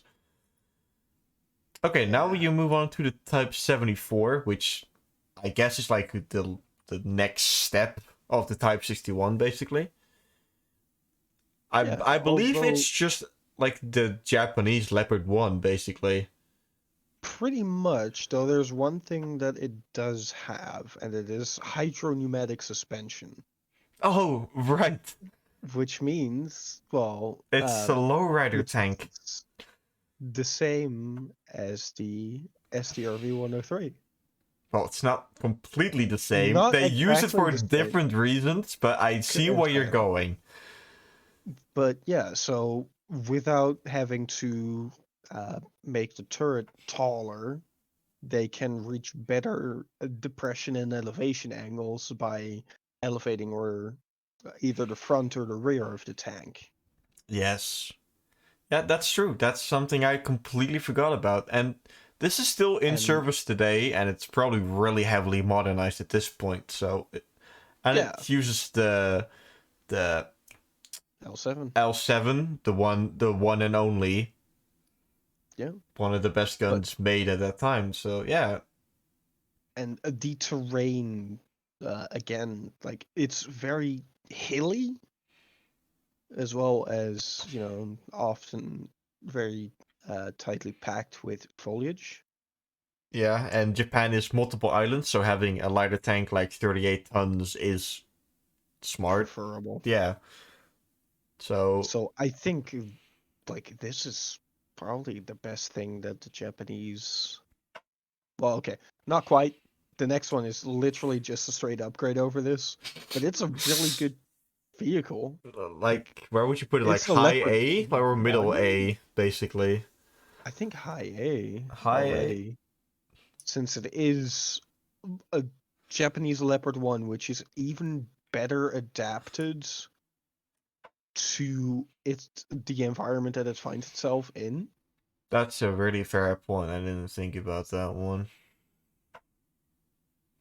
Yeah, no, you're right. Like I put it like above the all the M60s or the Magog versions, and yeah, you're right for like what they needed. Like it is literally the Japanese Leopard 1, but just for their what they needed. Yeah. And I think that trend kind of continues with the Type 90, where It's it's literally a the Leopard Japanese 2. Leopard 2. It literally And is a again, Leopard 2. it has hydropneumatic suspension to have that additional utility for the hilly terrain that they find themselves in.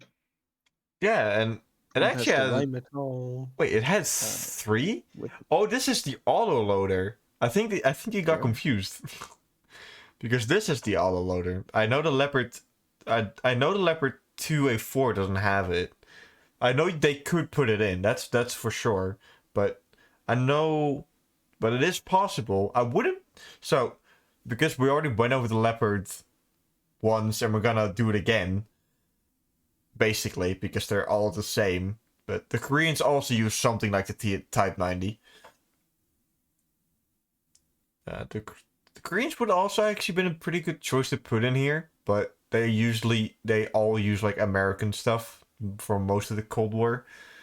Yeah, slightly adapted stuff. Yeah, they even have their version of the Leopard specifically made for the Polish, but the Polish went for the M1 Abrams instead, or the Abrams instead. So the Polish wanted a new tank. Now they had a few designs. The South Koreans gave them like their version, but it's basically Leopard 2, which they already have. They have the Leopard 2 PL Get it? because it's for Poland. And that they went for the Abrams instead, which makes sense because they need something more heavily armored. So they have their faster Leopard 2s and their upgraded T80s, whatever they're called, their versions, which, you know, are better for their flat terrain, which Poland also really has. Because when you go more south towards the Ukrainian and Romanian border, it's more hilly, so Leopard and Abrams works better there. So that's just what I wanted to throw out there. You know, general information, but I think the Type 90 deserves a spot in S because it's basically Leopard 2, but with extra stuff. Yeah. I wouldn't put it above the Leopard 2 though, because that's No. more influential than anything else. I will put it above the Centurion Mark V because it is just better. Like it's not like high numbers built, but No, but it is just perfect for the Japanese army yeah, or self-defense force. yeah. Oh yeah, they don't have an army, right? They don't have an army. Wink, wink, nudge, nudge. Exactly. Looks at Uh, all the what they have inside their like things. Like, yeah, that's totally not an army.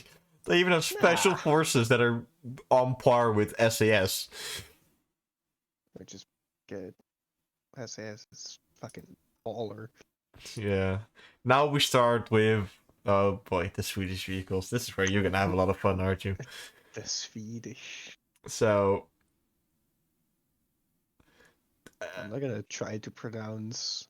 I'm gonna keep calling them SDRVs Stridswagen. because I don't want to burn myself on calling it or pronouncing it slightly wrong and then getting shouted at by my Swedish friends. Isn't this Stridswagen? I thought it was Stridswagen.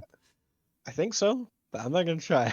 But yeah, you can basically talk all you want about this one first because I know nothing about Swedish vehicles.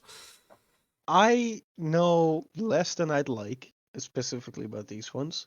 But yeah, like the 74 was one of the earlier adaptations of a way earlier vehicle, the Lago, which came out in 42-ish, or it was conceptualized in 42.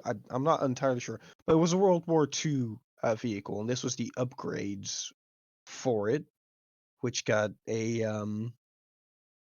like a better cannon, like a longer cannon, so that usually corresponds with slightly better accuracy and velocity for the projectiles. It looks quite funky. It has no armor to speak of. The only saving grace, if you aren't shooting it with heat, is that the turret's very odd shape is very well angled, so it can ricochet rounds that way. But other than that, it's like very poor protection wise. It's also not super fast, just 45 kph. Still good for a tank. Um, yeah, another thing, like you can see here, what I was talking about, why the Japanese had hydropneumatic suspension. That forehead, that very sloped forehead, is only there because they want to get more depression for the gun. because Sweden is also very hilly. But they didn't have access or knowledge about hydropneumatic suspensions at the time of construction of this vehicle. So they had to make the turret taller, which in turn made the tank taller, bigger target. Not great, but if you're usually going to be hulled down with a barrel pointing very far down, so your profile on average would still be pretty small. Uh, yeah, that's a bit about my explanation of the tank. Okay. That's about more than I could probably talk about it. There is something I would like to bring in mind. When they were shooting it at the 3 or 9 o'clock position, the tank had a problem to rock back and forth because the gun was too powerful and the tank was not wide enough. That's something that should not be skipped over in the slightest. No, yeah, you're right. I forgot about that. Like they basically just used a Lago hole, which was fairly narrow. Yeah, because You can of also the see this. Swedish train wave, Yeah, I they have believe. weird train tracks, I think. Yeah. Yeah, it had to do with something like why the church was also so like small and really long, because or not I would say like not wide. It's very shrinked together because it had to do with the Swedish railways were only this wide, so the logo couldn't be wider than that. That's what their main issue was, at least. Yeah. And back in those days, like train was the best mode of transportation for these vehicles. Yeah, you were not driving them anywhere because they will break down. No, well, that it's slower and it also eats fuel. Yeah, trains were still like now you have trucks, but you're still putting them on trains when a lot of them have to be transported at the same time. Yeah. Mass transportation still goes via train. It's just a very, you know, easy thing to put them on. Yes. So I will ask for your opinion. Where will it go? Uh, Jesus Christ. We're almost done. You can do it. I I I think it might be. Yeah, I can't put this. I think it's about the level of the highest of like nah, like medium high B tier, I think. It's not exceptional in any way. It works well for the Swedish environment, but it's not exceptional. Okay, cool. Because I was like I wasn't sure where to put it. Like it's good, But it's not but it's not great. Yeah. great. Like, Now the danger wedge. God, I love this thing. It's so silly, but I love it to bits. so just a little bit of pretense. The 103 was designed during when the Centurion basically started showing up into Swedish. The first few versions of the Centurion started to show up in Swedish service. They were looking at what they wanted and what they needed, and they wanted a tank that could knock out enemy tanks quickly with an autoloader and a I don't want to remember like a 105, yeah, 105 Bofors, basically 105 millimeter gun. That's what they wanted from the designer. I don't remember what his name was, but he did a very good job. In all honesty, Sven Berge. That probably butchered that quite badly, but it was called the S tank. S standing for Swedish because it was made in house because it was fighting with the Leopard 1 and the Centurion Mark 3 or 2. Maybe 5 even. I'm not 100% sure on that though. Something like that. But the Swedish Well, the like modern centuries. Mr. Sven basically thought, well, most tanks were destroyed during World War II using assault guns and tank destroyers, and he wasn't wrong. That is what happened. Most tanks were destroyed by, tank destroyers and assault guns. Those had the most kills. Generally speaking. Generally speaking, the Germans and the Finnish definitely knew how to use them correctly. The Soviets too, like their Su-85 and all that stuff, but and American M18s, M10s, M36, like all of those. He was quite correct actually.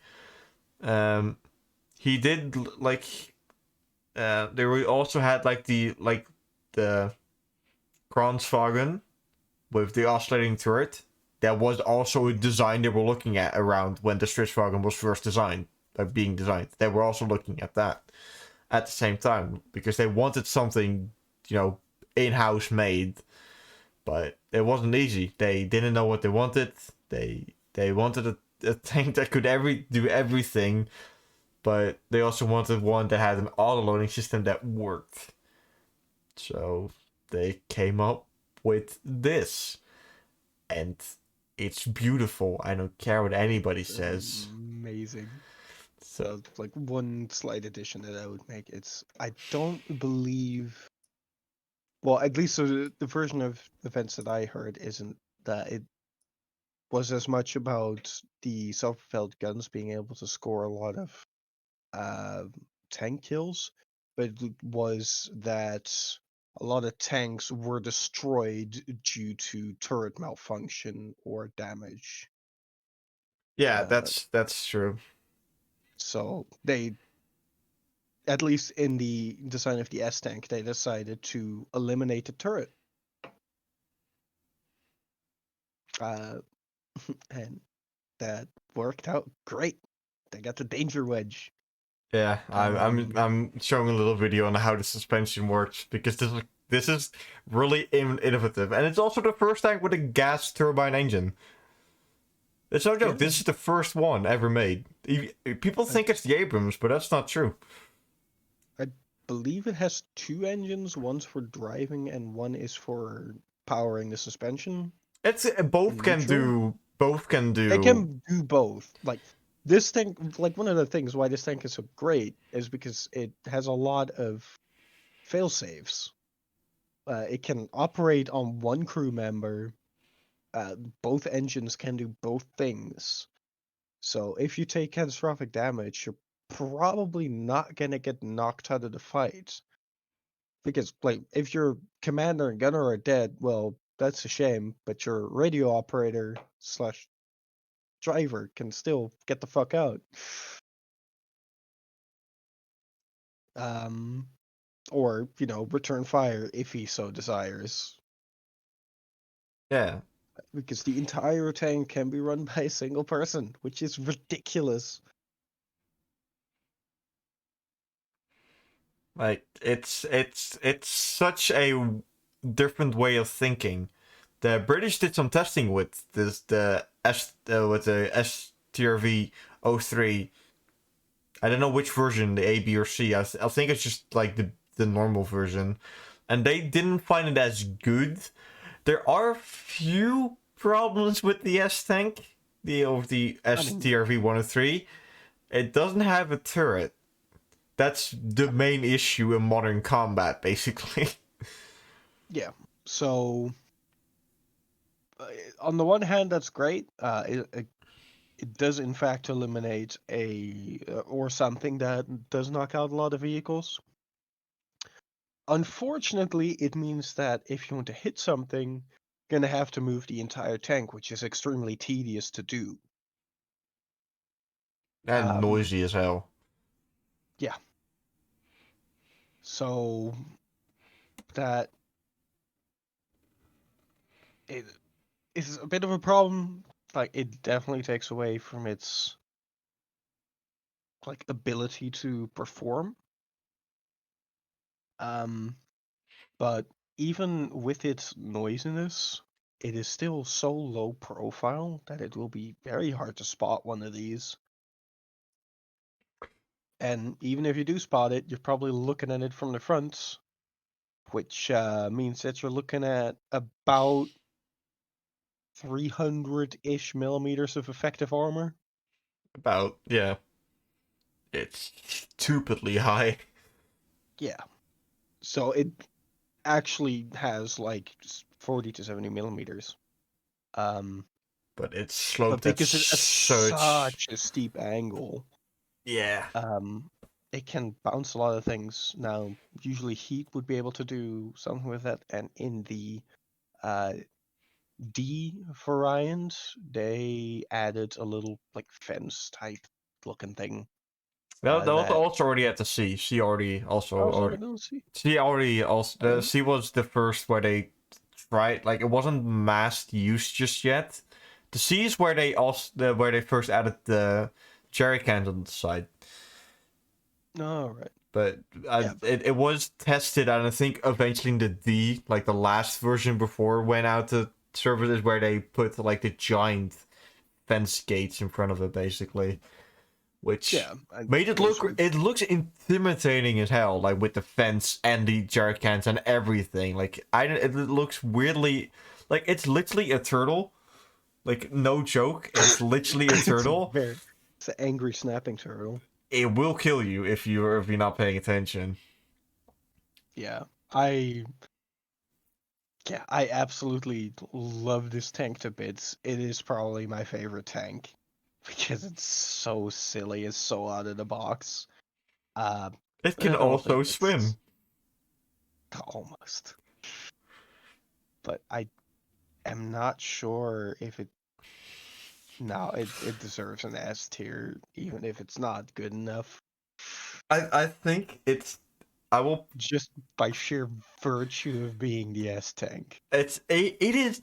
I will put it in S tier just because it's so different compared to... If you look to all the other tanks we have in here, it's totally well, except for the armored car, but it's totally different. And this is the main battle tank. The official type is amphibious turretless main battle tank. Like, what else can you say about that? Like, it's just good. And Yeah, I mean, it definitely has a quite decent amount of issues. oh But yes, also has a lot of upsides. yeah. For what Sweden wanted, this is a perfect tank. Yeah, it's nice and cheap, nice and easy to produce. It's Well, okay, maybe not easy to produce, but it's expensive as all hell. What do you mean? It's yeah, I it's guess it's very... super expensive. Oh, wait. Oh, there was the other one which had a amount of crowns, which actually was like nothing. That's probably like the one of the worst versions, but later on, like the C was like there's a reason why there were like it's a number built, but that's A, B, and C and D. Most of them could be upgraded to like the the other versions. Like a C could easily be upgraded to a D, no problem. But an A could probably not be very easily upgraded to a C because that's a completely different tank and it's different systems. But I will give it to the Swedish. They did something. They tried it, and they had, would say, the luck. I guess the luck to never use it. Like they were lucky to never have been able to use it because if they were, that would have been bad. Yeah, it wouldn't have been great for either party involved.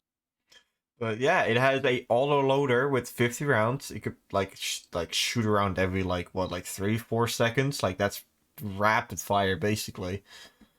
Which they're charging across like that one road into Sweden, basically through Finland.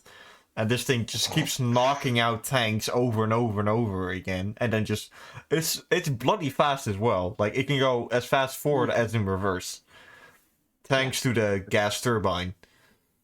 Like that gas turbine engine is really the savior of the speed of this vehicle. Otherwise, it would be not slow, but not as fast and responsive as it should be, because the the Abrams is really responsive with its turbine engine, and with the Volkswagen 103 it's exactly the same. I'll put it in S because it deserves S. I don't care what anybody says.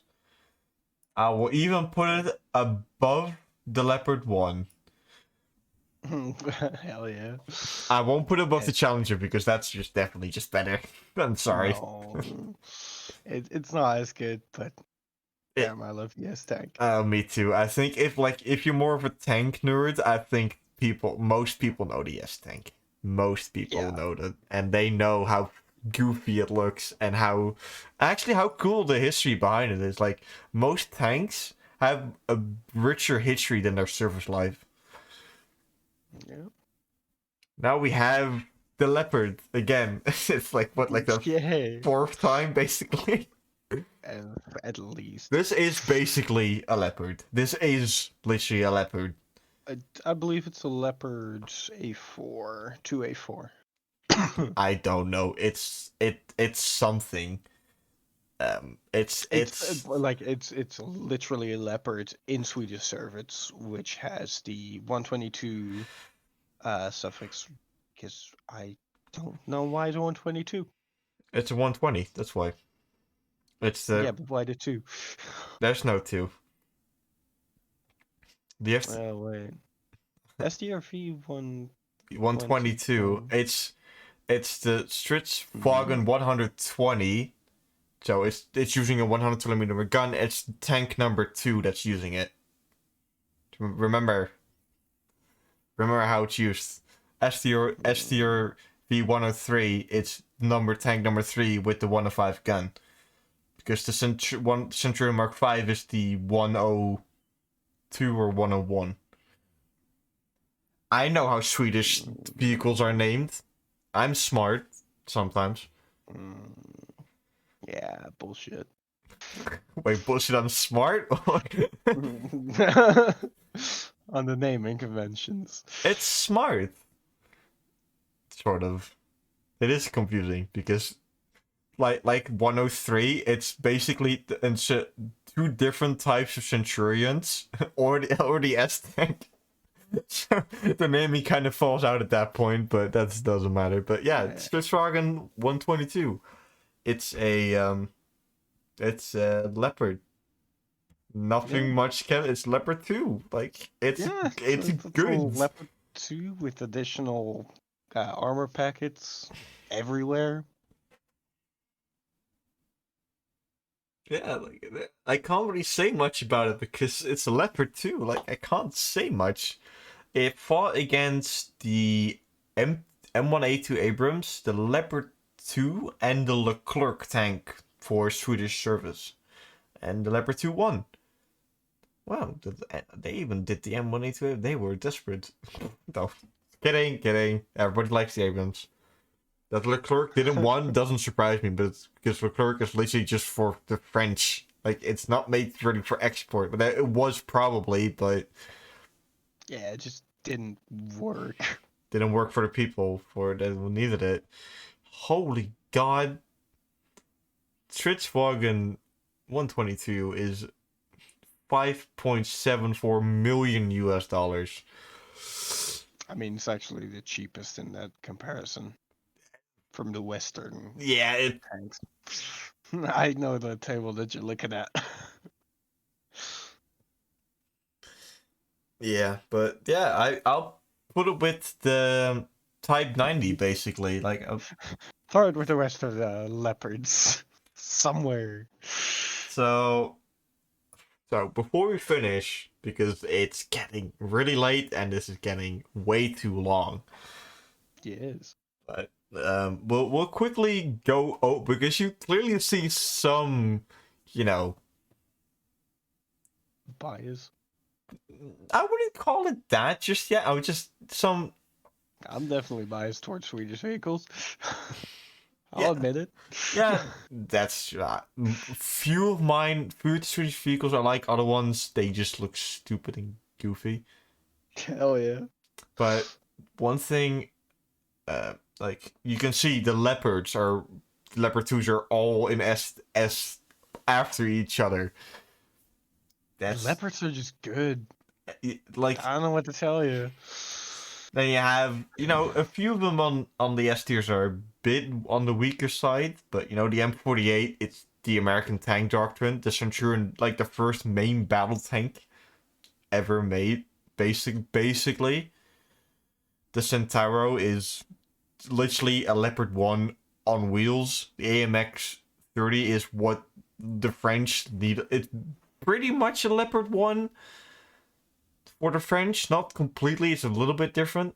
And they have, a lot of things, a lot of the Allied the Western tanks on here. And then you have the T-55, which is literally on there because there were so many were made and so many variants exist. And it's still in service in some places. Then you have A, then you have all the McGawks basically in one row. Yup. They have, and then later on, it's B is basically dominated by the Soviets. Yeah, B for Soviet. That's B. B bleed. And then we have the few big, and then last of B is the giant lumbering giants. I could call it basically. C only has 2 vehicles in it, which is surprising, but we were quite biased to a few. Those 2 could have been in D, but they just had they were just that a little bit better. They were good enough. They weren't dead ends as much. Well, No. I mean, I guess I showed mercy on the 40. I did too, don't worry. But I think it's fair because it isn't the ARL 44, so. It's true. It's not the ARL 44. It's already a huge step in the right direction. Yeah, and then we have the American airborne tank, which went nowhere. Yeah. Then we have the German version of the MBT-70, which basically stopped dead at its tracks. I do believe they used the engine and the transmission, but that's not enough to put it any higher, to be honest. Yeah, no, they scavenged some parts that they had developed for it. Yeah. And then you have the ARL 44, which is a World War II tank in the Cold War. Yeah. It's not even a good World War II tank. No, it's not. That's why it's this fucking low. Get down with the trash where you belong, ARL. God damn. So, that took quite long, but I was expecting it to be this long, to be honest, because there were 57 vehicles on top of my head. 57. It's 57. Last time we had around 30, I believe. Oh my god. So, yeah, that's fair, I guess. Yeah, so for future plans, I don't have much to say, but we'll probably do another one of these, but because Galatas wants to do a 40k one, yes, I'll try and get that together, but he might have to gather all the vehicles because I don't know any. So he might have to show some initiative and Oh yeah, I'll put together a list. Don't make it too long, please. Don't put a million variants of the I will, and there's nothing you can do to stop me. I can actually fair, but they're all different. If you do a the Lehman Russ, don't do every little thing that you can change and do the main battle cannon change. If they have something else, if you don't put the Rogel Dorn in there, I'm gonna be pissed. By the way, I hope you know this. Okay, sure. I'll put the Rogel Dorn in. Yes. I'll probably have to put the tile vehicles in because you'll definitely skip those on purpose. Yeah, I'm probably thinking of just doing a guard / Imperium. Oh, we could do that. No, that's actually of 3 tanks. Yeah, no, but you can also add Oh, for Kratos APCs. now. If like you could also add like a few like If I really want to, I guess I could, but I think I have enough Banes and Lehman uh, Russ. Lehman Russ variants to fill a list. That's definitely true. Also, can't wait to talk about volcano cannons because they're fucking brilliant. Yeah, that's true. You have no idea what I'm talking about. Nope. I got Smile and nod. yes. Smile and wave, boys. Smile and wave. Got no clue what he's on about, but I know I basically know nothing about 40k. So I know more than I should. but we'll do that next, and maybe on my own I will do a more general like sci-fi tank one on my own. I'll probably only make like a top 5. I'll probably do that like a video format instead because I really don't want to talk about this for hours. I'll just say like why I like them and that's it. The Baneblade might be on there because it's stupid. It's a Bane blade. It's a light tank. No, technically. It is. Yeah. But people, it was very fun, but I'm tired of shit. It's almost 3 a.m. Yeah, I'm gonna need some sleep. Yeah, me too. But it was very fun. Thank you very much. And Yeah, I had a good time. and then we'll see 40k happens at some point. Eventually. Eventually, we don't. I won't give a date because we don't know. Absolutely no clue. Alright, but yeah, thank you very much. It was good fun, and I'll see you around probably. Yes. So, we're stopping for today for obvious reasons. It's way too bloody late, and I am tired of shit. Um.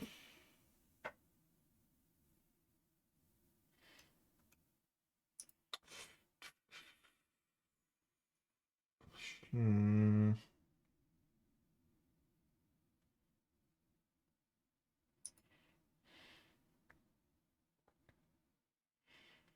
But yeah, damn son, you said yeah, I am. It's actually quite funny, Chris. I'm about to end, so I thank you all very much for, you know, sticking around for so long. I'm sorry it took so goddamn long, but it was fun, and we'll see you. I won't say when next time is because I generally don't know. It really depends on how I'm feeling and when I have time.